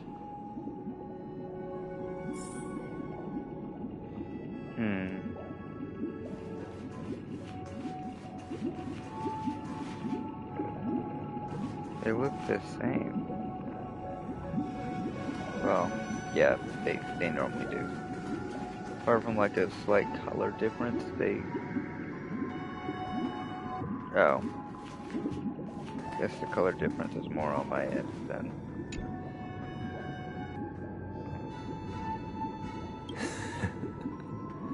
I see. I am now aware of everyone's stances. Raising these questions merely serves to illustrate one point. The plight of Penacony cannot be salvaged by the Harmony. The true foundation for a sweet dream paradise can only be established through the order where the strong govern the weak. I know the suffering of being tormented, the turmoil of losing your way, how sorrow and even despair set in when matters don't work out. All of this causes me unending pain, because this is not what happiness is at all. We must teach the weak how to live a happy life. And this life isn't some noble propriety that the upper crust preaches, but in definitive terms, a way of survival that belongs to everyone.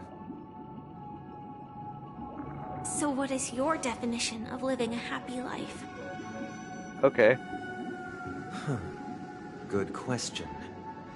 I didn't Human know guys could consciousness be is on their periods, fundamentally an apparently. illusion, a cage known as self-worth. People lured in by this illusion make mistakes, yet still ask that external influences bear the burden. When one mistake after the next permeates the masses, they become impossible to trace. Thus, the amassing of these individual cages culminate to form a prison, a place dictated only by the rule of survival of the fittest. Nature is always accompanied by predation and sacrifice. Its antithesis is known as order. That is what I want to do. Unite people's happiness under the banner of order. They won't need to make bitter choices any longer, nor face the weaknesses of humanity. They can cast aside their primal instincts to build a haven for mankind. Simply describing thoughts is far too abstract, so allow me to provide a simple example. As you all may know, there are societal norms like weekends and long weekends that exist on some worlds. During these hard-earned rest days, people are given the chance to extricate themselves from the stresses of everyday life, allowing a certain tranquility to return to their souls. And it is only on these days that people do not have to adhere to the law where the strong prey on the weak. They can live out their lives happily during these brief intermissions. It's just a pity that 2 or 3 days are still too fleeting compared to the span of a lifetime. From where I stand, society's ideal system should be 7 rest days. Following Sunday, there should ensue a second, a third, and indeed an infinite procession of Sundays. Oh god. This should be the face of the new world. Idyllic, eternal, peaceful days. And thus, every person can return to their base selves in this utopia. Some gaze in reverence at the stars, pouring their whole beings into calculating the distance between us and the isolated world of Pagana. Meanwhile, some seek refuge in quiet corners, holding one another, unencumbered by the chains of unwelcome obligations. There would be no need to bear the hardships of reality. Only in this way can humanity face the inevitable end with the purest of spirit, living a life of dignity. This is what it is to live in bliss. Miss Firefly, you who are stricken with entropy loss syndrome, you of all would surely understand this.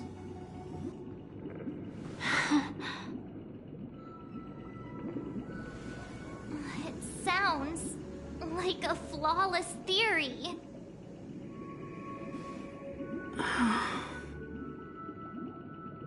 But what is the price to attain all this? The cost is minute, merely a personal and eternal sacrifice. If this paradise is to be maintained for everyone, someone must remain trapped in solitary awakening until the end of the cosmos. Awakening. Which means that this so-called paradise is still a dream. Stepping into this paradise means forsaking reality, correct? It is not forsaking, but transcending. Flesh, blood, sorrow, weakness. If the physical is the root of spiritual suffering, it is only logical that we defeat it. But in this supposed bliss, people won't have defeated their demons. The chance to overcome their tribulations would be forever lost to them. In other words, it is an escape. That's another way of understanding it. But there is no shame in escape. On the contrary, the seeds of escape exist in everyone's hearts. Don't you agree, Miss Firefly? And as for why life slumbers, it is because we are afraid to awaken from our dreams. But this is not in conflict with the grand plan. Only in acknowledging this can we truly understand the frailty of human nature, and from there, show compassion and protection.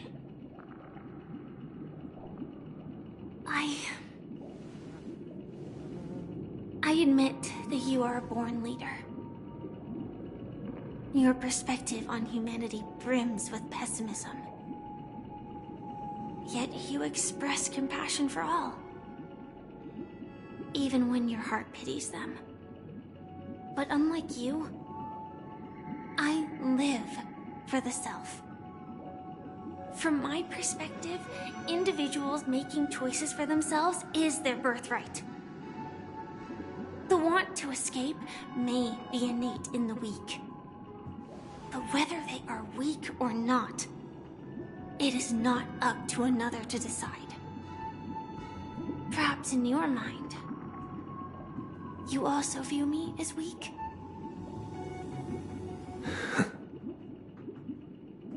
Because I don't think so.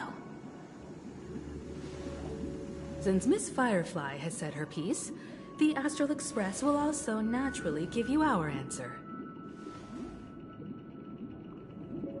We'll leave it to you. Just as Mr. McHale instructed before. Tell him our choice.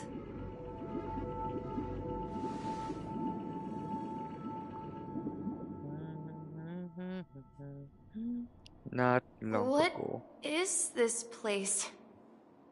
Does this place ring any bells, Misha? I don't know, but I feel a sense of deja vu. What is this place? It's the realm within a dream bubble. This was left to the Astral Express by a nameless, but weirdly, when we entered it, it was completely empty. Dr. Edward from the Dreamscape sales store told me that dreams are formed from memories, and a dream bubble can't take shape if its core is empty. So I thought you might be able to help us in unraveling this mystery, Misha. As a hotel doorman, you know Penacony best among us. I don't know much about dream bubbles, but if you want to figure out what this mansion is, I'll do my best. I'm counting on you then. Himeko, I still don't get it. Why were you so sure that Misha had a connection with this dream bubble? I wasn't sure. It was just a hunch. But since Misha feels familiar with this place, my hunch might be correct.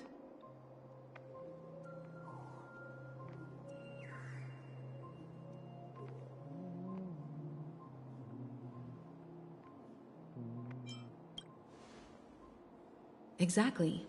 This is where you and Firefly encountered death, which we now know as dormancy. Considering its connection to Dreamflux Reef, it's not surprising it appeared here. The question now is, who brought you here? Based on the clues we have so far, it's unlikely to be that masked fool. So identifying them is crucial to us. We're drawing closer to the truth once more. Let's give Misha some time, as I believe he'll unveil the secret of this dream bubble.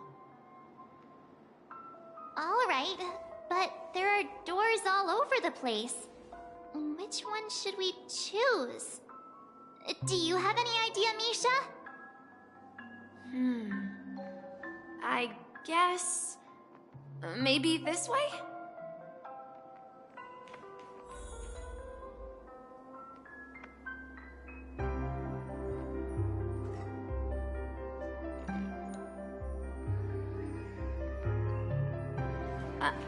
I'm not entirely sure, but let's give it a try.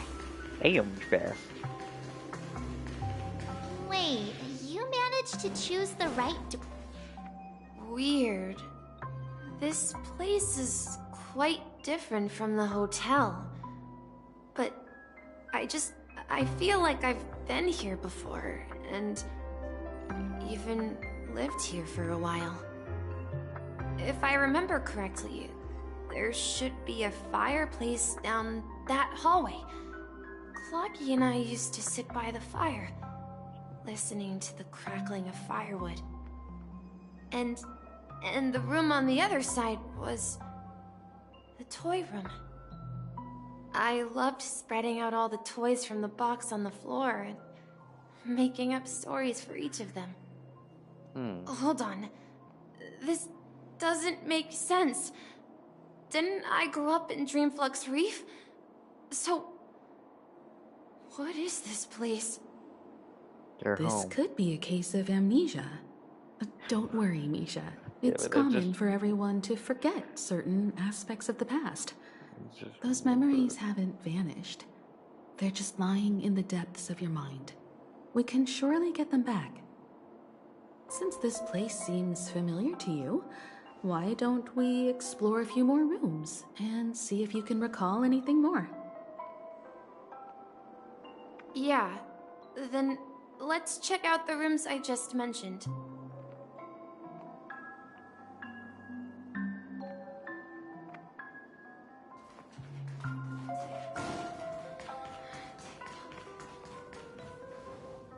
Mikhail, that's the name.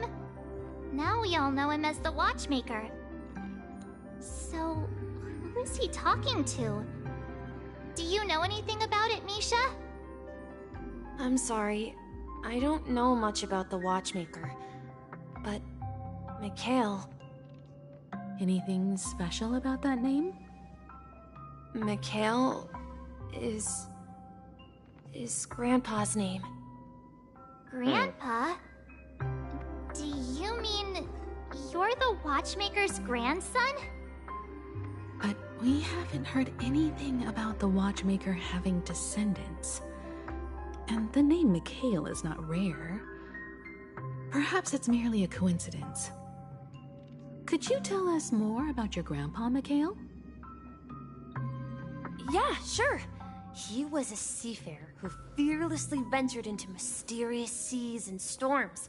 He was always on the sea and had lots of friends who accompanied him on his travels. He didn't want me to call him Grandpa because that would make him sound old. He believed he was still young. The name Mikhail was given to him by his parents, Mihaly and Elise, both renowned seafarers. Every time he came back, he'd share his logbook with me and tell me about his adventures at sea. I want to become a great adventurer, just like him. It appears that the seafarer has nothing to do with the Watchmaker. So, perhaps it's just a coincidence? So, where is your grandpa now? He went off on a new journey, and it's been quite a while since I last saw him. So, where has Clocky gone? Did he leave to protect Dreamville?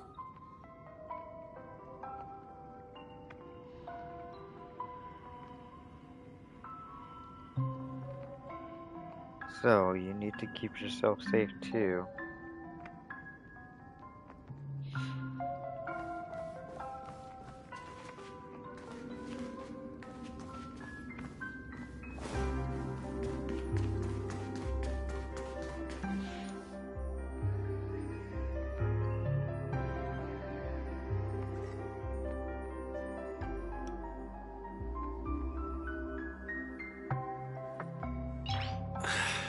Boy.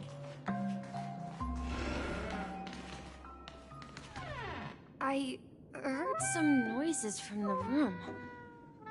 Origami Bird? That's a friend of mine. You and Origami Bird are friends? Yeah. It's a member of the Compass crew, just like Clocky and Miss Mirror.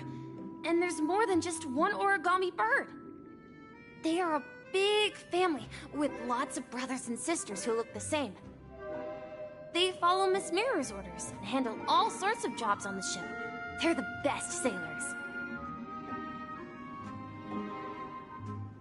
Sailors? Can Origami Birds be sailors? Could you tell us more about the compass, Misha? The Compass is a ship bound for the New World. Clocky and his partners travel through layers of fog to the depths of the sea. Whenever there is danger, Clocky will use a compass and guide the ship in the right direction. That's a great story. But in the Penacony cartoon, Clocky and his partners have always lived in Dreamville and never ventured out, right? Huh? Oh, that does seem to be the case. Weird. I clearly remember... Clocky arrived in the New World in the end. Perhaps Clocky has a hidden past. I think... I hear the sound of water. You once mentioned there's a magnificent fountain up ahead.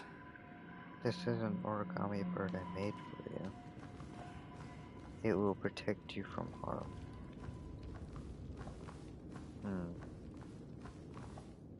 Protecting Dreamville. Just like they did with Clocky.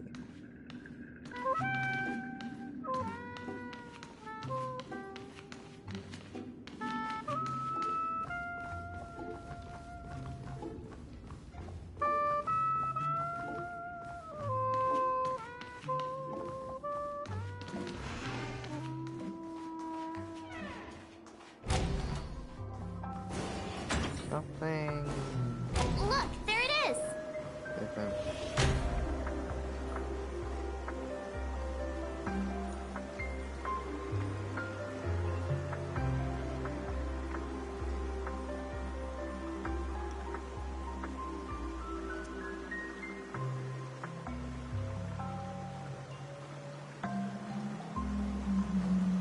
The water resembles a precious jewel, embedded in the dreams of all seafarers. Every time I gaze at the shimmering lights beneath the waves, it feels as though I'm back in this place, standing by your side. Have you recalled anything, Misha? Yeah, I saw these sentences in Grandpa's logbook. He used to say that despite the perils of the sea, whenever he stood on the deck in the afternoon, overlooking the sparkling waves, he would think of this fountain in front of his house. He often said that those moments felt like returning to his family's side, and the difficulties at sea didn't seem quite as challenging. You know, I quite understand such sentiments.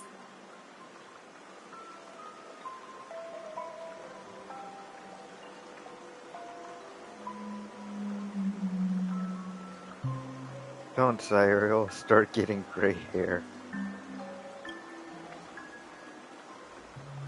Hey, don't tease! I was just being a bit sentimental. Perhaps every adventurer far from home carries a fountain within their soul. Even though the other side of the sea remains shrouded in the unknown, the fountain in front of his house serves as a compass, leading him back to his cherished ones. Yeah, while Grandpa was at home, we would stand by the fountain and place the compass, a toy boat that I made, into the pool. Back then, I would ask him when I could go on adventures like him, and he would always laugh and say I was still too young. It seems this Mikhail is truly a seafarer and has nothing to do with the watchmaker. Yeah.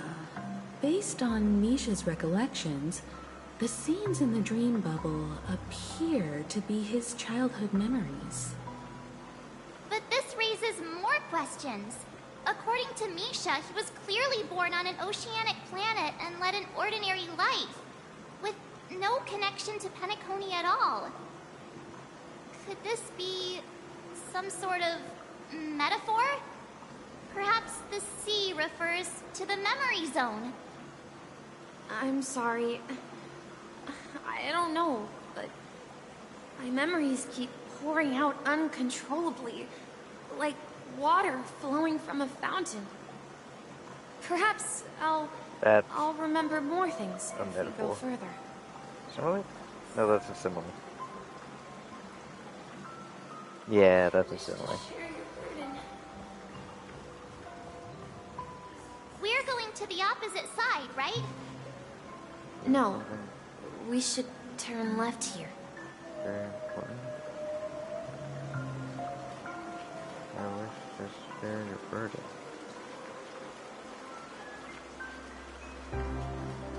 Huh? Something feels different about this place. This is it. I remember this corridor. I want to go too. Up ahead is Grandpa's study. It was in that room that I saw him the last time. Will you come back?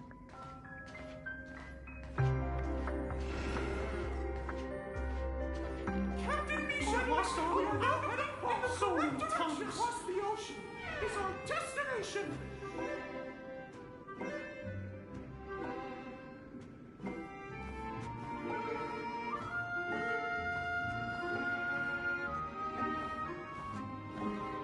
The atmosphere in this room feels totally different. Misha! You finally come! Clocky, you're here! Yeah. This is the room where we first met each other. Are those books on the bookshelf logbooks left behind by that seafarer? Yeah.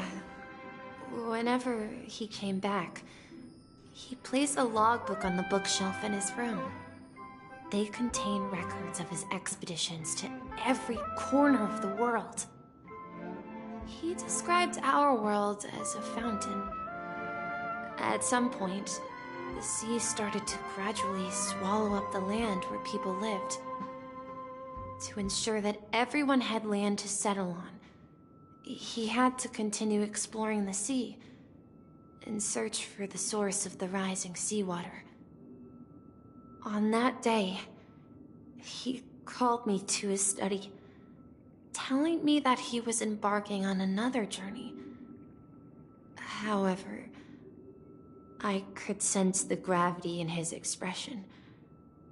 It was the same look I had seen on my father's face before his final voyage. I asked him if I could go with him, but he said that my adventure lay elsewhere and told me to stay home and patiently await a certain sound at the door. What sound?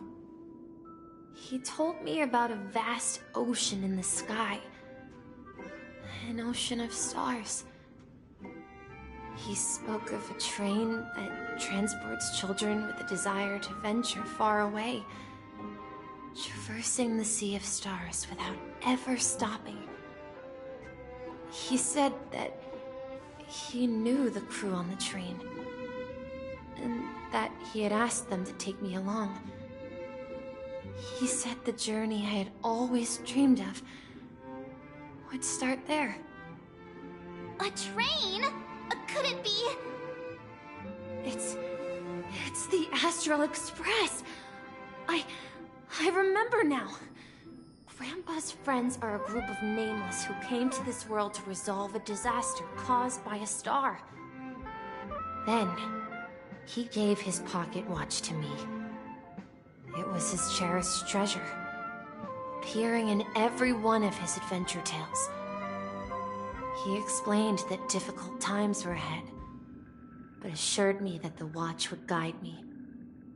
He said, as long as I kept moving forward, I'd eventually reach my desired destination. And then, it was as if I heard the distant sound of a train whistle, echoing throughout the room. Exactly, Misha! And then we followed that whistle, didn't we? Yeah. I think I can still find the way we took back then.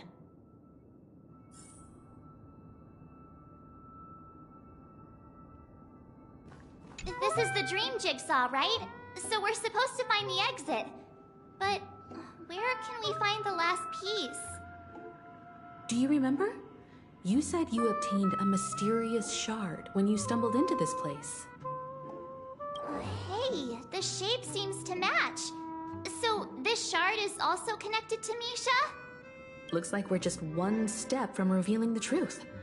Let's get to the other side and investigate.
No match for me.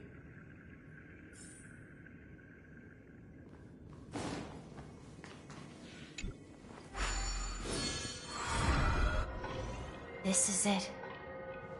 This is my room of clocks. While I spent my time waiting for Grandpa to return from his voyage, Walter gave me this workshop, and it became my secret base. Here, I learned how to repair clockwork and gears, out of my fondness of precision mechanics. In my dreams, I was the captain of the compass, embarking on adventures with my companions, Clocky and Miss Mirror, in search of the new world. I was born and raised here. So, this building in the dream bubble is your childhood home? Yes, but not exactly. To be more precise, this dream bubble itself is my home.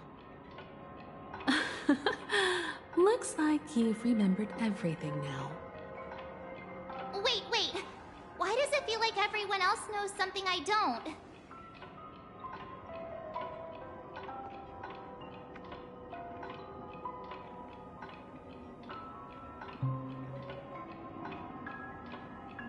Too bad I don't know either.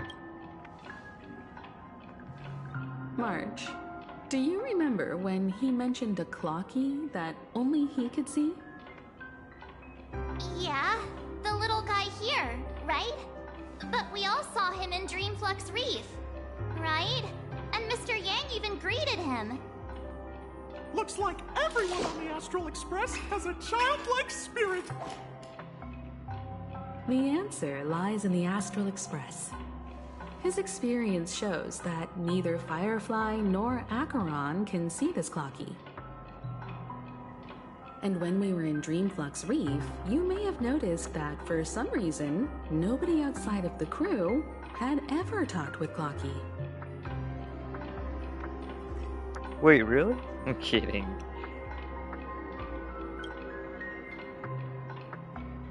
A mimetic life that can only be seen by a select few. It's just like a hidden message left by someone for the nameless. Oh my gosh. But Misha can see Clocky too, right? They even grew up together. But Misha hasn't started the way of the Trailblaze yet. That's the key to the mystery, March. Now take a moment to recall. Have you ever seen anyone outside of the crew interact with Misha? Wait. No way! That's the answer, March 7th. This dream bubble is the place where I was born. And I'm a dweller in this dream. Just like a memory zone meme. I should have stayed here and waited for you. But when reality and memories merged, I unconsciously pushed open that door and left the bubble with Clocky. So it's not that the Watchmaker's dream bubble is empty, but rather the stuff inside ran away? Yep. And the whistle you heard was the sound of the Express arriving at Penacony? That's one way to see it, but I believe there's a longer story behind all this. It's best for Misha himself to explain all the details. How about we start with your name? Now, should we call you Misha, or...? Thank you all for helping me rediscover my true self. Now, please allow me to reintroduce myself. I was born on Lushaka, in the Presmere system, adopted by seafarers Mikhail and Char. They gave me a treasure, a name that carried their hopes. Mikhail Char Legwork, or simply, Misha. If you prefer, you can call me by a more familiar name, the Watchmaker. So, you're the Watchmaker himself? Yep. Unfortunately, That legendary figure is no more. I am only a reflection of his life. As for the child who has been with you, he's the innocent protagonist of Misha's childhood dream. A friend of Clocky, a young apprentice, and a future mechanic on the Express. And this also marks the beginning of his journey, devoted to the Trailblaze. At the end of the journey, I left this little flame, which I so cherished, in my deepest dreams, hoping to pass it on to the nameless of future generations. However, he somehow left the dream bubble and forgot all about his task. I apologize for all the confusion this caused. Because he was born with a desire to trailblaze, wasn't he? I don't think Misha has forgotten his role as a guide. He remembered it, and that's why he mistakenly appeared as a hotel doorman in his dream from the very beginning. The one who brought our unconscious friend here must have been Misha. If that's the case, we encountered the Watchmaker's legacy from the beginning, didn't we? Something ain't adding up. Well, I have a sarcastic friend who says I always take big detours and end up back where I started. Perhaps that's what every nameless has to go through. But in the end, you found me. I'm sure you're all wondering what my legacy is. I believe my hound has mentioned the Stellaron and my wealth. If I may apologize, the Stellaron part is real. As for my wealth, however, it's nothing more than a baseless rumor. I left my homeland as a child and embarked on the journey of Trailblaze. I traveled to various planets until finally reaching Asdana, where my friends and I built the original Penacony and fought for its future ever since. I've been moving forward all my life, doing what I could to overcome the obstacles in my path. But ultimately, my journey reached its end, and I left behind no possessions worth entrusting. So, if you ask what's left within this worn-out train engine that can be called a legacy, I suppose it's the things that are still burning in the engine's furnace. Now that you're well aware of the current situation of Penacony, I certainly hope that you'll help me get this world back on track. But I'll leave that decision to you, for the path of Trailblaze is never paved by others. All I have for you is a story and 2 gifts. I want to give you my pocket watch. It has accompanied me throughout my long journey, guiding that naive child forward, and has been blessed with the presence of so many great people up to this day. And my hat, too. The one who navigated for me placed it on my head and planted a fanciful thought in my mind. The trailblazing expedition will never end. Now, it's time for you to make your choice. Once you've made up your mind, open that door and enter the long dream of an old man. I'll be waiting for you at the end of this corridor of time. All right, everyone. Let's make a decision. Although I don't think anyone will have any objections.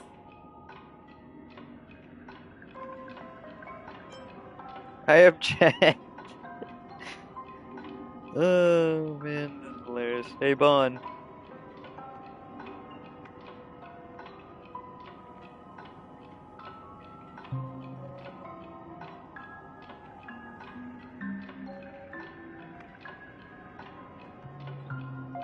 Bon.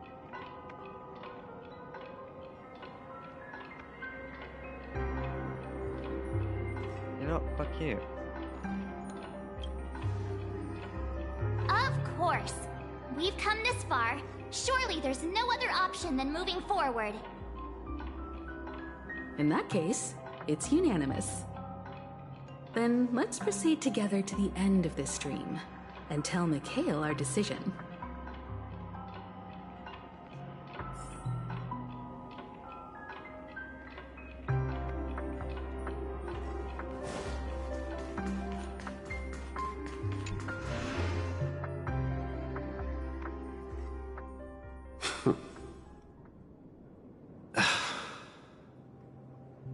Mikhail, where are you going?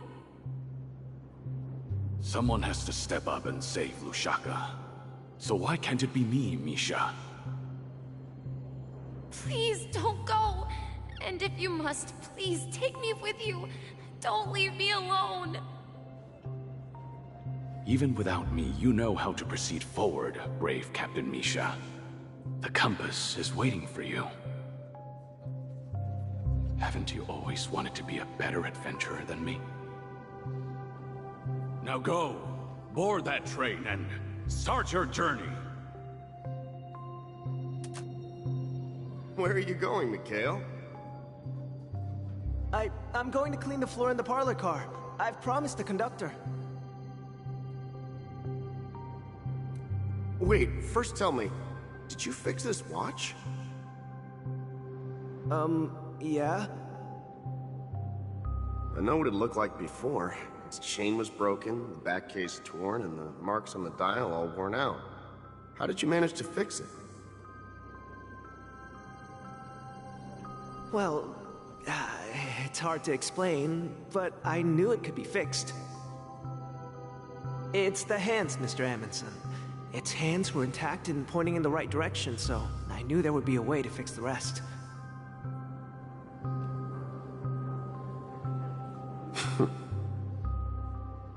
I see. You'll work with me from now on. Haven't you always wanted to tinker with this train? You're its mechanic now. As for the conductor, I'll do the talking. But I only know how to fix watches. Don't worry. You've got what it takes. I'll teach you what you need to know. Where are you going, legwork? It's time to head to our next stop.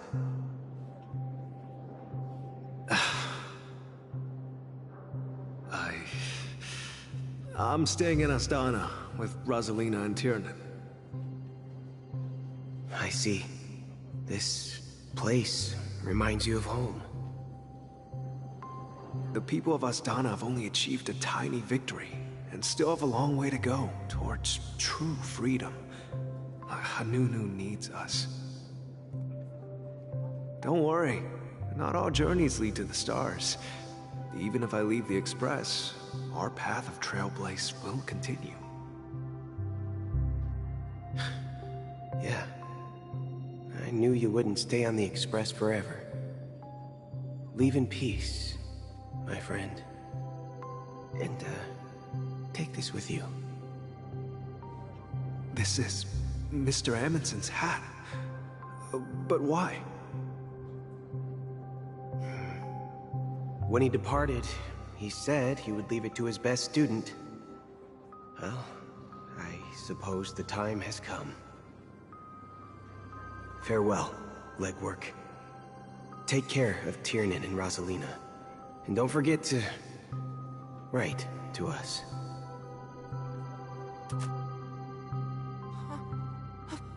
Where are you going, Watchmaker? Don't worry, Micah. Just going on a little trip. Someone has to be at the forefront of the interstellar frontier, and I'm the only former Nameless in Penacony. So why can't it be me? because you're all we have. Have you forgotten about Tiernan? The cosmos is way more dangerous now. What will happen to Penacony if we lose you too? But what will happen to Penacony if we don't find a way out? Ah, Tiernan. How could I ever forget him? I've spent countless sleepless nights asking myself why I didn't go with him back then. We Nameless won't stop. Don't worry, Micah. It's just a matter of getting back to my old profession. Just wait for me to come back. But if, and it's a big if I don't come back in one piece, then you'll become the next watchmaker. Where are you going, old man? Oh, you're here. Answer my question. What are you up to? Relax, Gallagher. I just came up with a great idea. Wanna hear it? Oh, come on. Aren't all your ideas just ways to get yourself killed? I may be blunt here, but you're the last remaining hero in Penacony. If you die too, the secret of the Stellaron will go to the grave with you. Yes, I'm afraid there's no way out in Penacony, so I'll have to consider alternatives beyond Asdana. We'll organize a festival using the Watchmaker's legacy as a facade, and send invitations to the entire cosmos to gather people here. So, a desperate struggle against the family? Desperate? Don't we have you here, my friend? This task is challenging, but what hasn't been challenging for us along the way? Well, whatever you do, remember, make sure to send an invitation to the Astral Express. Misha! Where are you going? Oh, it's you, Clocky.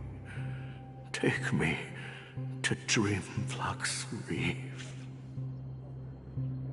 Last night, I had a long dream about the day we met. I want to write down that dream. Write it down? Why? Oh, so I won't forget it. Do you remember how you got your name, Clocky? Of course! You told me that when you were a kid, you lived in a room full of clocks. Those wall clocks and pocket watches grew up with you and were your best friends. Yes, but what I didn't mention was there's a funny misunderstanding behind it. I was a kid, and there was always a special pocket watch in my memories. It was with my grandpa, guiding him on his sea voyages and leading the way in his every adventure story. I wanted to have a pocket watch like that too. And that's when you appeared in my dreams. Yeah. Every night, we boarded the compass and set sail together. But you know what? It wasn't until the day my grandpa gave it to me that I realized it wasn't a pocket watch at all. It was a compass. So, your name should have been Compassy. And the Watchmaker is just a nameless.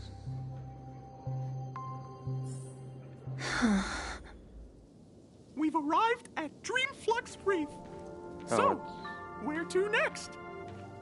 You know, Clocky, I don't think I'll be going anywhere else.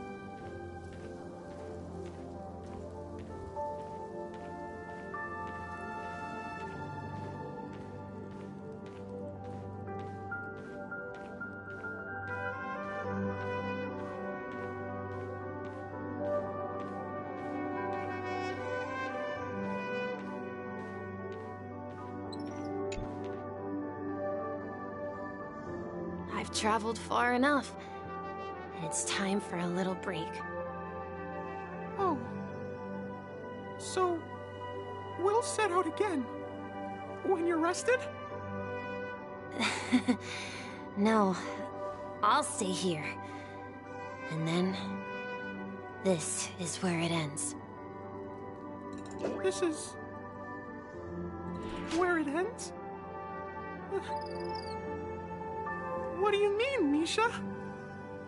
You told me that the trailblazing expedition would never end. Yeah, that's what I said. So now, it's up to you to decide your next destination. My next destination? What's that supposed to be? I've been following you. Misha? You're acting weird today. If you're feeling down, we can just do what we usually do. With the clockwork. No, I'm not feeling down. As for clockwork, yeah, it resolves all problems in this dream. Hello. So, do you know what clockwork actually is? I'm not quite sure. Well, everyone gets lost at times. They may hesitate and doubt which way to go. That happens in this dreamscape and Just beyond. make a new account and then go back to Don't worry. Pinocchio. Everyone goes through moments of uncertainty and hesitation. Eventually, they gather the courage to make bold decisions. Whether it's calming, happy, angry, or sad, all they need is a little nudge to take that step toward where they truly belong. I'm leaving that little nudge with you, and I hope you'll share it with others. Such is the essence of clockwork, the will of the Trailblaze. And Clocky's hands spin around non-stop, indicating confusion, frustration, and weakness. But ultimately, people still need to move forward. Just like your hands, always pointing ahead. This is where my journey ends. From now on, it is your path to walk. Trailblazing means taking paths your predecessors forswore, and venturing even further. The Penacony Damn, and the that Chaos loud. Dreams Okay. Didn't think it does would be not that belong to order. Well, for real, I have Harmony Trailblazer right now. I can't believe that Eon would cast a glance at Penacony at a time like this. Is it because of the resonance from the legacy of the Trailblaze?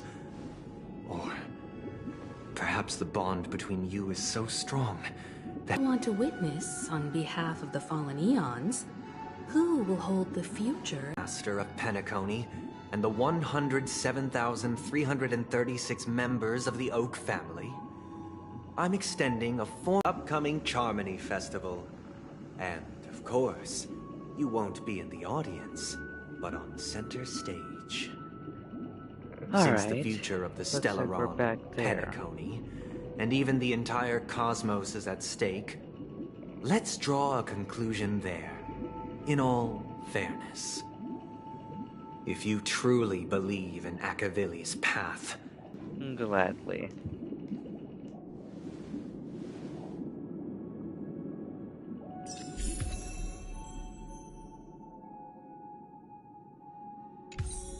I already tread harmony though, that's the thing.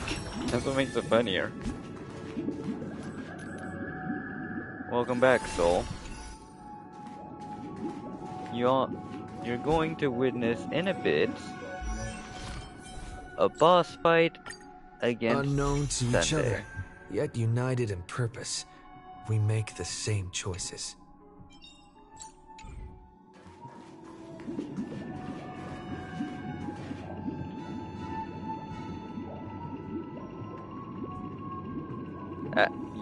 It works. This team works.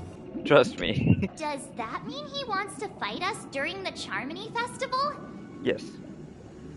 I'm afraid so. This is weird. Aren't Arc villains usually plotting some dirty conspiracy in the end? Yep. But he actually said something like, "In all fairness." Could it be that he's underestimating us? Yeah. He totally is. In my opinion, Sunday is deeply committed to his own philosophy and genuinely wants to prove that the Order is right.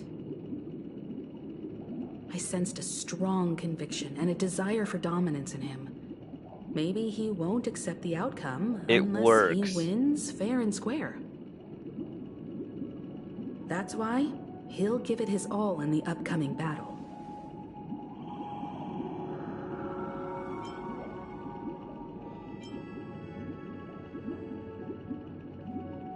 So hard with my swag.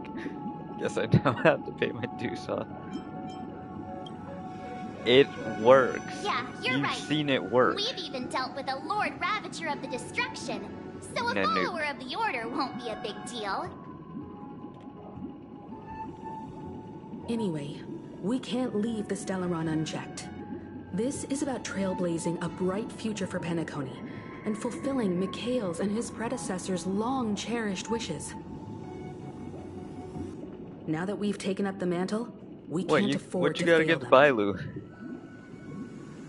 However, the same applies to the Order. Their plan didn't materialize overnight, and they have the profound collective consciousness of the planet of festivities behind them. A desire to dream, to slumber and escape reality. Why are you hating All on those hidden Bailu? Why do you emotions both have hate given on birth Bailu? to What the the sweet fuck? dream of the Order. They've harnessed the will of an entire planet to create an Eon. I just got This confrontation is China. far more complicated than a simple power struggle. To secure Penacony's future, I just got fighting on him. the stage alone is not enough. Finon, I just got Finon. Are you not coming with us? I believe Firefly is trying to say that she's heading off to another battle.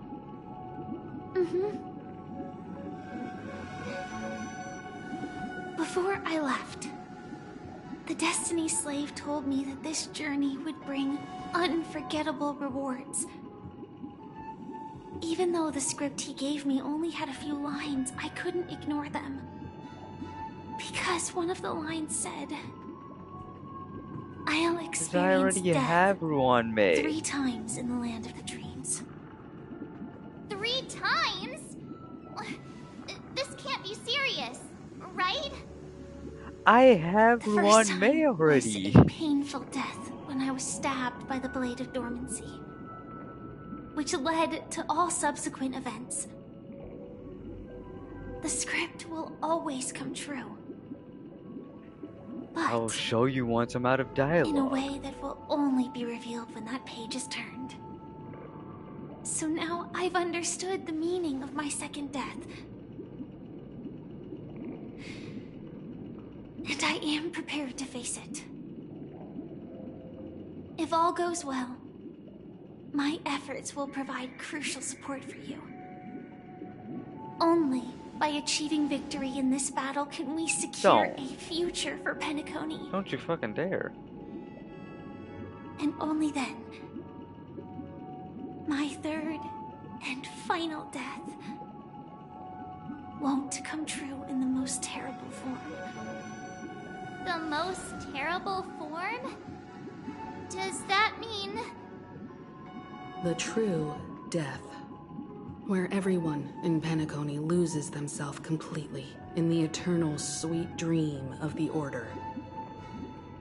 We must do everything we can to prevent that. Have you made up your mind, Firefly? Yes. Otherwise, I wouldn't be here. Thank you again for your assistance for the Astral Express. May we meet again, in reality. Yeah. Farewell, everyone. May your trailblazing expedition never end.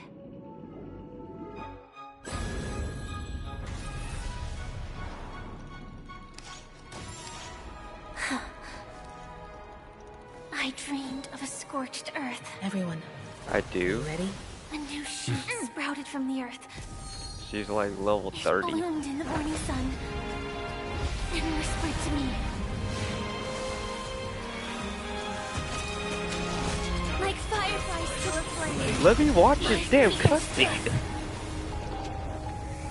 May we meet again in reality. Geez, I don't even get to watch After a cutscene today, without having Japella's to chat. name will disappear from cosmic history, and the Everflame Mansion will take its place. In the not-too-distant future, you'll receive an invitation. I was That's out your of next dialogue stop. for like a... Land of the dreams. Okay. Penacony. I hope you find whatever you seek there.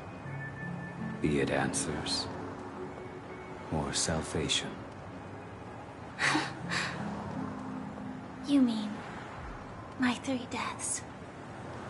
Silverwolf told me about it.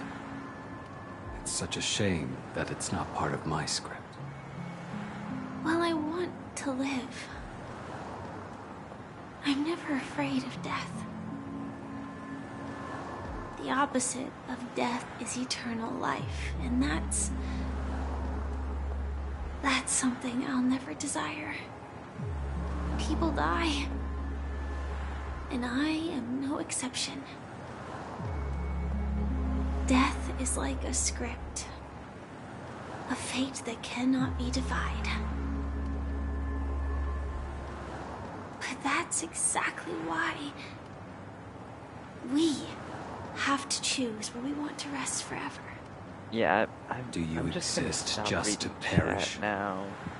Are you not the same, Blade? The end you desire is not one dictated by others. If I were to die now, I would only be a weapon. I believe I should die as a human. Though its definition escapes me, isn't this the answer that ordinary people look for their whole lives? A name that can be carved onto their tombstone. A tombstone that belongs to me once bore the inscription, Glamoth's Iron Cavalry. Then it changed Also, I to think Bond died. Stellaron Hunter. But one day, it will bear the name Firefly. And all the brilliance she showed at the end of her life.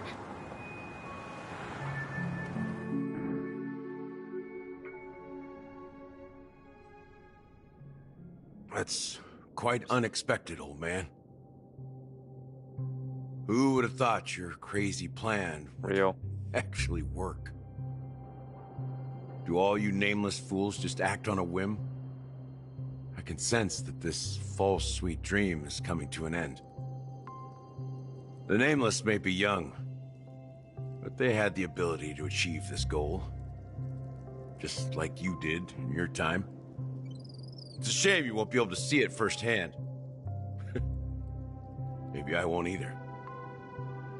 Once something fictional is seen through, ceases to exist. Yeah, not just those nameless. Even Mr. Wings is just like you. Stubborn, won't listen or give up, no matter what. Well, fate is unpredictable, I guess. If we weren't bound by those cursed paths, maybe we could have had some good talks. But in the end, we managed to do it. And now we can find solace. Remember how those idiots cursed us? They said, "Go to hell, you worthless traitors." Well, I don't know if they really meant it, but if longing for freedom means going to hell, then I'll be joining you soon, you fool. Let's get together and have supper again in hell.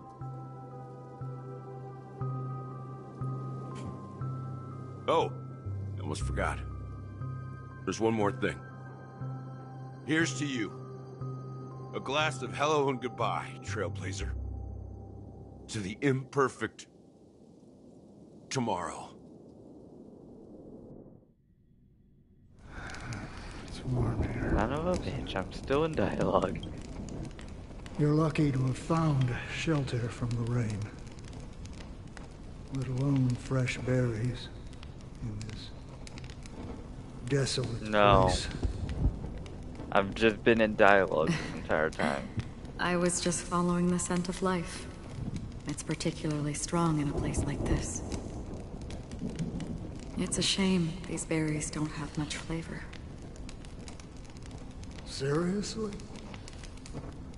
In case you didn't know, this fruit was pretty juicy. The only downside is that when you chew it, it becomes extremely spicy.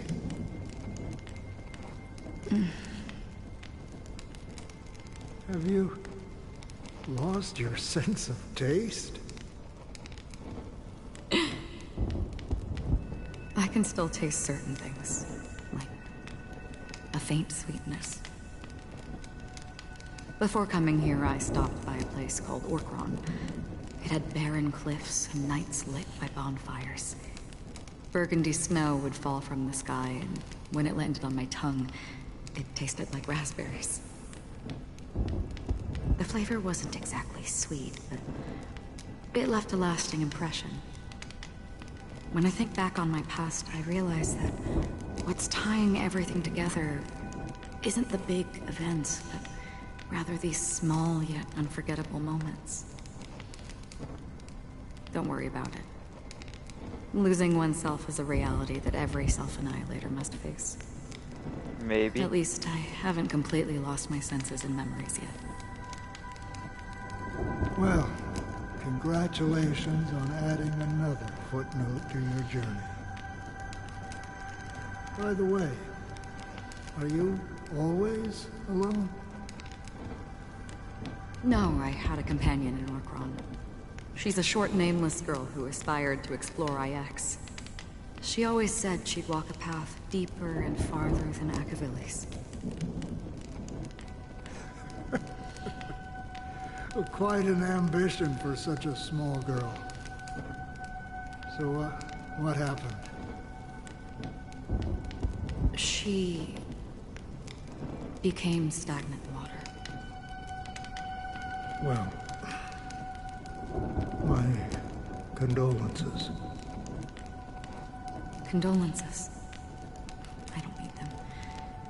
The girl left with a smile. Actually, that's She my never line. regretted her choice and most definitely wanted me to say goodbye with a smile. So, that's what I did. That's proof that you're grieving for her. Or perhaps I'm just afraid. Afraid? I rarely sense that emotion from you. What do you fear? I'm afraid I'll forget the 30 days I spent with her. Just like all the other days in my life. Most of them have already washed away with the rain, disappearing into an unseen realm. I fear that those vivid red memories will fade away too. There isn't much color left. And besides this faint, warm red, there's almost nothing. Hard to imagine. A ranger accustomed to bloodshed, destruction, and chaos finding warmth in red color. Because I have experienced this warmth many times. Long ago, I promised someone that I'd bring it to more people. Yeah, I'm just gonna take my And that for headset every off now. remaining moment of my life, I'd strive for a better ending for all. As long as this red color still lingers, I have a chance to fulfill that promise. It represents a burning fire, a blooming flower, the berries in this cave, and life itself, fleeting yet still dazzling. In the end, it will lead me beyond the horizon of existence. And on the other side, I will cut off nihility. The one blessed by the sleeping and shapeless is considering how to kill them. That's truly pure nihility. But you're right about one thing. After spending so much time near this stagnant water, only when I look at this vibrant red fire do I realize that I'm still alive. When will this rain ever stop? Perhaps when the sorrows of the departed have finally quieted down, the sky will clear up.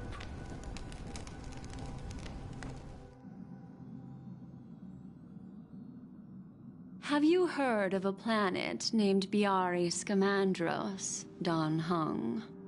It's one of the paradises under the influence of the Harmony, a sought-after wonderland for the inhabitants of the Dardanu Major and Minor systems. Half an Amber Era ago, the family held an unprecedented festival there. And after that, everyone on the planet became part of the family. Do you think the same thing will happen on Penacony? Yes. Or how else can we explain it? The family deliberately used the Watchmaker's invitation to keep all the Pathstriders here, but banished the Emanator of the Nihility. Because of the nihility, I'm rarely affected by the power of other paths, but somehow I can unconsciously infiltrate them. Maybe that's the risk they're trying to avoid. I would disagree.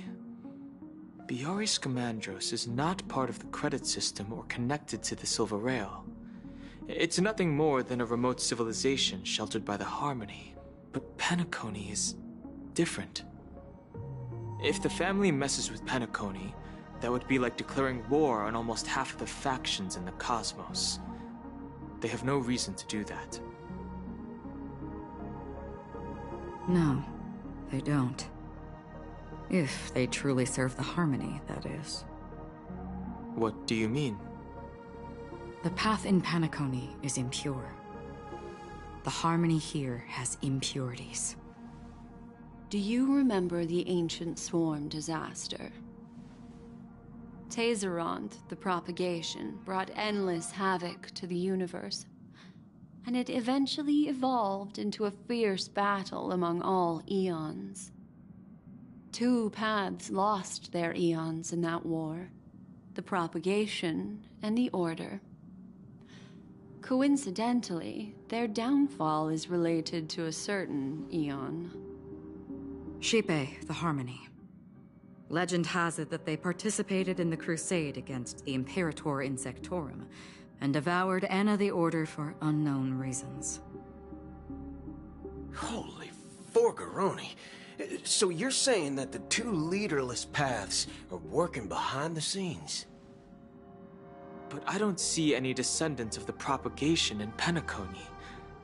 Could it be that the remnants of Beyond the Sky Choir are hiding within the family, trying to resurrect a fallen Eon?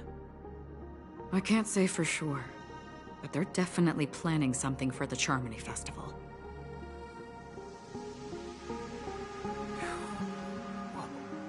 This is getting way too complicated. Is this why you want us to leave Astana right away? Are you giving up? The Charmony Festival will start soon. There's one thing that I need to confirm no matter what. A warp jump is the best way to do so. Time is running out. I have another plan.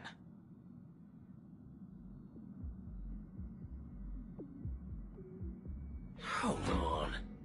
Are you thinking of using the Jade Abacus of Allying Oath? Exactly. The assistance from the Lawfu Cloud Knights would be enough. Think it over carefully. You can only use that once in your lifetime. I have considered it thoroughly. My companions are... they're also once-in-a-lifetime treasures.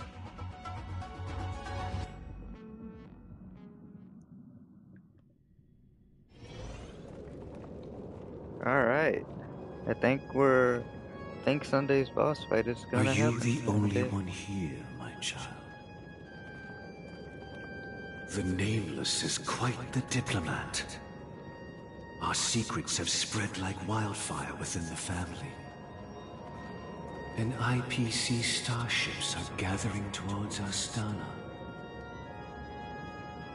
This is a crucial moment for us. So, where is the Chosen One who harmonizes the varied sounds?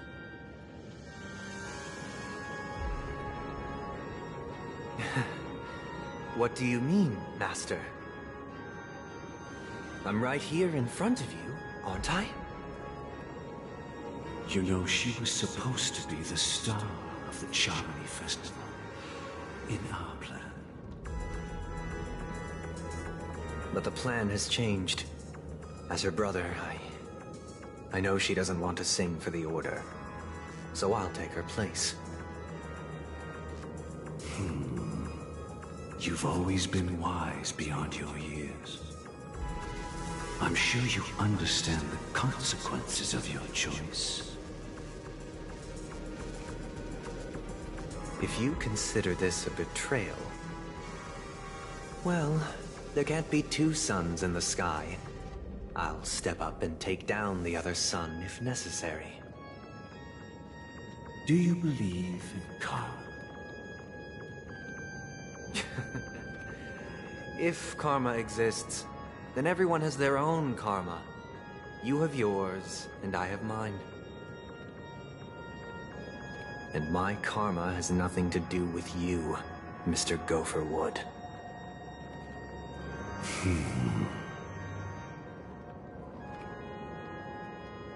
All right. Since you're willing to sacrifice yourself for her, I'll grant your wish. Well, the compromise came sooner than expected. Why? You and your sister were born as twins of the Order. And one of you is destined to follow this path to the end.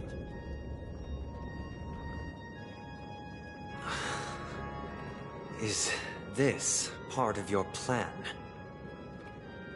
Of course. You're still as clever as you were when you were a child. The opening is near. Go, my child. Seize the power of the harmony and reveal your karma. I have one final question, Master. Why did you choose to bring the Order to Penacony? Wouldn't it have been better to choose a desperate world? instead of a city filled with hope and dreams. Why? It's for justice, my child. If we lose justice in our hearts, we'll make the same mistake as the Harmony did. So, it's not you who manipulates the dreamscape with the Stellaron, but... Well, that's where our conversation ends. Go ahead. The 107,336 souls of the Oak family have dreamed of this moment too many times.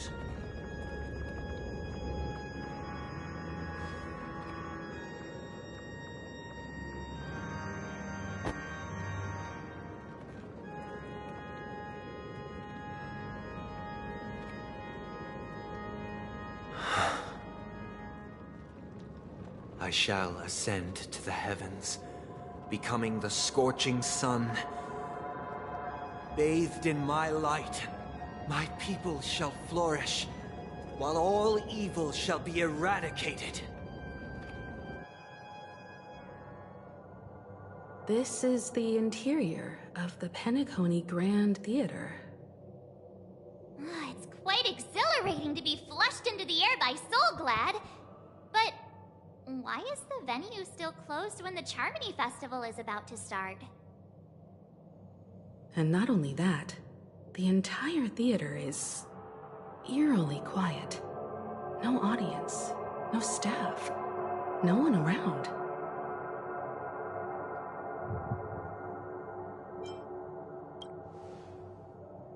Yeah, I wonder how many tickets...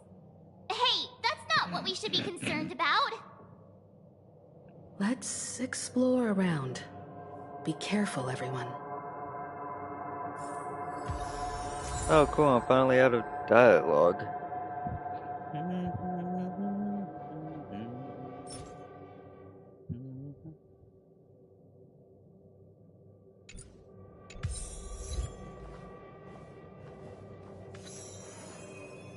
So, are you still in the chat?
Okay, that answers that question, if you were still here or not.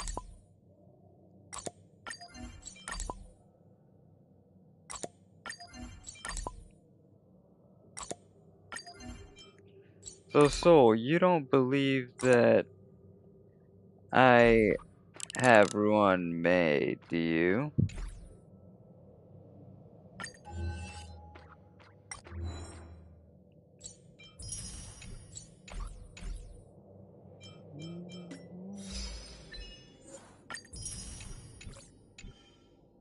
Okay.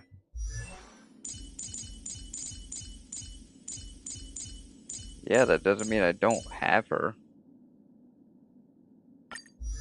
Can't level her because I don't have the fucking... because I didn't have the area unlocked.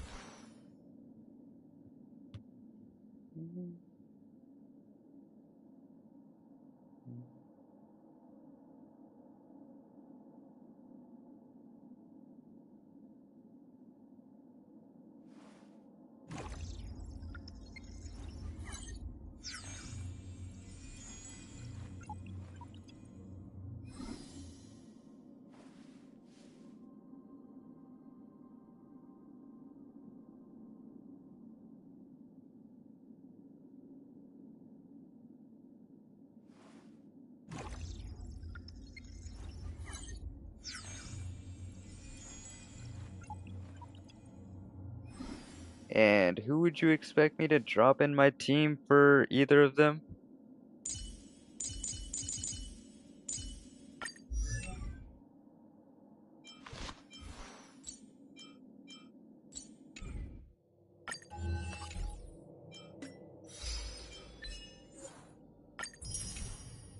Hell no.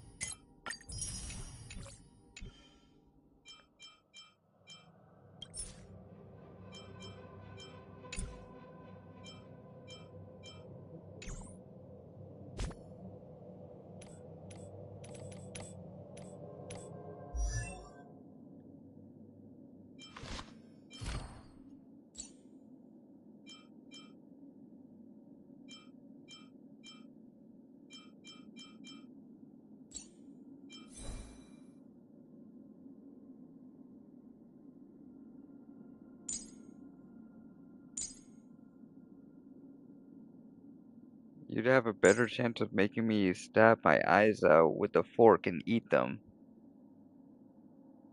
than me switching out Harmony Trailblazer. That ain't fucking happening.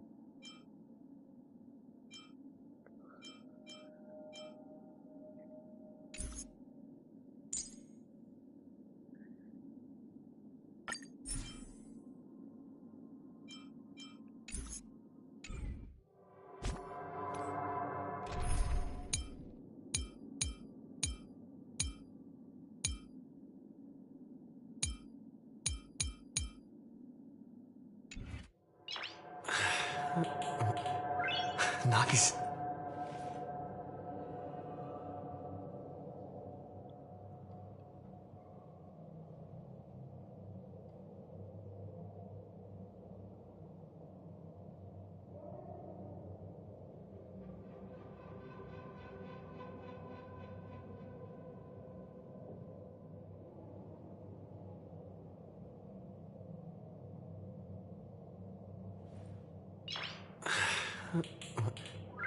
Nice.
just have to make sure that all the light cones everyone has were upgraded.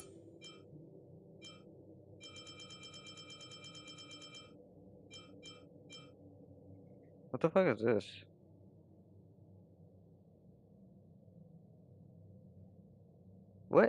What is this that I have here?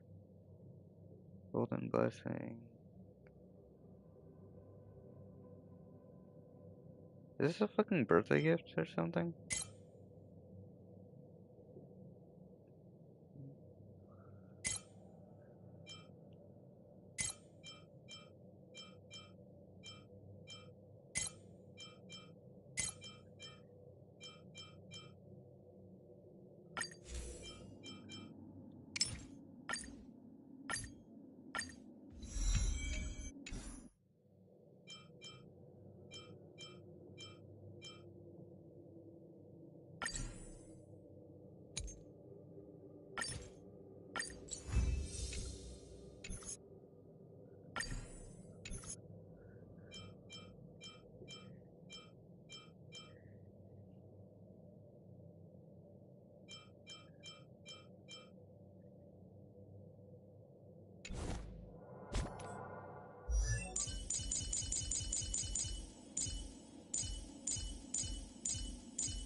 Gosh, the atmosphere here is so creepy and unsettling.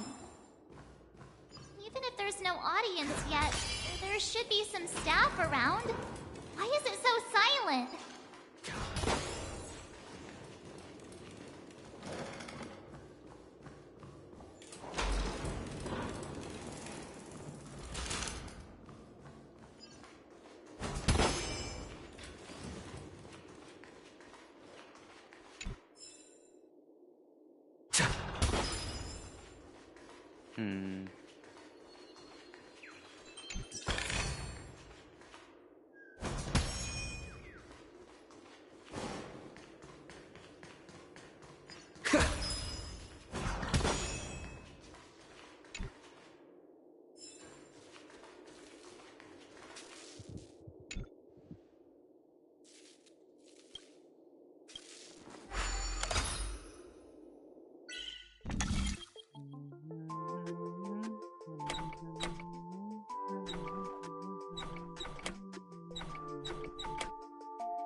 Yeah, I'm stumped.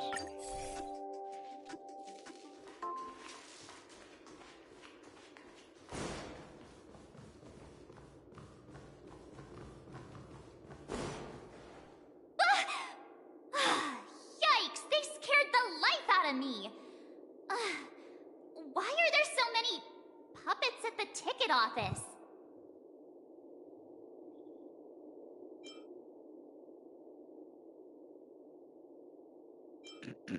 That's devious.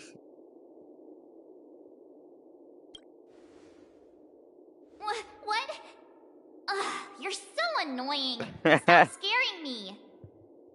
Are these puppets part of the stage setup? Even so, it's so eerie that the entire front hall is empty.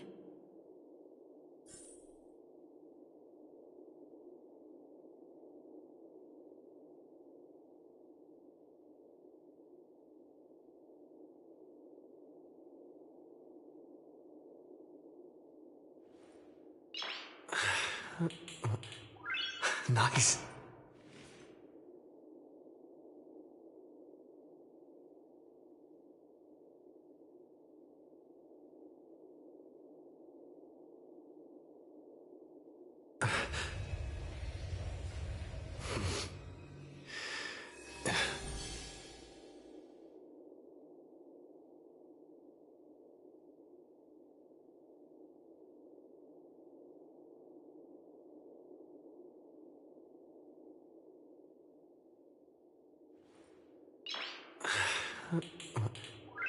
Nice.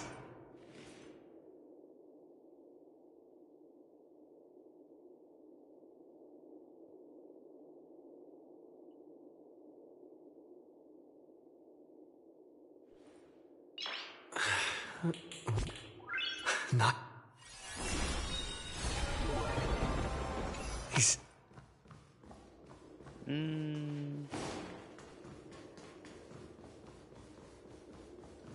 It's fucking 9 a.m. and I haven't slept.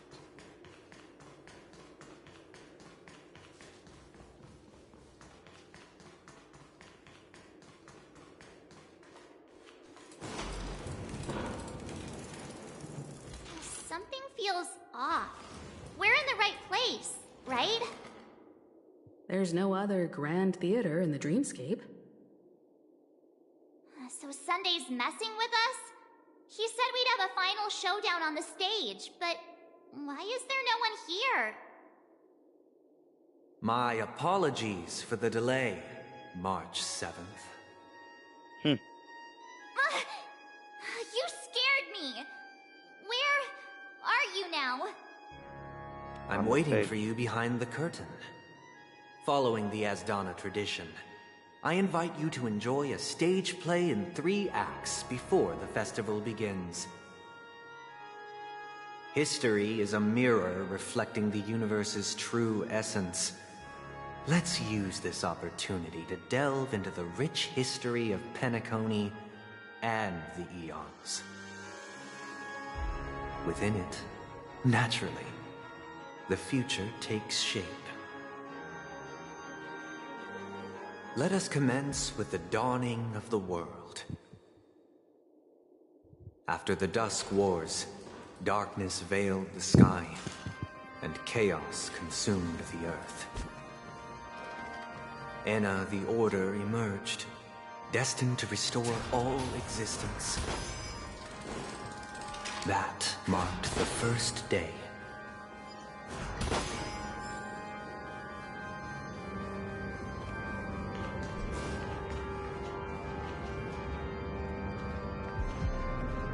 They gathered nebulae and forged them into picks, thus creating a grand lyre with black and white keys.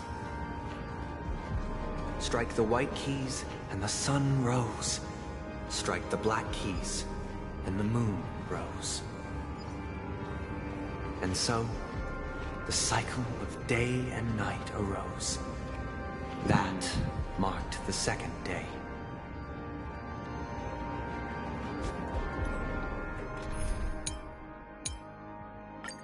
Theme change.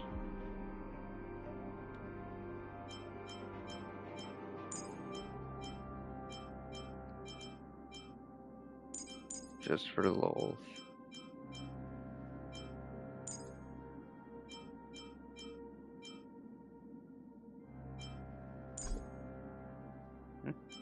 Oh.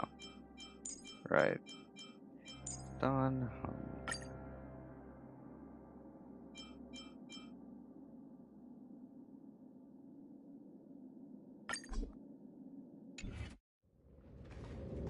Just for the funnies.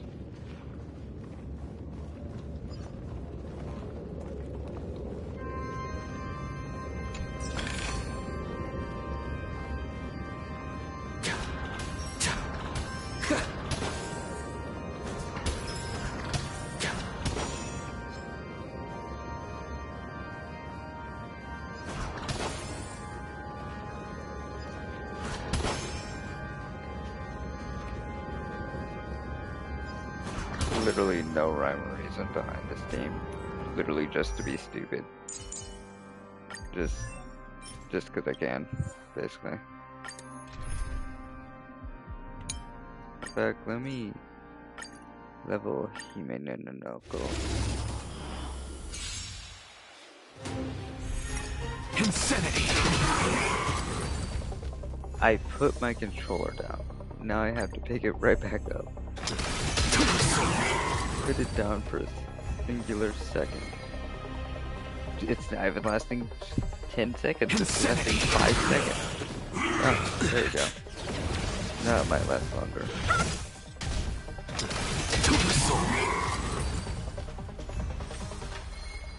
"12 seconds.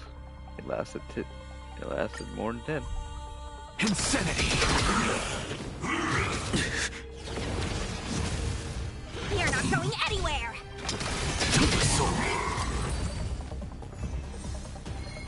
I mean, it was longer than 10.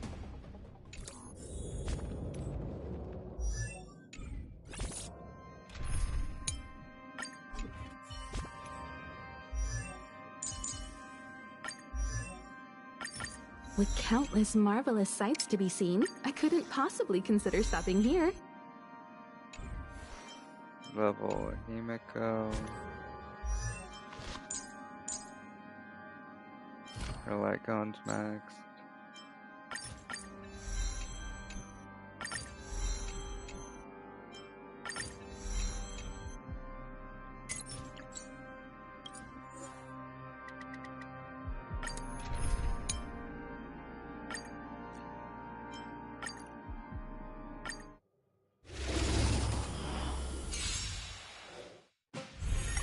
Insanity!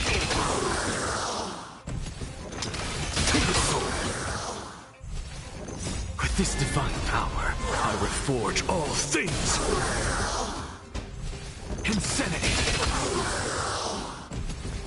With this divine power, I reforge all things!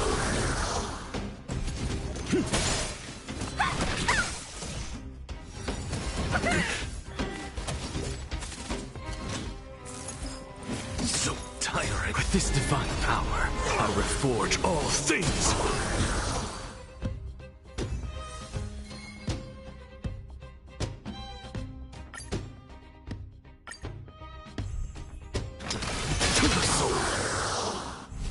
Insanity!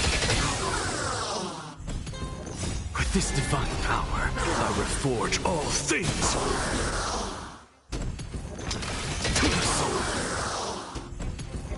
With this divine power, I reforge all things!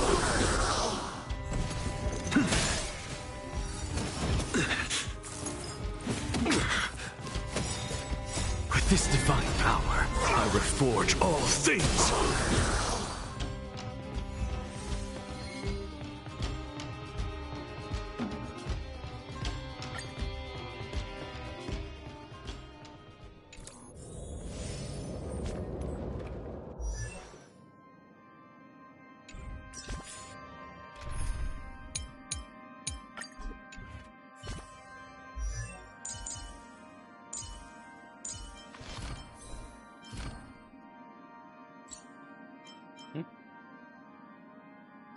The human thirst for discovery is truly boundless.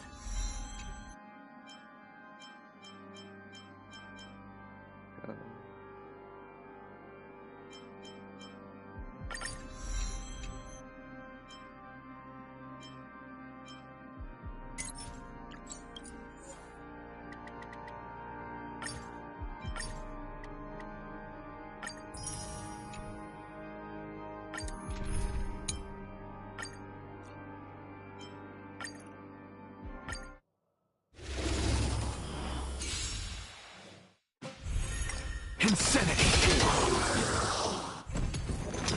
To the soul! With this divine power, I reforge all things!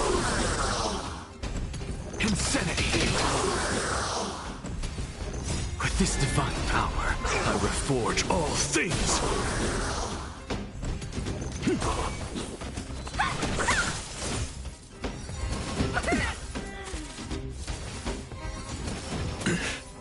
With this divine power, I reforge all things!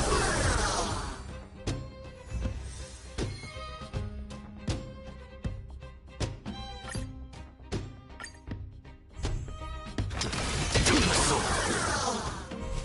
Insanity! With this divine power, I reforge all things! To the soul! With this divine power, I reforge all things!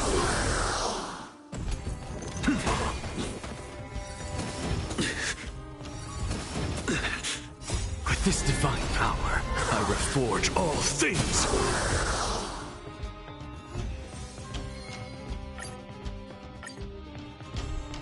Insanity! To the soul! With this divine power, I reforge all things! Insanity!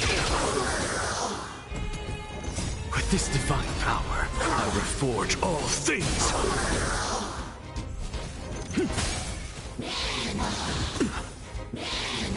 I have it under control. With this divine power, I reforge all things!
Insanity! With this divine power, I reforge all things! To the soul! With this divine power, I reforge all things! Dodge this! Did a little too much. With this divine power, I reforge all things!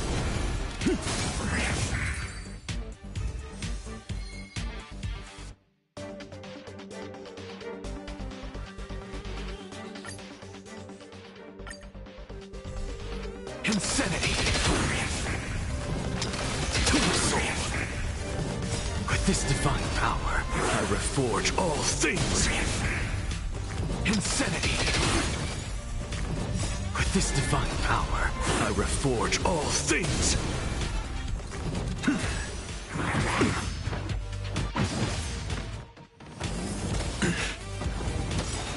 With this divine power, I reforge all things!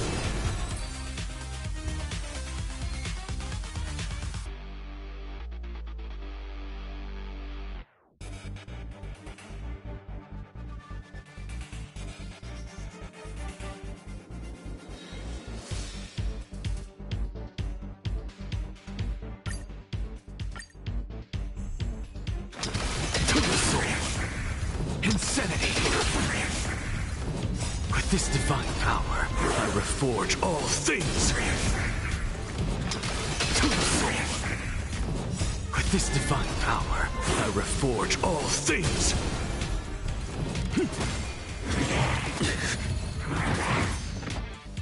I have it under control. With this divine power, I reforge all things! Insanity!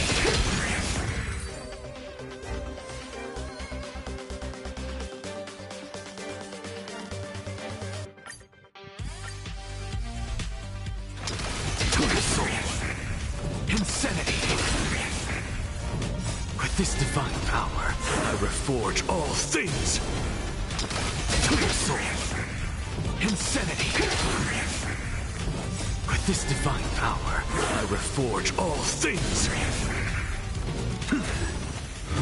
I have it under control. With this divine power, I reforge all things!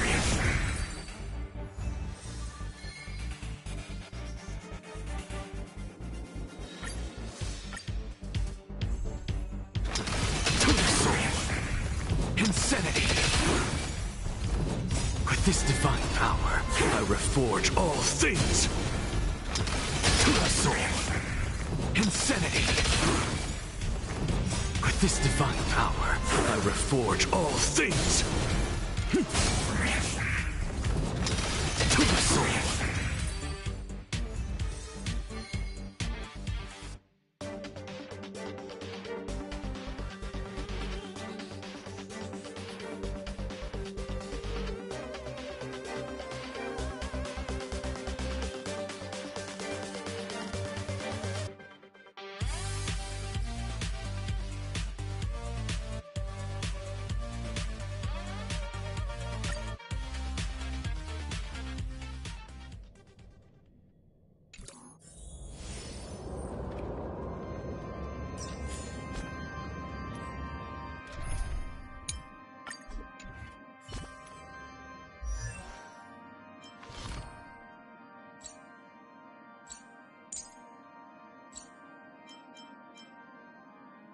That's right! I still have a few tricks up my sleeve.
puppets are gathering around the frame.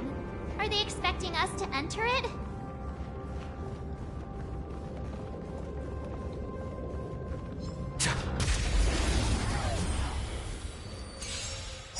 You won't get away.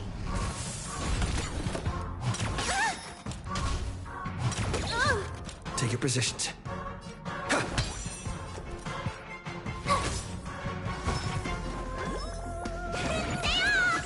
Much obliged.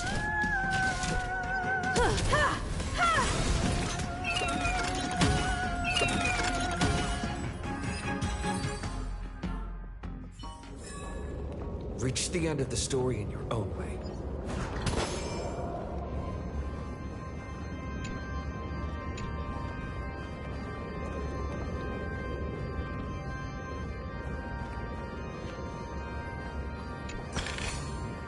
Looks good.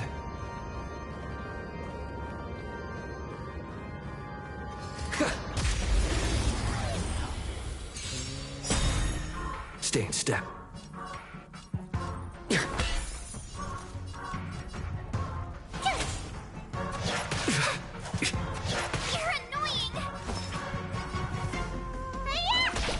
I have something for you.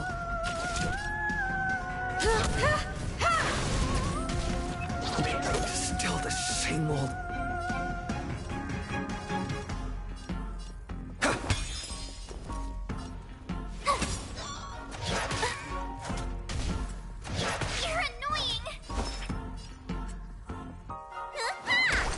Time for an overhaul.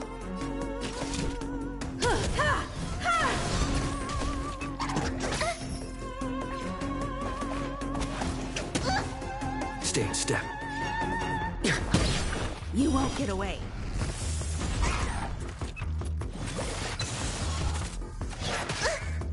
Tough luck running into...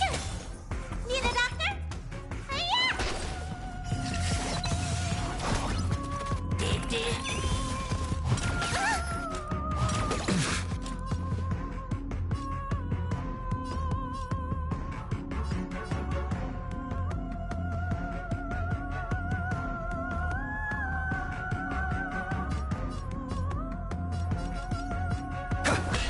My turn! Let me tend your wounds!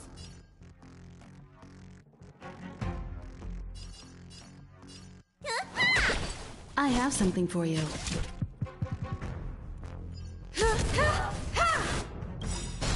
Perhaps you still don't understand. Humanity never conceals its desire to control the heavens, and I'm no exception. Stay in step.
no match for me.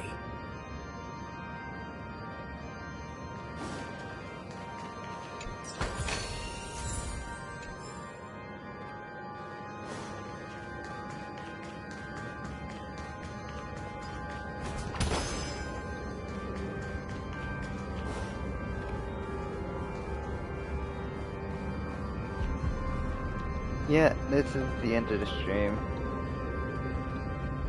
Catch you guys later. Peace.